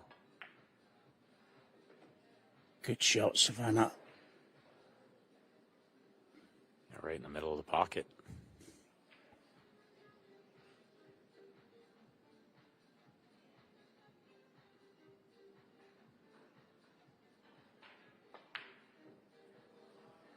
Oh, they didn't play that well, did he? Played it into the rail, but got away with it. Well, you don't see that every day from SVB, but he is having a bit of a tough week out there. As you mentioned, 2 and out in the 8 ball.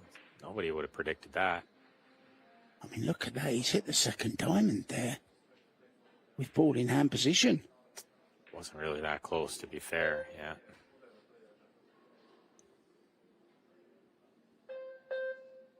But, wow, that's pretty good. Can she see the edge mark? No. Is the answer, I think. Straight to the kick shot, Ben. Exactly, and looking for 2 rails again here.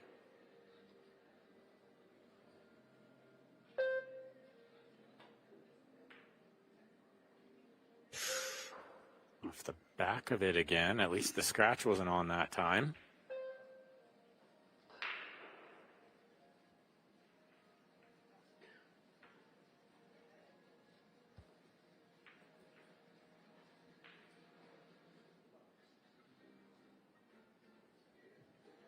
I'd like to see Shane pointing to the place to hit in this situation, Ben. I don't think it's overcoaching. I think in that situation it's okay. Yeah, I mentioned it a few shots ago. I think she kicked that like a combo on the 10 and drove by it. I agree, Mark. I think just with the slippery rail, it's easier for Shane to know the exact spots to kick.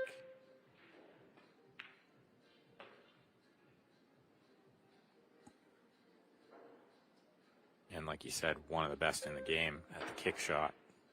So nothing wrong with maybe even asking him where the exact contact point is. Of course, speed and spin, everything changes it, but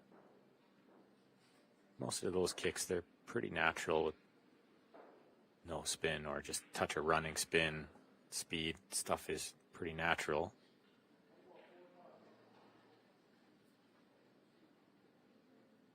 Nonetheless, chance to tie this match up. See what they find with the 9 ball.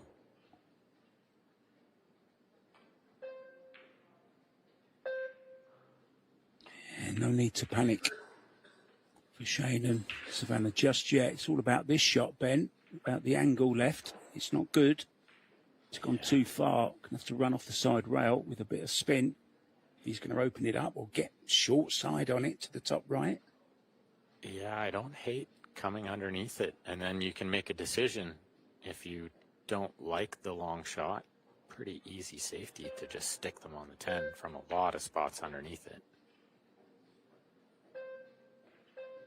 And this is probably one of those spots where you don't take on the shot. You can just freeze them on the 10 and send the 9 up table.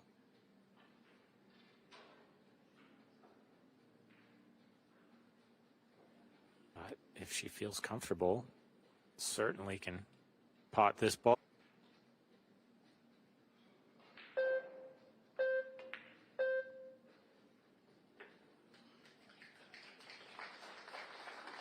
I suppose when you shoot as straight as her, you never pass up that shot, Mark. Well done. Terrific shot. This seemed easy 10 for 2-2. Right back in this match and breaking.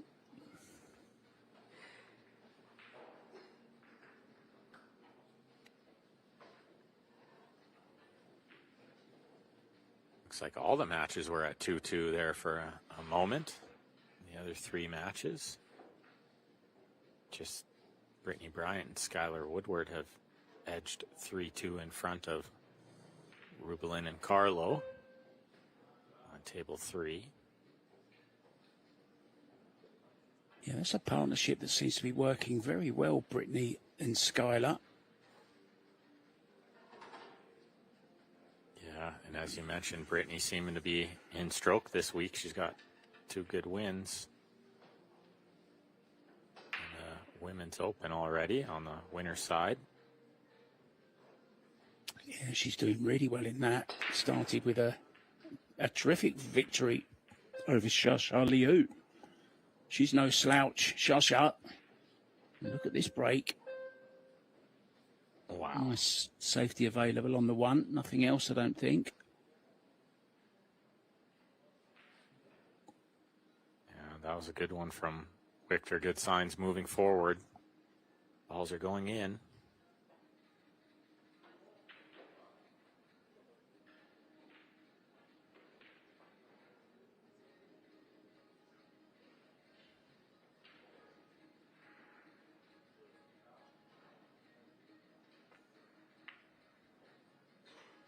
Touchy, Beautiful. little safe, and she's dealt with it really well.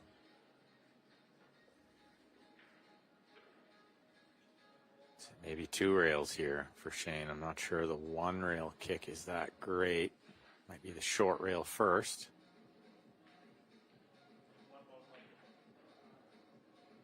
Just going to spin it off the 1 rail. More opportunity for safeties this way. That shot that Sarah just played, that was all her, you know. And I think it's a pretty good way to go about it. A good phrase to use would be, you know, if your partner's at the table, just say, what would you normally do? Do what you usually do, you know.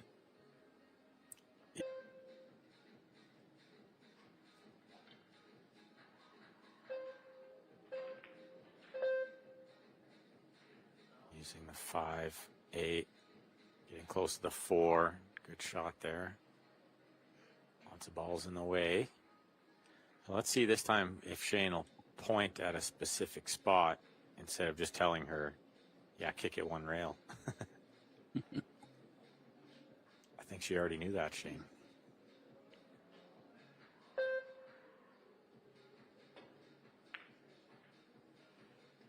Oh, this is good. If it misses the 9 and gets the end rail, it doesn't. Perfect line though, Ben, on the contact. The idea was good, just a little bit lacking in pace. Yeah, and it's tough to judge the speed on those kind of shots, so you can't fault her for coming up a little short.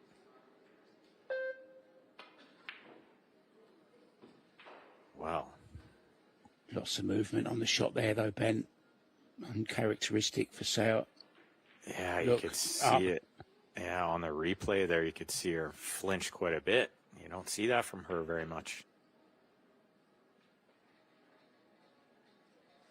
It's normally when there's a bit of pressure on, a little bit of a snatch in the cue action. She's normally silky smooth, Sauer. Not in that case. Yeah, that's absolutely right. She doesn't jump up on the ball very much.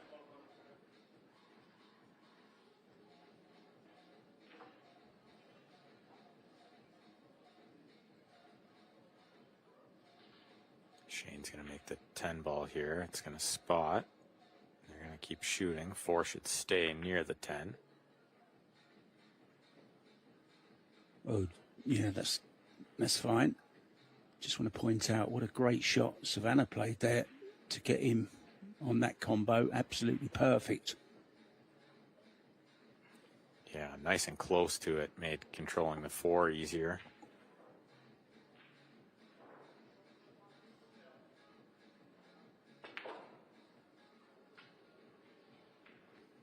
Not so sure about the grip on the butt of the cue there, Ben, on that rest technique, the bridge technique. I think she needs a little bit of help on that, maybe. I know players don't use it too much these days because of the extensions that they prefer to put on the back of the cue.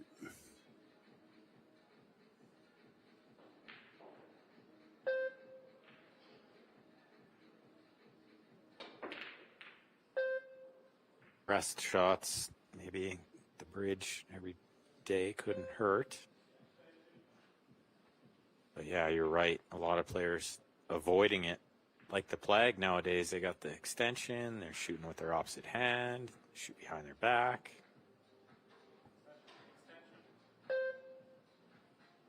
Yeah, anything, any excuse not to use the devil's instrument, as some people call it. I never used to mind using it when I played snooker. Yeah, and I was just going to point out, Mark, yeah, coming from the snooker background, I'm sure you're quite handy with it. Yeah, I mean, it's just, you don't even think twice about it. You know, I've got extensions for my cues, and this is the honest truth. I've had them just over a year, and I've not used it once. I haven't used the extension once on the back of my cue. There you go.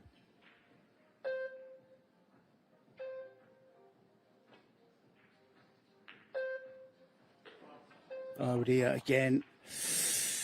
You just feel that Sarah and Victor are getting the better of the safety exchanges now, Ben. And it's been a big factor in this opening set, the safety. There's been a lot of them. Yeah, and the momentum's definitely shifted from Shane and Savannah starting this match pretty strong. It looks like it's going to be Soa and Zielinski to the hill first.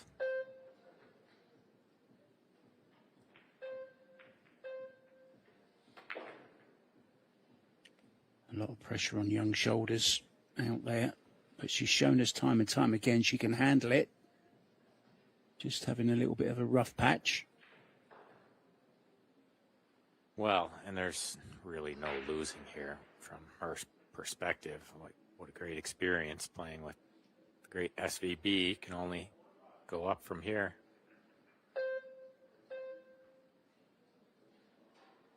Yeah, this is where Shane needs to lift her up a little bit. She's looking a little bit down in the chair there. She had that couple of scratches and also that misplaced positional shot to the 5 just a little while ago.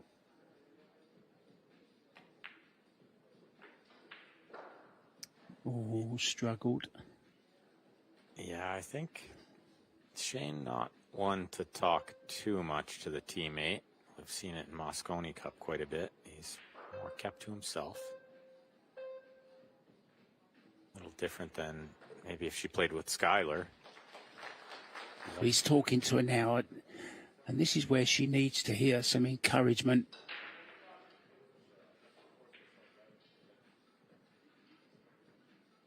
Well, it's just about... Did they take the balls out too early? No. Oh, let's have a look at the replay. What happens after the 10 ball? Oh, so No. No, it's happened even before. Just wondering if they're talking about whose break it is, maybe. Okay, yeah, that must be what the discussion was, because nobody reached for the ball until the ref did.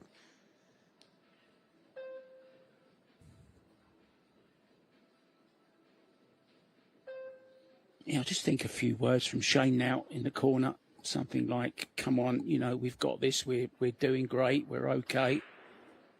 Forget about the past. Let's just concentrate on knuckling down now in these last couple of racks in this first set. You're doing great. Come on, don't worry. Well, if they could see the stats, you might tell her, look, we're 100% on the break. Let's just win this rack. We'll break and run out the next one. No problem. Nothing to worry about. Yeah, here's a chance. Not Yeah, sure the 2. What do we do with the 2, though, Ben? Yeah, nothing really available for the 2. Don't think it'll slip by the 9 there. Possibly off the back of the 9, or is it too close to the pocket or the rail?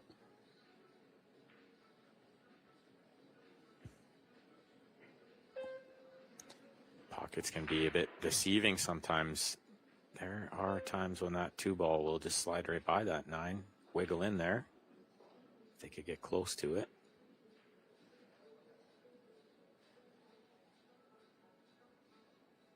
First things first. We've seen Shane miss a straight ball already. Yeah, I like this. He's got back up, having a rethink, taking his extension.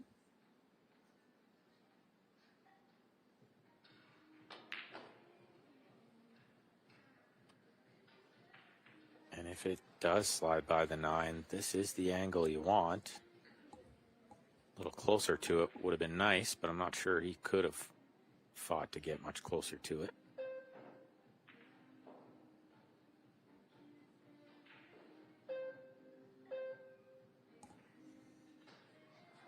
Great shot, Savannah. Okay, overdone the position slightly, but the pot should make her feel better.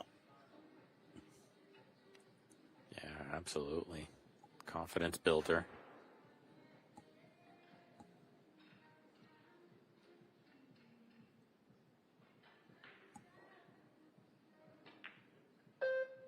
Back and forth to the other side of the 4. Speed looks pretty good.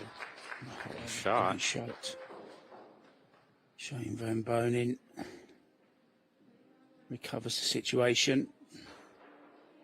Just off straight. Can maybe run through here, Ben? Yeah, I think so. And still a little work to do in this rack. 7 ball.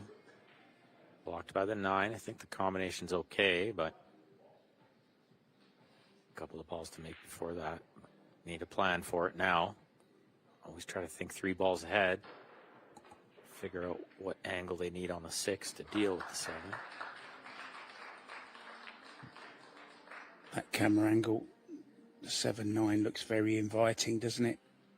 Well, it looks super easy from there, Mark, but from this angle, it looks like there's a bunch of distance. Maybe not so easy.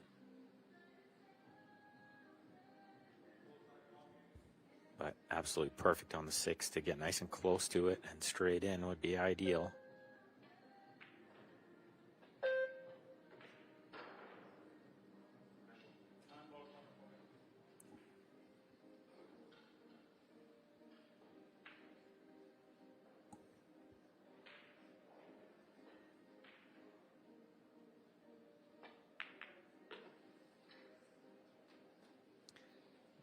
And I think that one missed straight in ball from Shane might actually help him in the long run. That might have just slowed him down a little.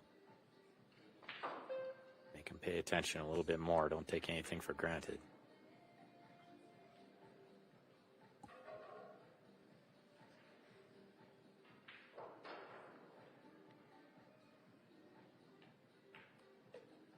Another thought about Savannah as well, just while it's on my mind.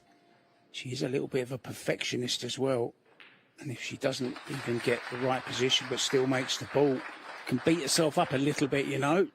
But she's a fine young player. Yeah, I think we could see it a bit there when she played the 2. I mean, she made a really great shot to cheat the 2 in by the 9, but she overran the cue ball a little bit, and she was livid with herself. Yeah. Wasn't a problem at all. To be a perfectionist.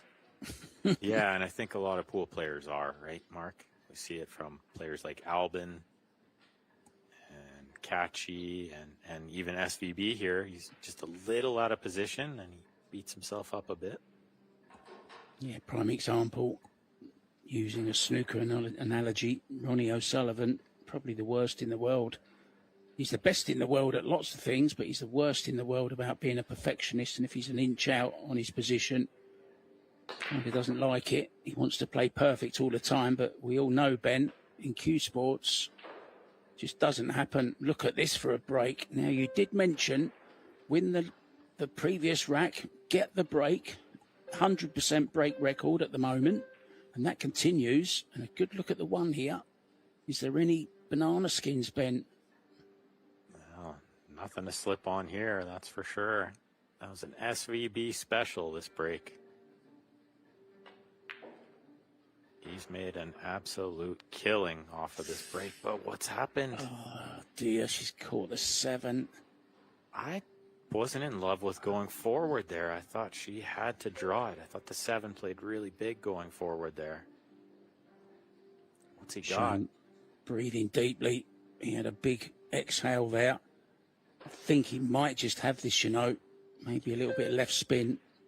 Yeah, it does still go. Shot still on. Extension called.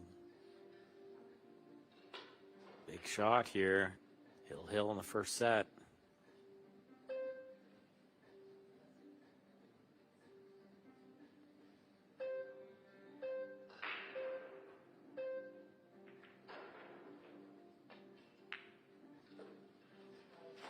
Oh, what a shot. Well, when you need a man to come up with the goods, SVB's the boy. He's the man. He's a South Dakota kid. He's everything.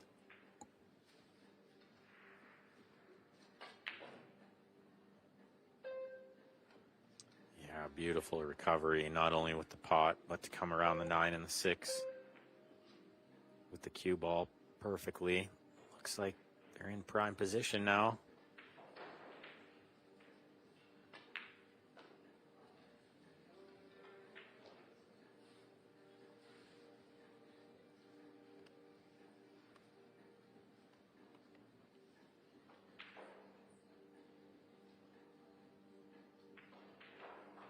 I think also with Shane being out of the 8 ball,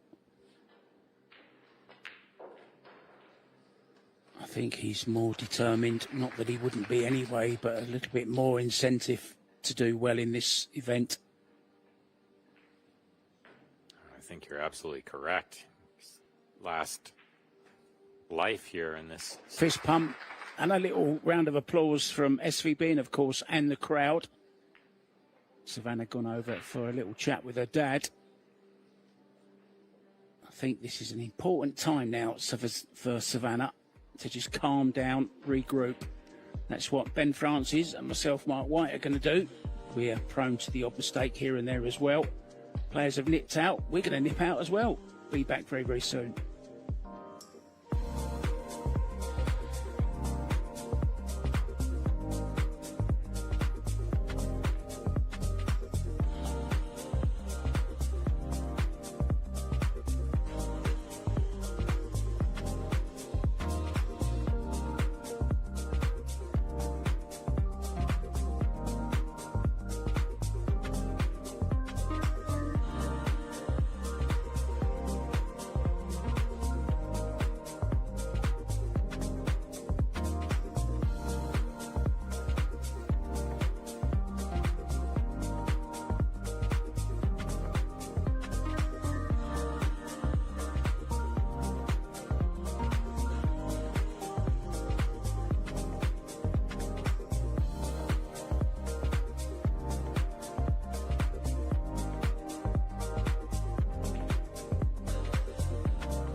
Welcome back to the Hyatt Regency at the Arch here on this Easter Sunday. 1-0 up. Van Boning and Easton. Elsewhere, Wang Ling and Teutsch lost the first set to Hung and Gorst. Brittany Bryan, after being ahead with partner Sky Woodward, lost the first set to Ruiz and Mighty Repero. I'm Mark White with me in the booth for this enthralling battle all the way from Canada, in Calgary in Canada. Ben Francis. I can't believe what I'm seeing on these break shots, Mark. We haven't seen anybody go 100% through 3 breaks in a row, let alone through 5 now. SVB and Savannah making balls.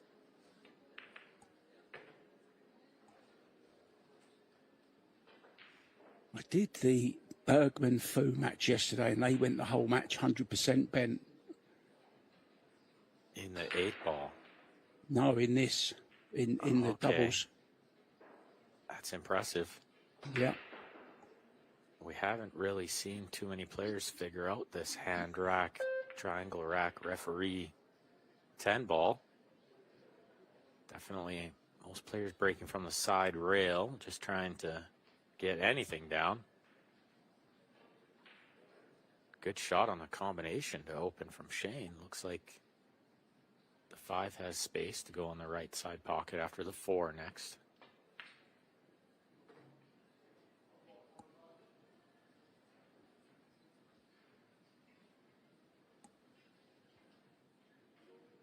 But how clutch was the break and run out to win the last set?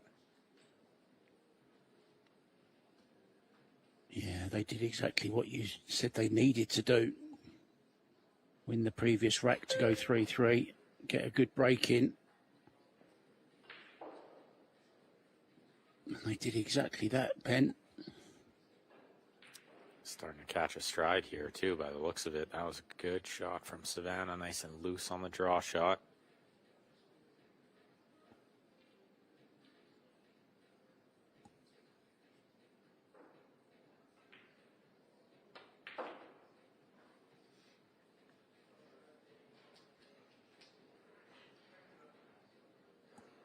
Now what, Ben?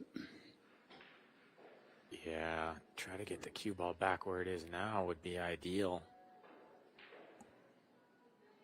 One rail. It's going to be a little short, I think. No, it's perfect. What a great shot. Well played, Savannah Easton. That's pretty much as good as she could land on that ball. What a shot. I'll judge the speed.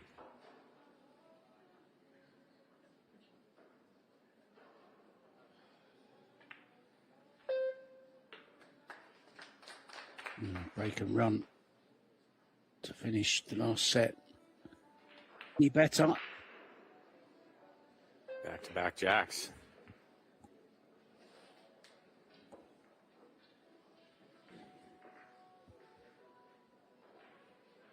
Yeah, crowd enjoyed that one. Yeah, I think we'll see a slightly louder group for the next match with Bergman coming up at 7 p.m. Yeah, always a packed house with him. They've been coming out in droves to watch him, Mark. In standing room only, it looked like.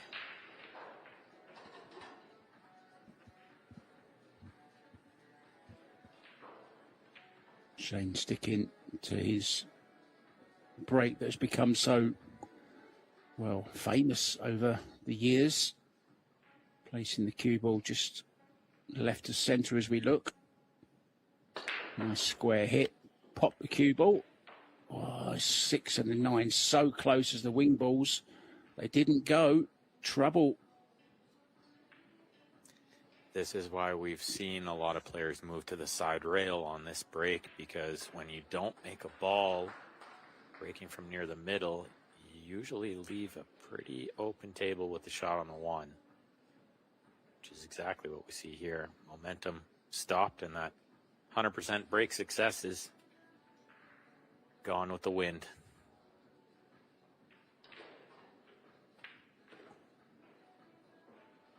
difficult to keep it up with the hand rack, as you mentioned before. Chance here for Victor and Sarah to get back into this match early in this second set. They want to win this rack. They want to go 2 behind.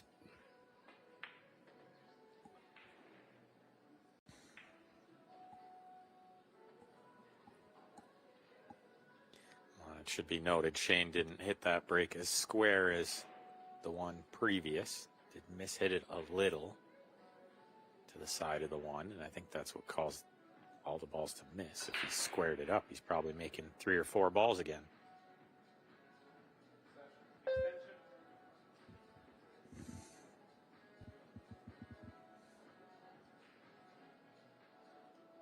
Looks like the angle is carrying towards the 4 here. Might need to kind of roll this one through and play the 4 in the bottom right instead of the side.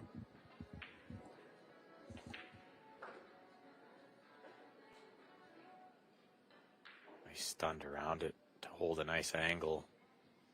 It's a great shot.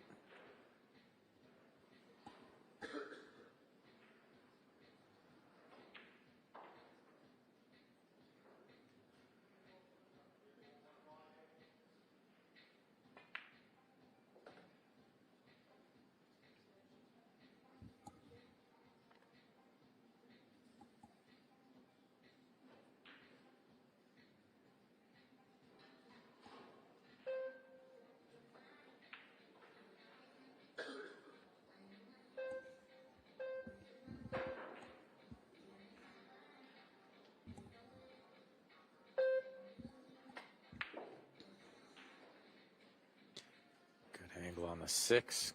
Try to find the window between the 8 and the 9 for the 7 in the side, as you can see where he's pointed there.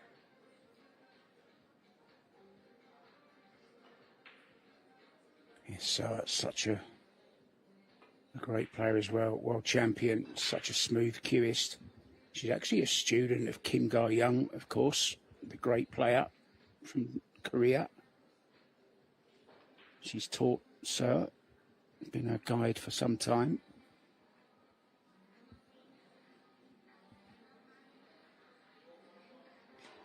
That's quite the professor to have.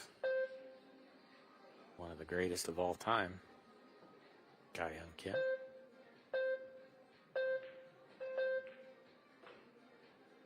Shot clock running down. Looks like he's hit it perfect. Kim just playing 3 cushion now. Very popular, of course, in South Korea, 3 cushion. They actually have 2 designated 24-hour-a-day Karam TV channels, Ben. See that 8 ball wipe its feet on the way in. It's got her smiling. Might loosen things up a little bit out there. Starting to get a little tense. Yeah, it's a reverse dish. Best serve chilled in that situation. The dry break from Shane, punished fully by that pairing there.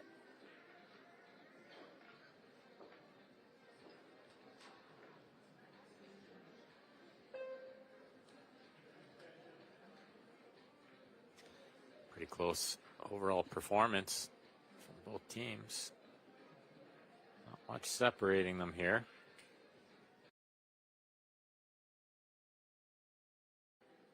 I'll tell you what, there won't be any spare seats come 7 o'clock. You have to be there an hour early to get a seat, I think. Oh, what a great shot this is.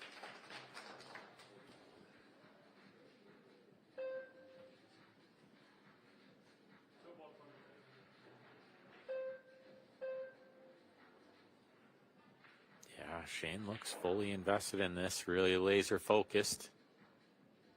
Tell he wants this one. And prize money, 40,000 to the winners, Ben. 20,000 each. That's, well, it's twice as much as a lot of tournaments played in the US on a yearly basis. Well, so I wonder, out of the 5 U.S. Open 9 balls that Shane's won, how many times did it pay 20,000?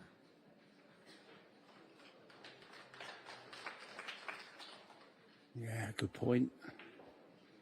I thought you might know the answer, Mark. Pretty good at that trivia stuff.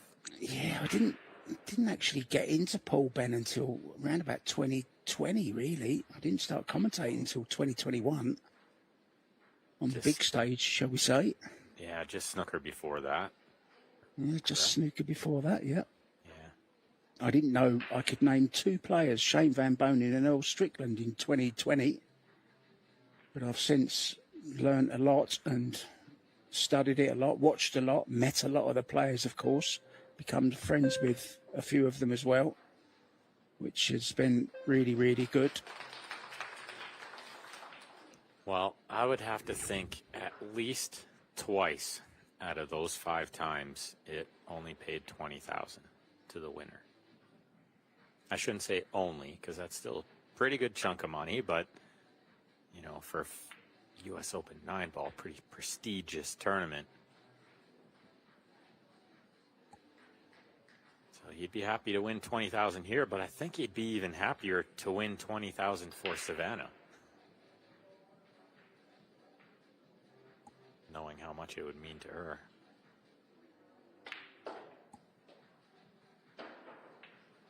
Well, what a mistake he's made here. Well overhit this ball. He's left her way underneath the 10. Scratch in the side might be on. Scratch in the bottom left corner of our screen might be on. What about the bank, Ben? Do you fancy the bank in the side? I do. I really fancy it with a bit of a two-way cue ball. Yeah. Try to get the cue ball on the end rail. Just in case the bank doesn't go, you can leave a long one.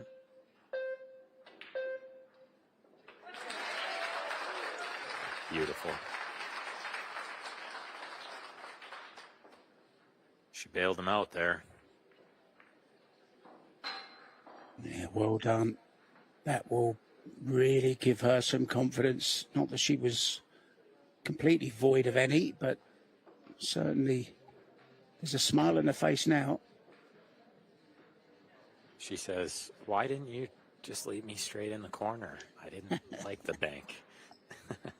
Well, I've got an answer for you, Ben. The US Open 9-ball championship prize money has grown significantly over the recent years from a meager $8,975 in 1976 to around 100 now, but it did remain at 30,000 for many years.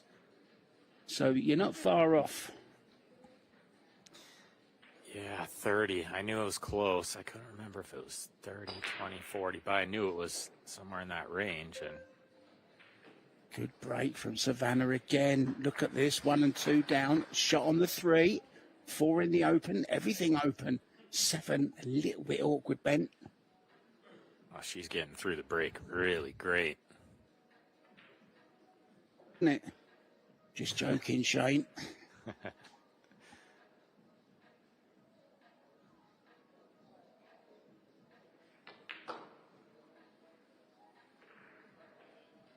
Watch out, 10 ball. It's good. Yeah, it looks okay.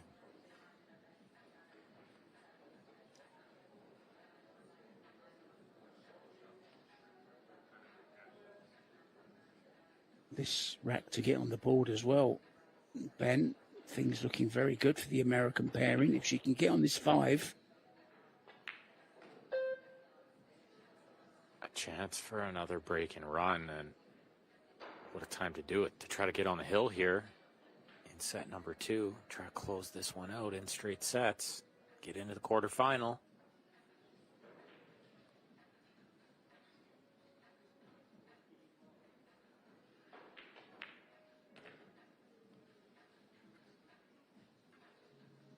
I'm really excited for the next matches as well. Whichever one we get, Ben, it's going to be a cracker for sure with the stacked field that we've got. Just so looking forward to the quarterfinals at 7 p.m. local time. Ben and I will be on commentary for you for that one as well. right here on table one.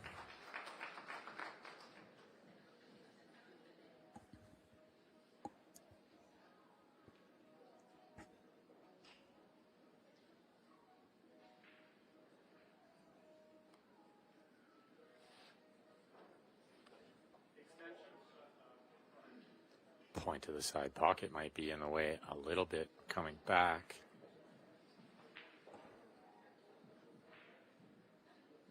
Yeah, I call this a dirty stun draw. It's just somewhere in between. Punch it and draw it. Ooh. Well, how do you like your 8 balls, Savannah? Yeah, well, better than the 10 ball she shot in the last game, that's for sure. Can she nudge into the 9 here as well? That's what I wondered. Maybe making the pot a little more of a sure thing.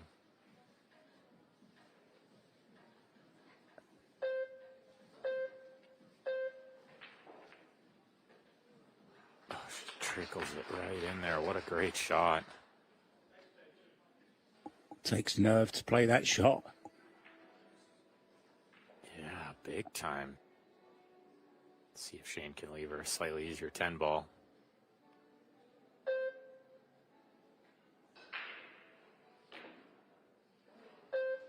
Well, he's got to make the 9 ball first, Mark. What a mistake. I tell you, I'm going to say it again. So many times you see players get down on a ball, change their mind when they're down on the shot, and they don't get up and start again. I really hate to see that, you know. See people miss balls so often when they change their minds when they're down on the shot. Just second guessing a little bit, and I think the gut instinct is usually pretty good, especially for somebody like Shane. Nonetheless, 2-2, just what they needed to see here. Zielinski, Soa. Down 3-1, they were going to be in big trouble, but 2-2, they're right in it. Just shows you, Ben, even the best in the world still make elementary mistakes sometimes when the pressure is on. Hung and Gorst are a set up and 2 up in their second set against Wang Ling and Marco Toicha. Sky Woodward and Brittany Bryant, after having lost the first set to Rubelin Amit and Carlo Biardo, are 1-1 in their second set, 2 up. In the second set, having lost the first set, Rapero and Sanchez Ruiz against brother and sister, the Oceans. The Oceans lead there by 1-0, though. Back to this one. It's very, very tight in this one, 2-2 second set. Ball down. What's the 1 doing? Oh,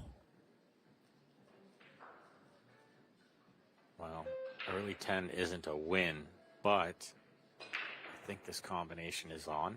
They may be able to control the 1 ball after. If not, the safeties look pretty routine, a couple different ways. yeah, 1 ball going to the left towards the middle pocket if he does play the combo. And then, of course, the 10 is respotted. Where does the cue ball go? Yeah, and I think he just took a look at maybe just a safety. Trying to use the 7 for cover.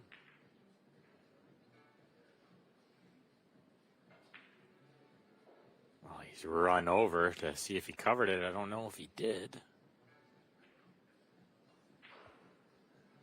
Assuming he did.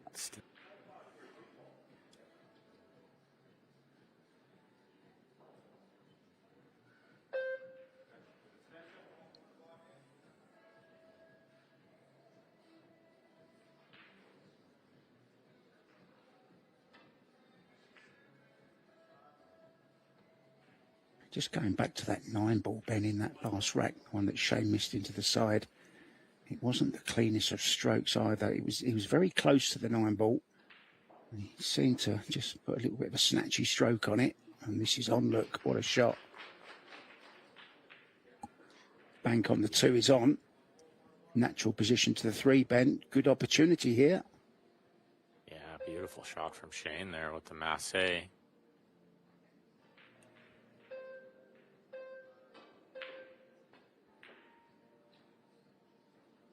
Not this time with the bank. And it's leaked around for a shot. Pretty straight in. A bit long, but nothing too much to do with the cue ball here for Soa. She knew as soon as she hit that. Yeah, well wide. Maybe just worrying about the cue ball a little bit there too. Didn't want to make the bank and hook Shane.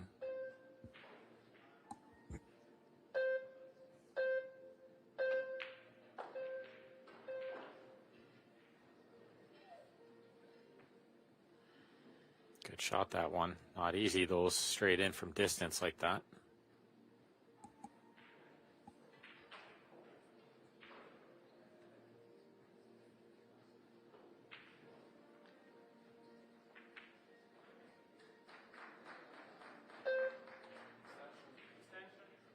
Does he draw around the back of the 10 here, Ben, and take his chances, or what does he do?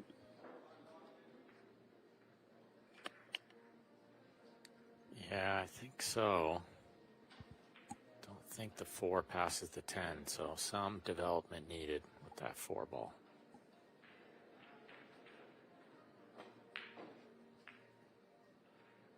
Into the 10.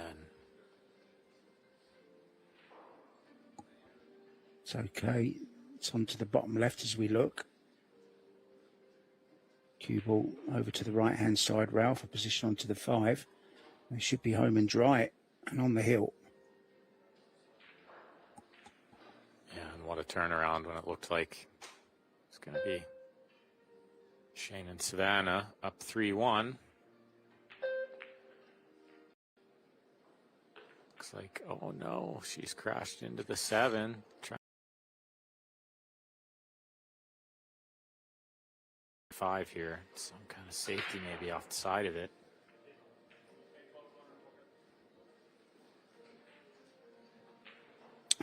Shaking her ponytail there, shaking her head. Why did I hit the 7, she says. Why did I do that?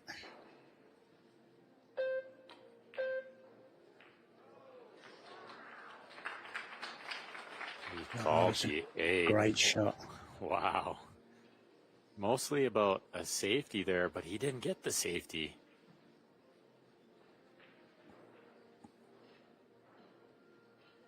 Small slice of luck, you could call that.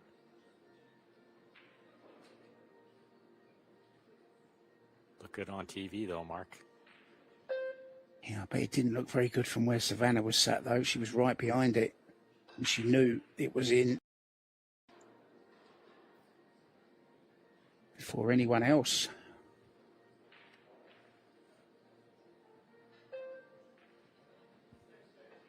Yeah, well, in my experience, when I've let an opportunity slip, pool gods don't start doing me favors after that. They usually start helping out my opponent.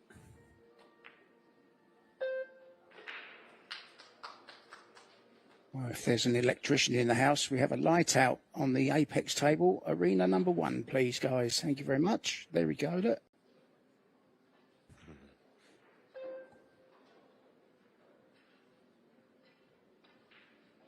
Zelensky played a nice one there, cutting that ball in real thin, back and forth. Good position on the 7, but just unfollow needed. It's perfect. This match far from over. This 10 to arrive at the hill first. Yet again, they did it in the first set, remember? But they let a 3-2 advantage slip in that particular set. But they can't afford to do it again this time.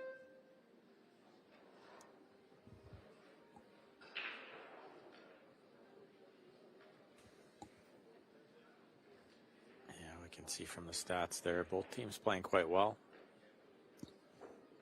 Not too many missed balls. Yeah, 780 7 and 800.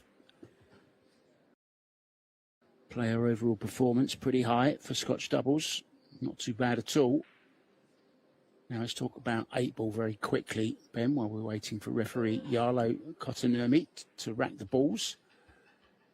Who's your favourite now for the World 8-ball? If it's possible to pick one, of course. Josh Filler went out this morning. Yeah, and I was just looking. Feder Gorst on the one-loss side as well, Mark. So a chance for Filler, Gorst, and SVB to all be out before the final 32. That's unbelievable. Otherwise, yeah, I'd usually be picking Gorst. The one who I would love to see win this week, and I think I wouldn't be the only one who would love to see this, is Carlo. He'd be the first player to hold all 3 titles, the 8, 9, and 10 ball world championship. Nobody has ever won all 3. Yeah, not in the same year, so to speak. Unbelievable. And he was my pick as well, Ben, so we're together on that. That's who I picked a couple of days ago, just for the drama factor of it. You know, it'd be lovely to see a player finally hold all 3 at the same time. We had a chance at, well, Wu Jiajing, of course, had the chance back in the day. And then more recently, Francisco Sanchez Ruiz in 2023 could have done it. He won the 8-ball in Puerto Rico. He won the 9-ball and was in the final of the 10-ball against Declan Catchy. Catchy beating him in the final, depriving him of being the first man to ever do it. So let's hope Carlo can do it. Not being biased or anything, it's just something I'd like to see happen in the pool world, that's all. So maybe correct me if I'm wrong here. Has a player won all 3, just not in the same year?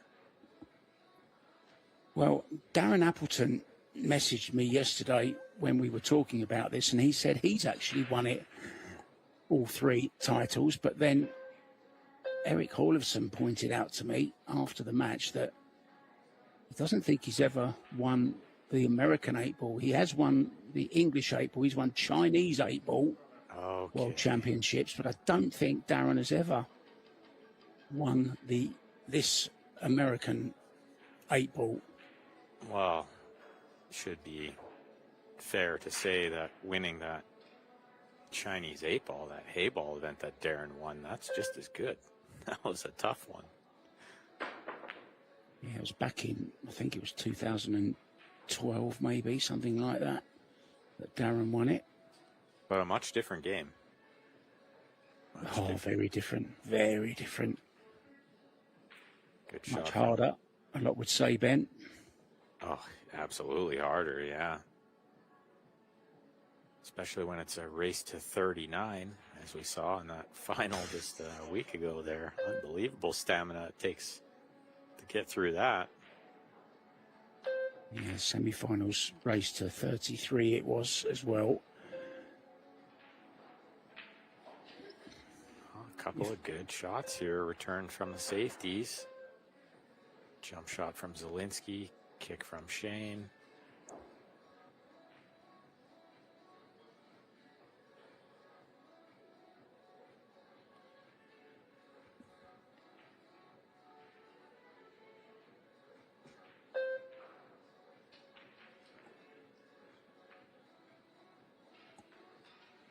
Good one from Soa. Nice shot.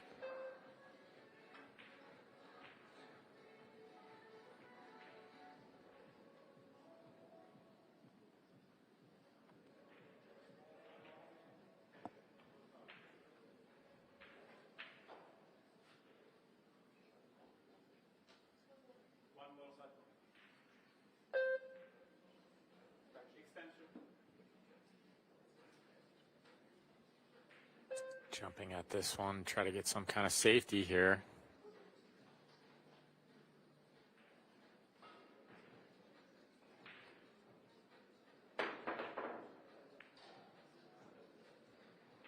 It's a good hit. That's where the fun stops.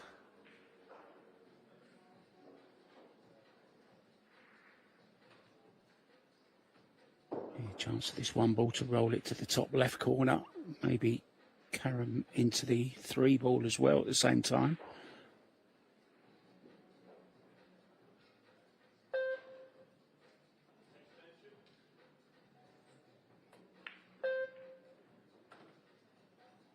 Yeah, that's a good call, Mark. Cue ball straight into the 3 as it landed in an awkward spot. Still available on the side.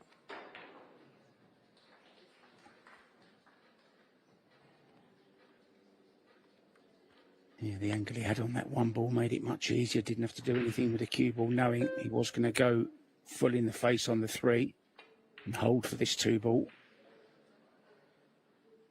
This is perfect.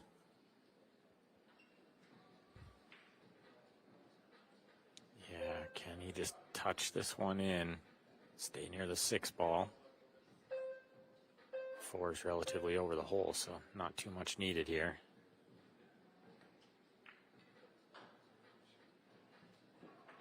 Oh, has he gone enough? I think just enough, Mark.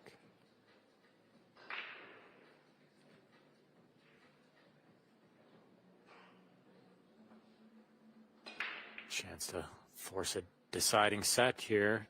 All the balls in the open. Just need to control the cue ball.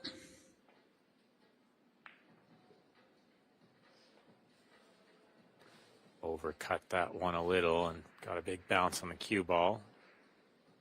Not straight in on the 5, so Victor will need to move this one a little bit off the end rail, I think. Missed the 9. Yeah, it just shows you there, Ben, doesn't it? Although she made the 4, she made it into the wrong part of the pocket. Lost the cue ball slightly. Makes this 5 ball a little bit more difficult. More cue ball movement needed. But he's handled it well. Nicely on the 6.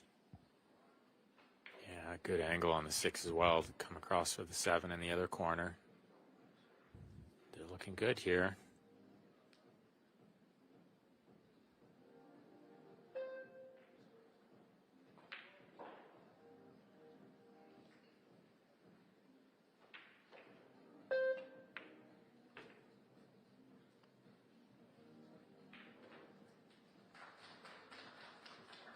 Keeps a nice angle on the 7 as well.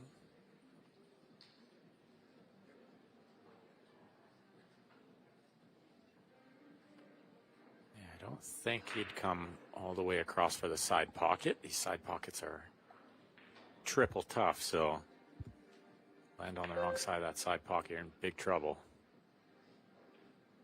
Played for the corner. Looks pretty good. Pinch it back just a little bit. Leave angle on the 9.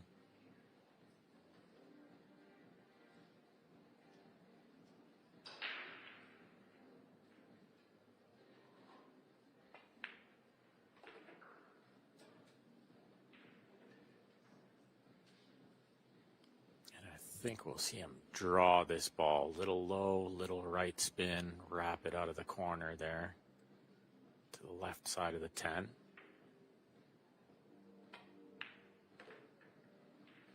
It's just the most comfortable way to play that shot. And this 10 ball to force a third and deciding set. Exciting matchup.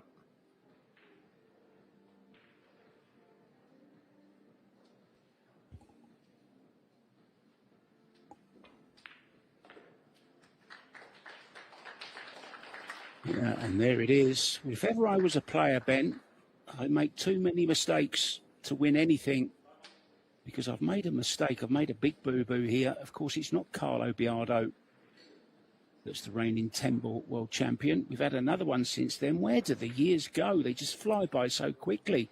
Ko-Ping Chung is actually the current holder of the world 10-ball. It is. I'm going to go and lick my wounds and have a little bit of a break. I need to go and splash some water in my face. I think my performance is my player or my commentators' overall performance today is very, very low. We'll see if I can get it back up there. Ben Francis and myself, Mark White. Thank you very much, by the way, to Chris Daniel. for letting me know that little factor about coping chunk. We'll be back with the deciding set very, very soon. Phew, I need a break as well.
Welcome back, guys, to the Poison Mixed Doubles here at the Hyatt Regency Hotel and Complex here in beautiful St. Louis.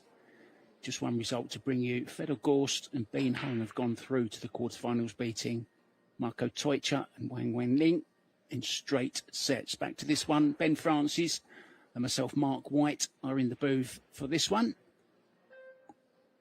Nicely poised, Ben. What a great match.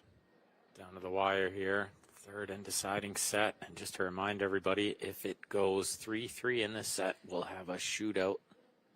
I've seen a couple already, Mark. Yeah, I'm not sure Shane's had a shootout this year. I know Sarah and Victor have, which they lost, I believe. Yeah, late last night to Cheska and Jason. They lost in the shootout, I believe.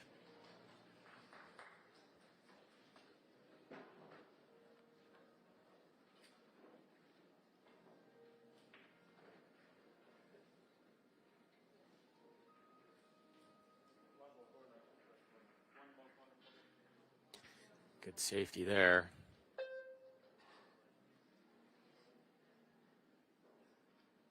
Jump cue. Try to get a hit here. Get some kind of safety back. Oh, the 6 ball is going to be big. Pays to hit them.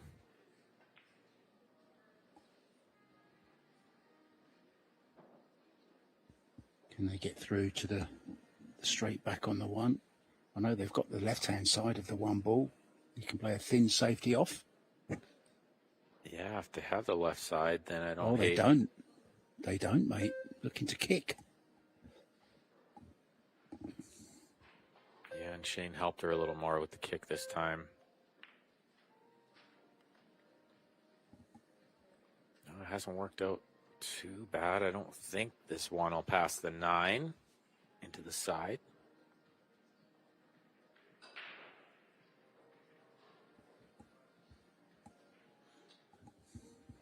Maybe another safety.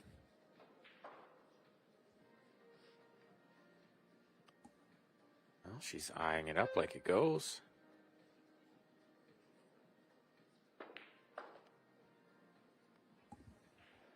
Plenty of room.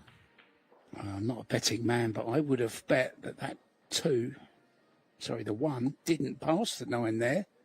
Just shows you, they say the camera never lies. Well, that's blown that myth out of the water. It does lie. I mean, it makes me look ugly as well in pictures. I mean, what's that all about? It's not right either.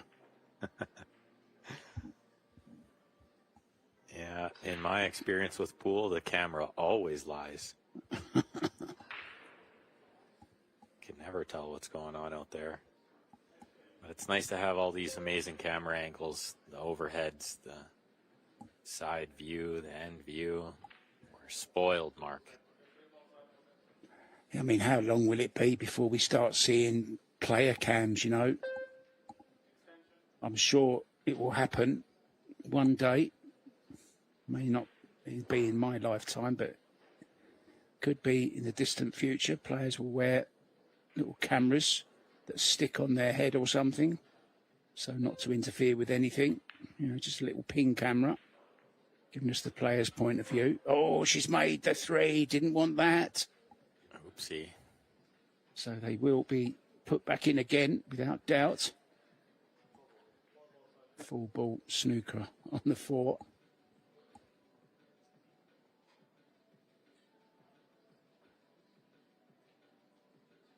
It's the second time they've fluked a ball trying to play it safe. 1 each. Oh, this is good. This is so good to hit that side of the ball off one rail like that. Quality stuff. Maybe left this combination on, though. Shane's called it.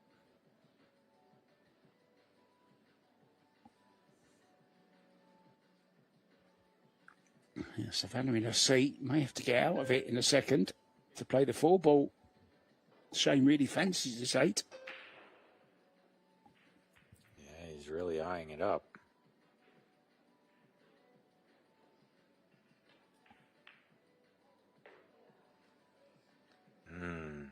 Good shot. Wiggled it in there, but found the bottom of the pocket.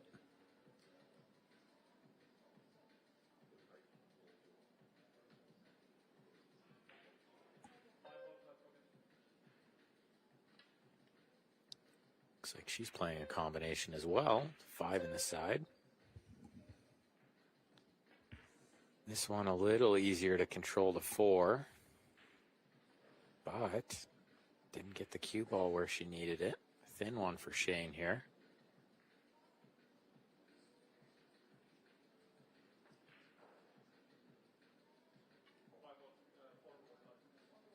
Having to work hard for every ball.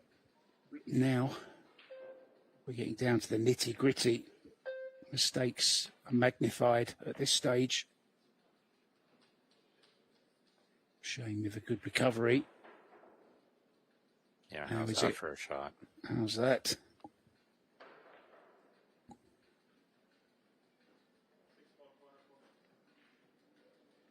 Still not out of the woods yet, though. Nothing easy in this rack. Like you said, having to work for every ball.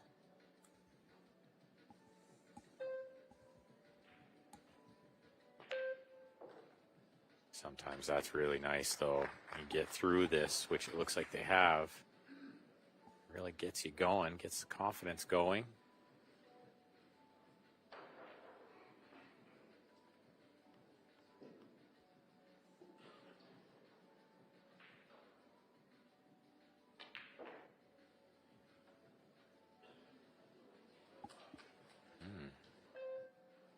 Surprised to see him play it to the side pocket, knowing that they couldn't really land on the correct side of the ball. Can she load this one up with the right spin, Mark? Yeah, just okay. There you see, lots of right-hand spin. Smooth this in, though. Oh, how's she hit that? She got lots out of it. Good shot. Terrific shot. Helping out her partner, SVB, on that occasion. They take the opening rack, and every rack so important in this deciding set. Always nice to get off to a good start and get a couple on the board if you can. Gives you a bit of breathing space. And they will be breaking, Ben. Haven't broken as well, or didn't break as well in the second set. 67%, 100 it was in the first set. They need that form on the break to come back right now. Yeah, they're playing quite well. You can see that overall performance, right around 800 for the match.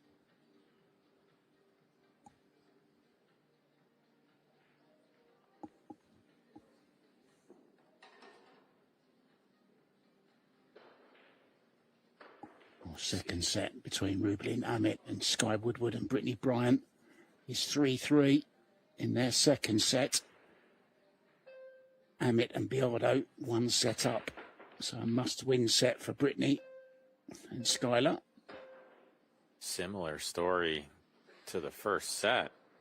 Brittany and Skylar were up 3-2.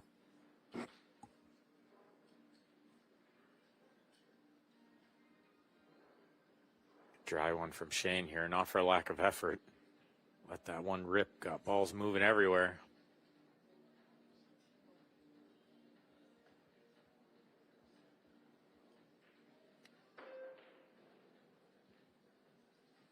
Nothing happening on the one though, maybe push out.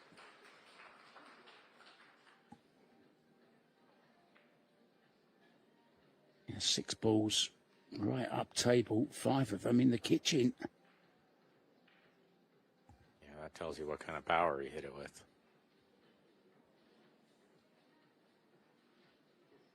Well, that's nice to see. Sarah coming in and giving her opinion as well. Yeah, pushing to kind of a half ball jump, I think.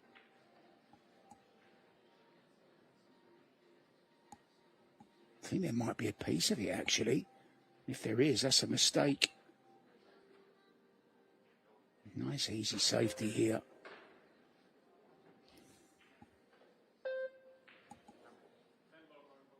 Okay, you see Shane's pretty specific instruction here. Try to get the 1 near the 3-4. Cue ball into the 10. Didn't want to make the 10.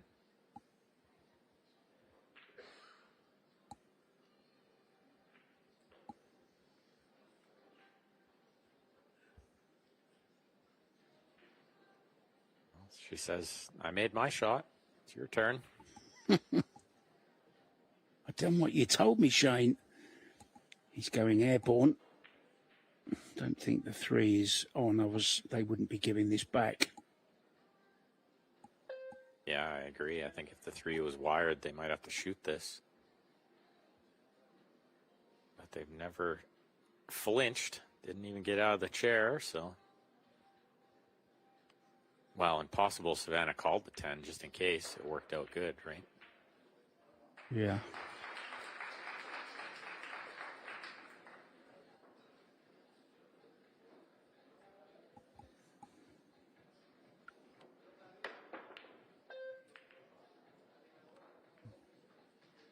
Shame. Oh, no. Oh, I thought the 2 was going to go then. Wow. Look where the 1 ended up glued to the 9.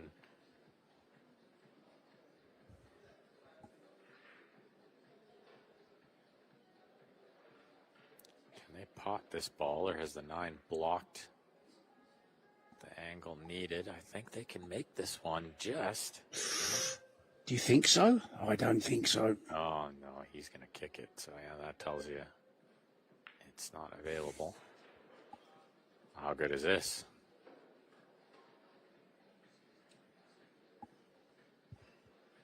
Well, no disappointment on the face from Victor, so he's got the hook. Savannah jumping this, trying to make the 1.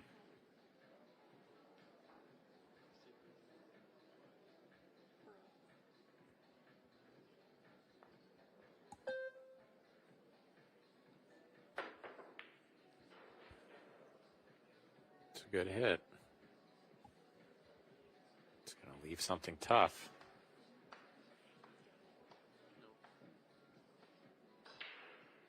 Can play this though, Ben, draw it to the right-hand side rail with some left-hand spin just to check it up. Hold for the 2. Oh, it doesn't go. Can she play the 2? I think the 1 to the other corner. I think the camera's a little deceiving here again. I think the 1 goes by the 9. Wow. I think she's going to back cut it in.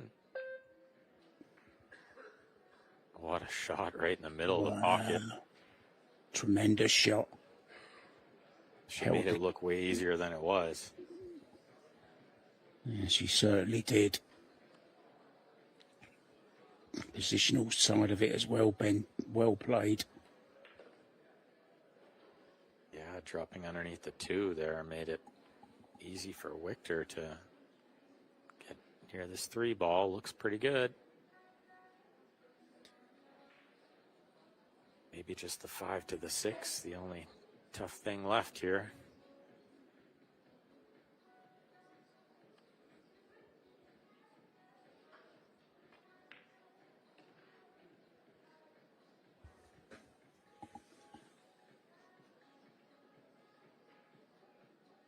Yeah, I wonder coming underneath the 5 or just staying near middle table.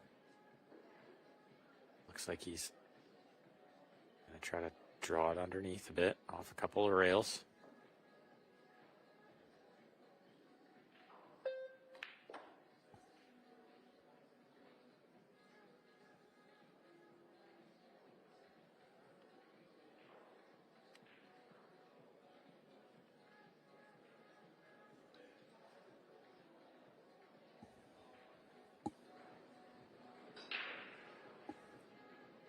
His top and maybe a touch of right spin is going to bring her right between the 6 and the 7 towards the 8 ball. It's perfect.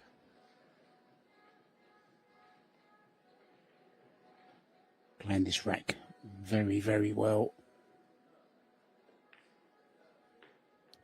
coming after a pretty quality out from Easton and Van Boning in the first rack here in set number 3. I think we're in for a treat. Looks like they're coming to play in this third one.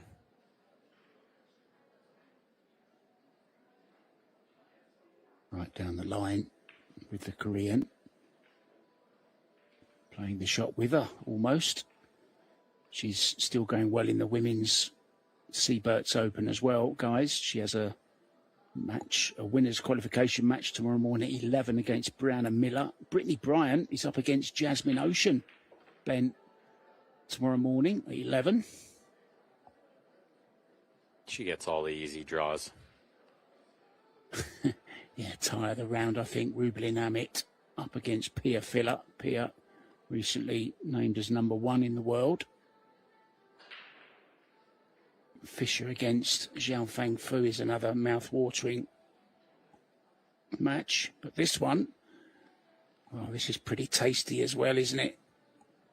This is great. Giving the crowd what they came to see here. All of these other 3 matches in this round in a deciding set now. Bryant and Woodward getting through that, forcing a decider against Mitt and Beato.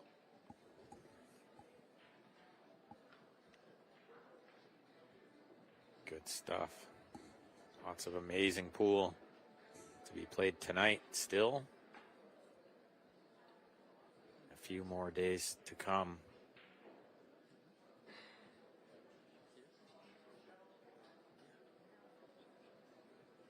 Yeah, finals of this tournament will be on Tuesday. The finals of the men's World 8 Ball will be on Wednesday. Believe the women's open as well, final on Wednesday.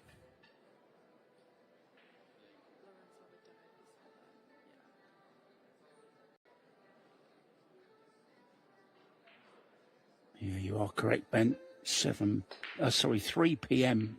on Wednesday, the women's final of the Seaberts Women's Open. Not much success on the break from Victor in this match. But nothing happening on the 1. Not sure Shane can cut this one in. Camera's really deceiving here. I think he's going to go behind the 2-8 with the cue ball.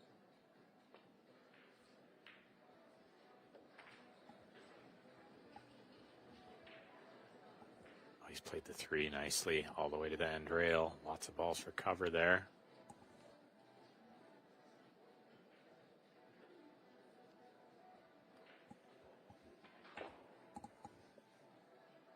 You just see our referee there, Jalo Kotanurmi from Finland. He actually spent a bit of time in Spain where he took up pyramid, and he actually became the Spanish champion in pyramid pool after playing it for just 3 years. Pretty good, huh? That's incredibly impressive, Mark. That might be the toughest of all the Q Sports games. Certainly number 1 toughest on my list, Ben. Yeah, like they couldn't make the pockets any smaller, otherwise the ball wouldn't fit in. I've actually got one in my local club, Double Kiss, just a few metres from where I'm sat now. And there's often a lot of Russians in there playing it. Super tough game. Speaking of super tough, that was a super tough shot from distance, but I think she's gotten away with it.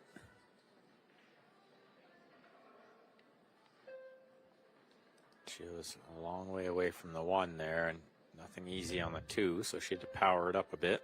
Brought in the miss. But look at this, the 1 creeps behind the 5. I think she was playing to leave the 2-9 in the side combo.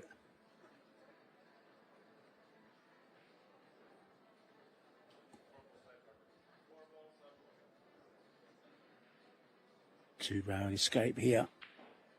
Trying to kick the 1 back up table. Leave the cue ball roughly where the 1 is. Get some coverage behind the 4 maybe.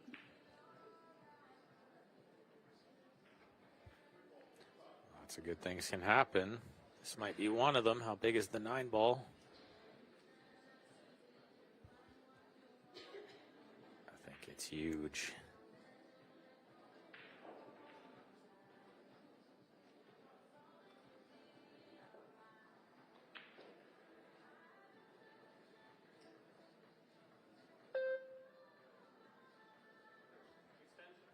I think it's on, Ben. He can twist this with a bit of left-hand spin. It's very close, though, past that 2 ball, isn't it? I don't know whether it's my eyes or the camera that's out of focus. I just can't quite tell from here. It's probably my eyes. It's probably your eyes. I think, yeah. It's definitely my eyes. Tight by the 9 and tight by the 2. But I think most of his worry was, how's she going to get from the 2 to the 3? Looks like she's got her mind made up. She found it. Draw off the 8. Try to get to middle table, I think.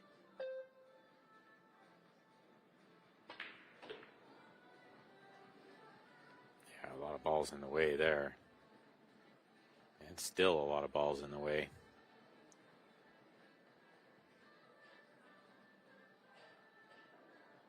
She says, sorry, but you're going to need this cue.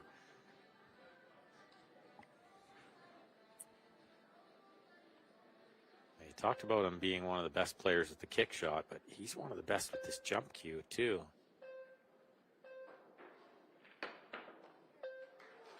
Oh, shame. Proving it yet again. He's got the all-round game. Terrific. Had to land right on the back of that 2 ball, a 3 ball rather. Straight in, held the cue ball for the 4. Take a bow, Mr. SVB. Oh, he's a sick man. What a shot. Oh, dear.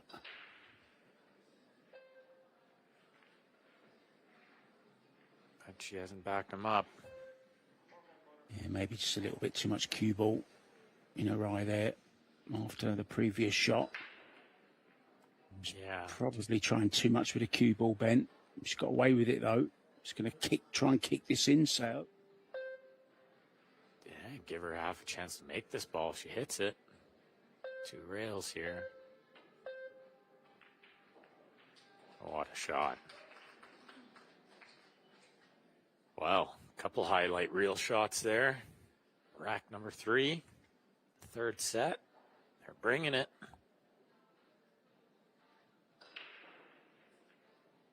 Trying to qualify for that final 8 spot. Quarterfinal. A couple of racks away.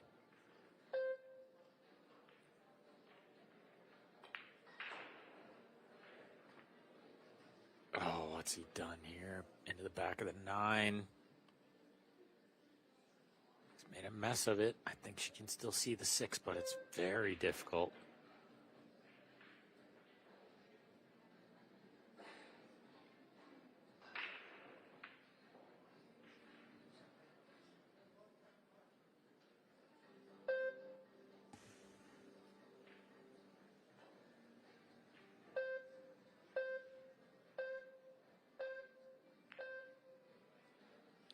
With the clock running down, she's missed it, but, well, no buts creep through. There's a gap here.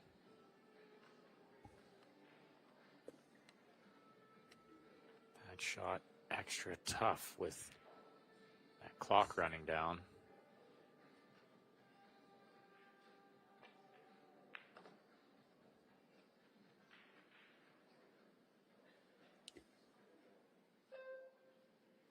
Just noticed another lovely little matchup in the Women's Saberts Open. Sophia Mast up against Hong Jinyu, now both junior world champions. A couple of young ladies playing in that match in the Women's Open tomorrow as well. Watch out for that one, guys. That should be a great match between 2 young and upcoming players. Meanwhile, at the table here, there's another up-and-coming youngster. You could say she's already arrived Savannah Easton on the big stage here with Shane Van Boning playing a beautiful 9-ball. This to take another lead, Ben, at 2-1. Yeah, and only one rack away now from guaranteeing a shootout at worst. It's always in the back of the mind.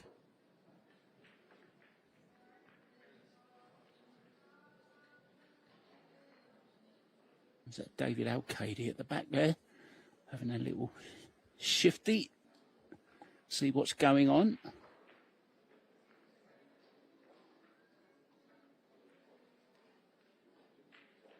I think we saw quite a few players in the arena as the camera panned around. They're all getting a close-up look at this doubles. Always fun to watch. See the player overall performance real close. Tells you how tight this match is. Not much separating these four.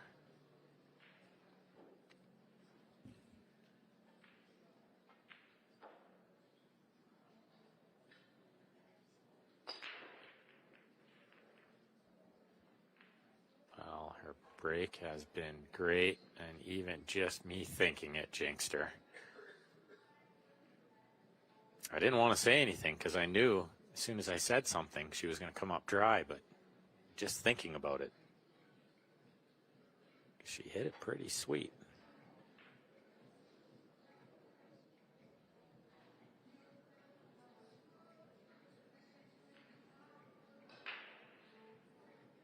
Awkward table. 6 in an awkward position. 3 is not very nice. Yeah, and the shot on the 1, he's got to deal with the 10 ball a little bit here. On the way in and out.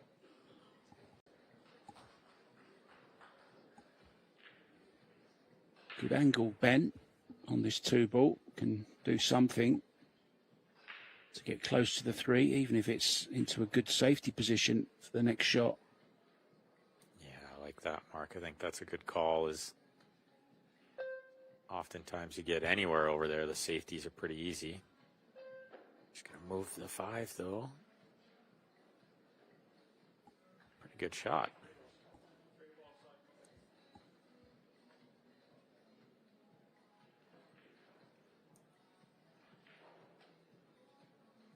Well, he quickly calls the bank. Looks pretty straight.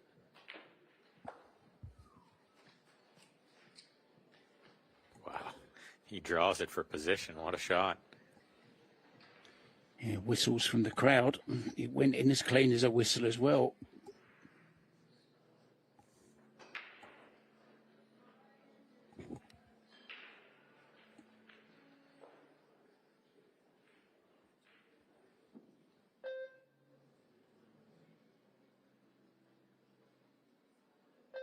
To be precise for position on the 6 ball, Ben.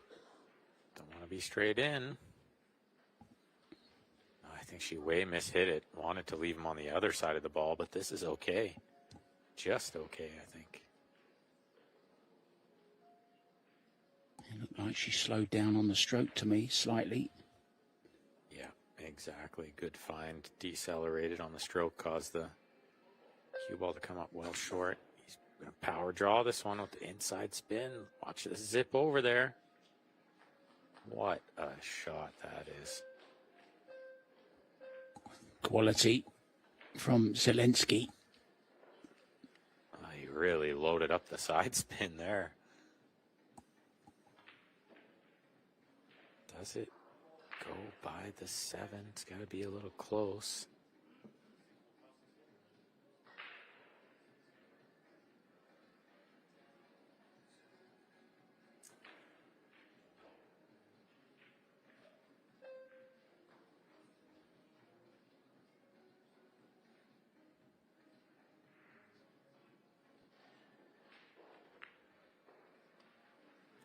Lots of room.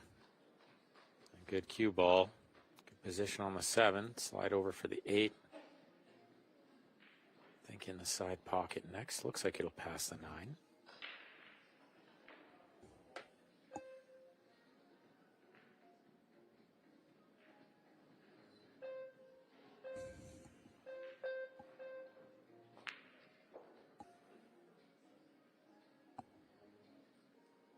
He stunned it over there nicely. Looking Good at here. Yeah, 2-2, Ben. It's looking likely, isn't it? I mean, it's got all the makings of a shootout again. Not much separating these two in the score.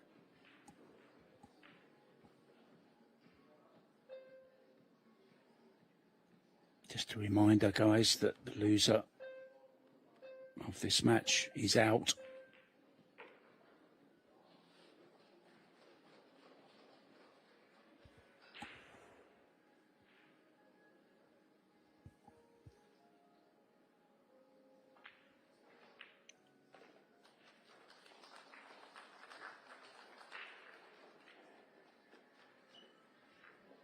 Two confirmed. 2-0. Armit and Biardo against Woodward and Bryant in their deciding set. Marty Rapero and Francisco Sanchez Ruiz, FSR himself, they've taken the opening rack in their deciding set against Jasmine and Albin Ocean. It's pretty tight everywhere, guys. We still only know one quarter-finalist from losers qualification. That's Fedor Gorst and Bean Hung. Other pairings already through: Centeno and Shaw, Fu and Bergman, Liu and Yap, and Hiraguchi and Wojtek Shevchik. Back to this one. Sao breaking off. Nicely poised at 2-2 in this one. 7-ball creeps in, but the 8 spoiled the party. Nothing on the 1 here. Maybe just a push out.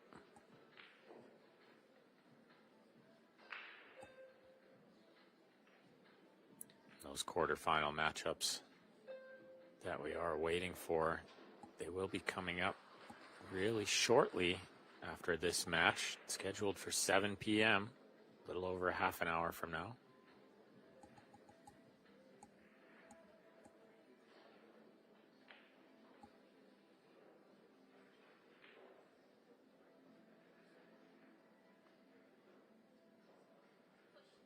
I'm already thinking up an intro for you, Ben. I'm going to come up with a different one every time we commentate.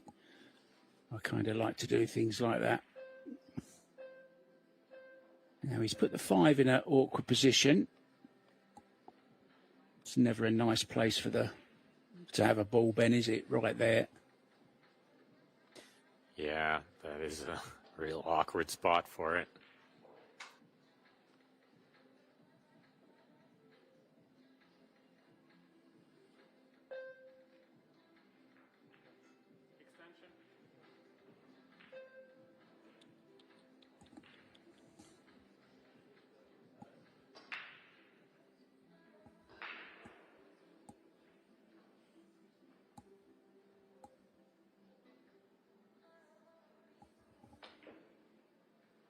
I was going to say he's going at this, I think. Caught it too thin. Oh, no. Look at the cue ball. Wow. Leans on the table, has a smile about it. Looks over at the opposition as if to say, I'm sorry. I'm not sure he did say it, but a huge slice of luck there for the South Dakota kid. Yeah, how's your luck, kid? Shane not one to apologize for those kind of things, but he should have there.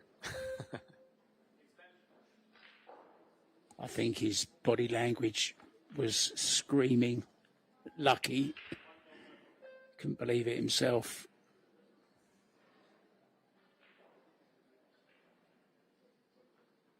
Yeah, we see a lot of the players, they'll hold their hand up when something like that happens, but Shane's not one to do that.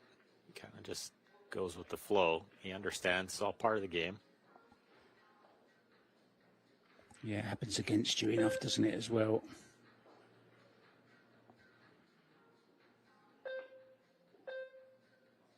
Two rails at this ball. What a great hit. And how's the reward?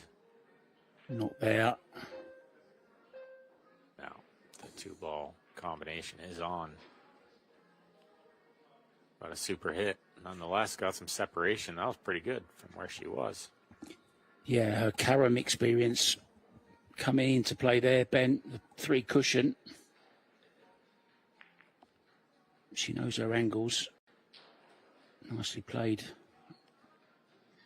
on the 1-2. So it's all about this 5 ball, which Victor pushed there. See if it's going to pay off and buy them another shot at this rack. She's got to zip this one back with the draw shot. Keep the head down. Cue through. She's caught it nicely. That's okay. Yeah. Tough to get anything good on the 5 here. Maybe just some kind of position to safety the 5. Shane's been known to try something crazy here, though. I think where he pointed to, where he wanted the cue ball, I think he was looking at maybe playing this 4 and going into the 5, but now the 6 is in the way, I believe. Savannah just nudging it, and that's why he didn't even bother playing anything. Played the safe on the 4, Ben. I thought he might consider the safe on the 4. He's played it well.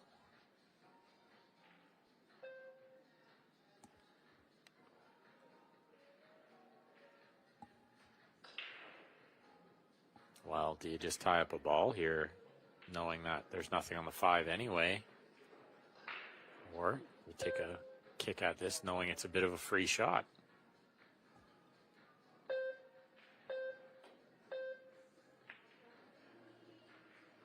What a hit. Just wanted to make sure he didn't move the 5, and he didn't.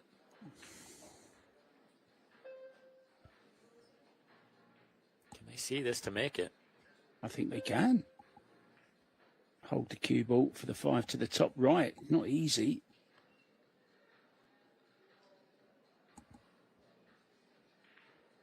No, I can't see enough of it, Ben. Yeah, just containing safety, leaving distance. Putting the 5 on the end rail. Look at the cue ball control's pretty good, Mark. Oof, he kept going and going and going, but it was never going to stop. It was on a bad line, so she'll be glad it hit the brakes. 9 feet away from this ball doesn't make the safety easy. She's going to have to come with one here.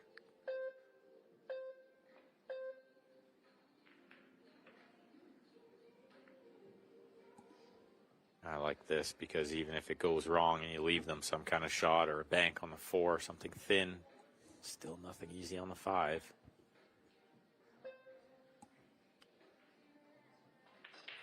He's going to take a chance, cut this in, and maybe send the cue ball into the 5.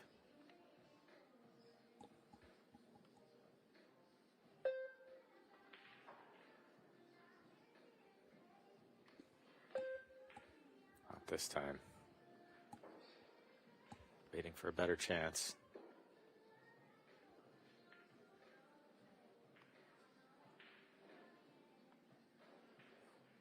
Short of the mark on the safety, though. So let Zielinski see this one.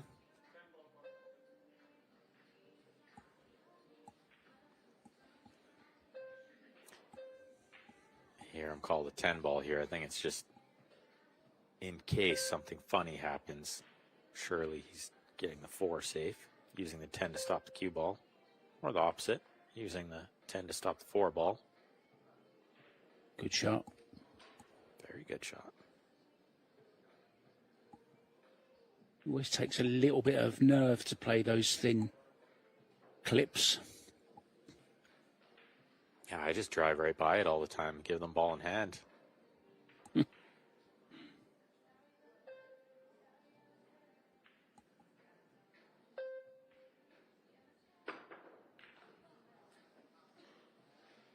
she call the 10? I assume she probably did, but it hasn't done any good. I think the 6 ball's pretty big here. Looked nice on TV, though, Mark. Looked very good, didn't it? Another one here from Shane.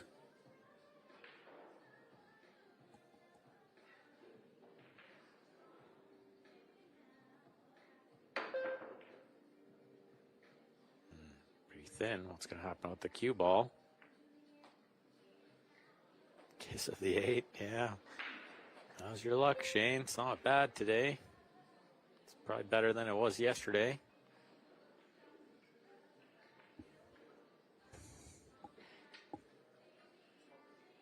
Must not have had any luck yesterday. It's safe to assume.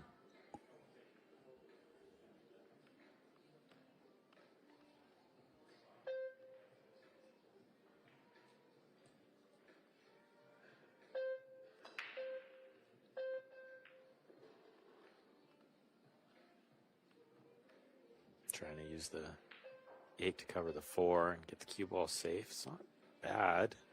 It's kept them off the shot, I think.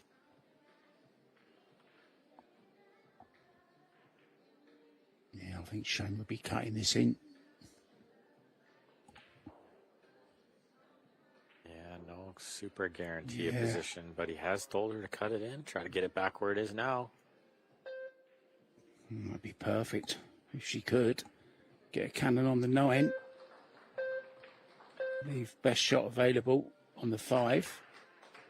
It's going to be close. It's going to be close. Oh, how unlucky is that? It is extremely unlucky, Mark. She hit it really great. And tough to load it up with more spin than that. You just bring in the miss too much, so she spun it about as good as she could. Well, this is so hard. So close to the 9.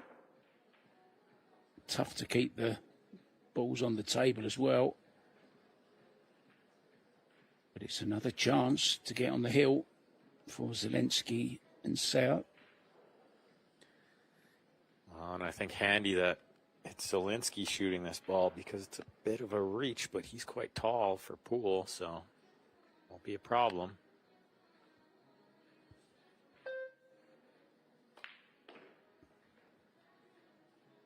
Oh, he stunned it off 2 rails. Really nice shot.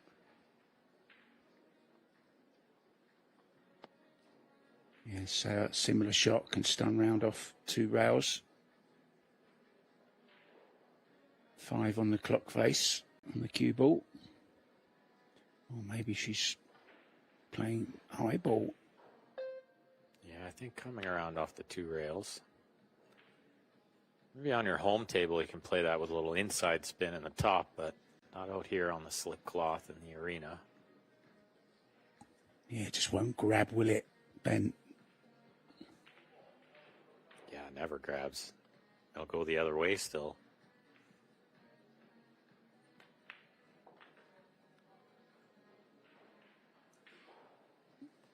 Well, they've turned this match around nicely after dropping the first set. Chance to guarantee at least a shootout here.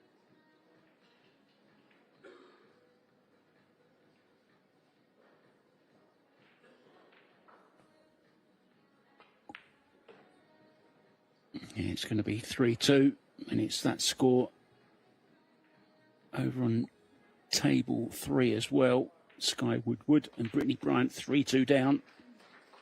3-1 down, rather, in the deciding set there. So Biardo and Amit are guaranteed a shootout as well, Ben.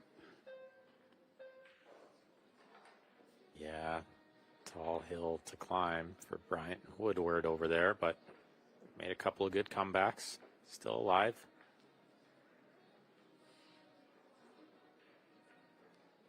See the total number of balls pocketed. Couldn't be much closer.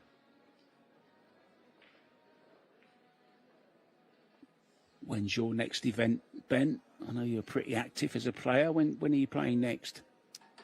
Yeah, just lots of local stuff, really. Run a league in Calgary here, so I got my hands full with that. But I might try to get out on the road for some bigger events later on this year. Maybe, what about Texas, San Antonio? How do you fancy that? Oh, I'd love to, for sure, yeah. And I really love these Pro Billiard Series events. So if I happen to make it to another big pro event this year, I'm going to try to make it to another Pro Billiard Series one. Good break off here. They got a ball down, shot on the 2. Nothing easy to get to the 3, and some work in this rack.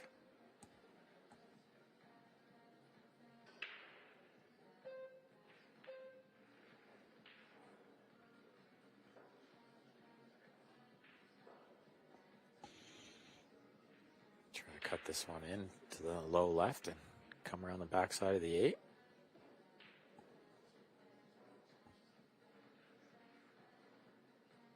Going the other way, I think. Straight out safety. Yeah, it's leaked out.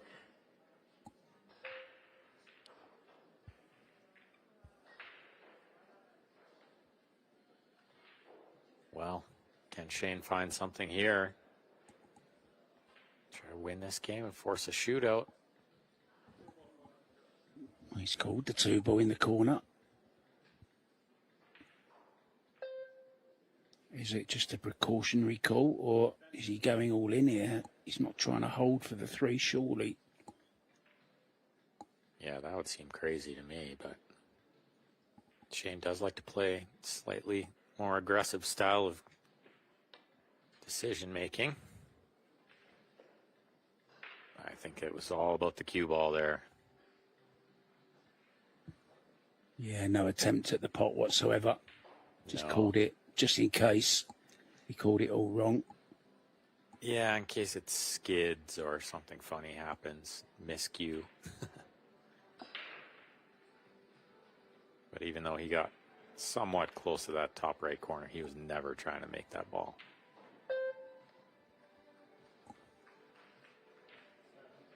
Long one here for Victor.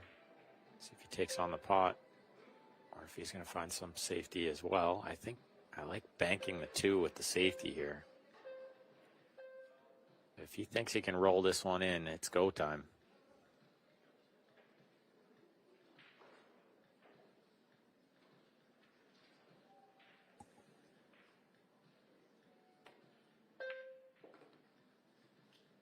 How smooth is that?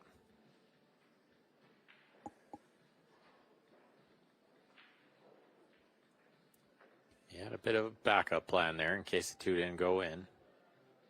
As long as he didn't leave it over the pocket.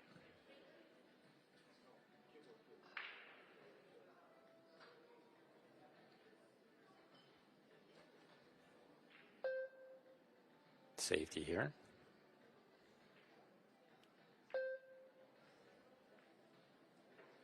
Underhit it. Well, she's made it.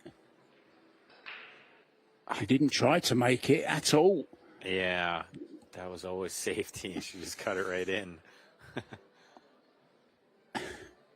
Giving herself a talking to, but no damage done, really. Could have been a lot worse if they'd have left a shot on this 4. Got to give this one back, yeah. Nothing easy here with the safety, but Victor's pretty good in these spots from what I've seen. Might find a good safety here.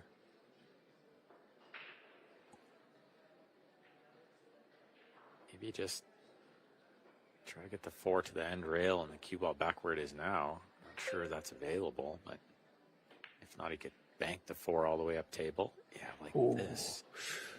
Just avoided double kiss. He needs some help here. Well, this is on. It's a thin one. It is thin. It's about as difficult as it could have been. Yeah, I wouldn't hate that result if I was Victor from where he was. Left it about as tough as he could.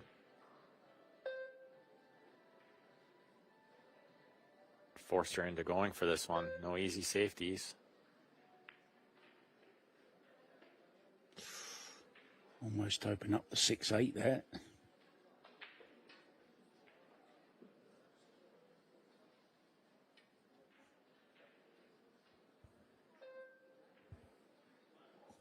Just 20 minutes to go before the scheduled start of the quarterfinals in this tournament. And I've got some bad news for you, Ben. Brittany and Sky Woodward are out. Rubelin Amit and Carlo Biardo go through to the quarterfinals. And they're coming up, as I was just about to say, at 7 p.m. It's just under 20 minutes from now. Might be a slight delay, guys, but we will be bringing you all 4 quarterfinals on our 4 tables, all televised on Pro Billiard TV, on YouTube, of course, where you are now, so you don't have to miss a ball. Play and watch like a pro. Never miss. If I was to go out on a limb, I would think we'd have at least a 15-minute, possibly half an hour delay from that scheduled start time, but remains to be seen how these matches finish. Yeah, this one could be all over here. Mistake from Shane. Didn't want to put that ball over the hole, that's for sure. It's all about the 5 to the 6, though.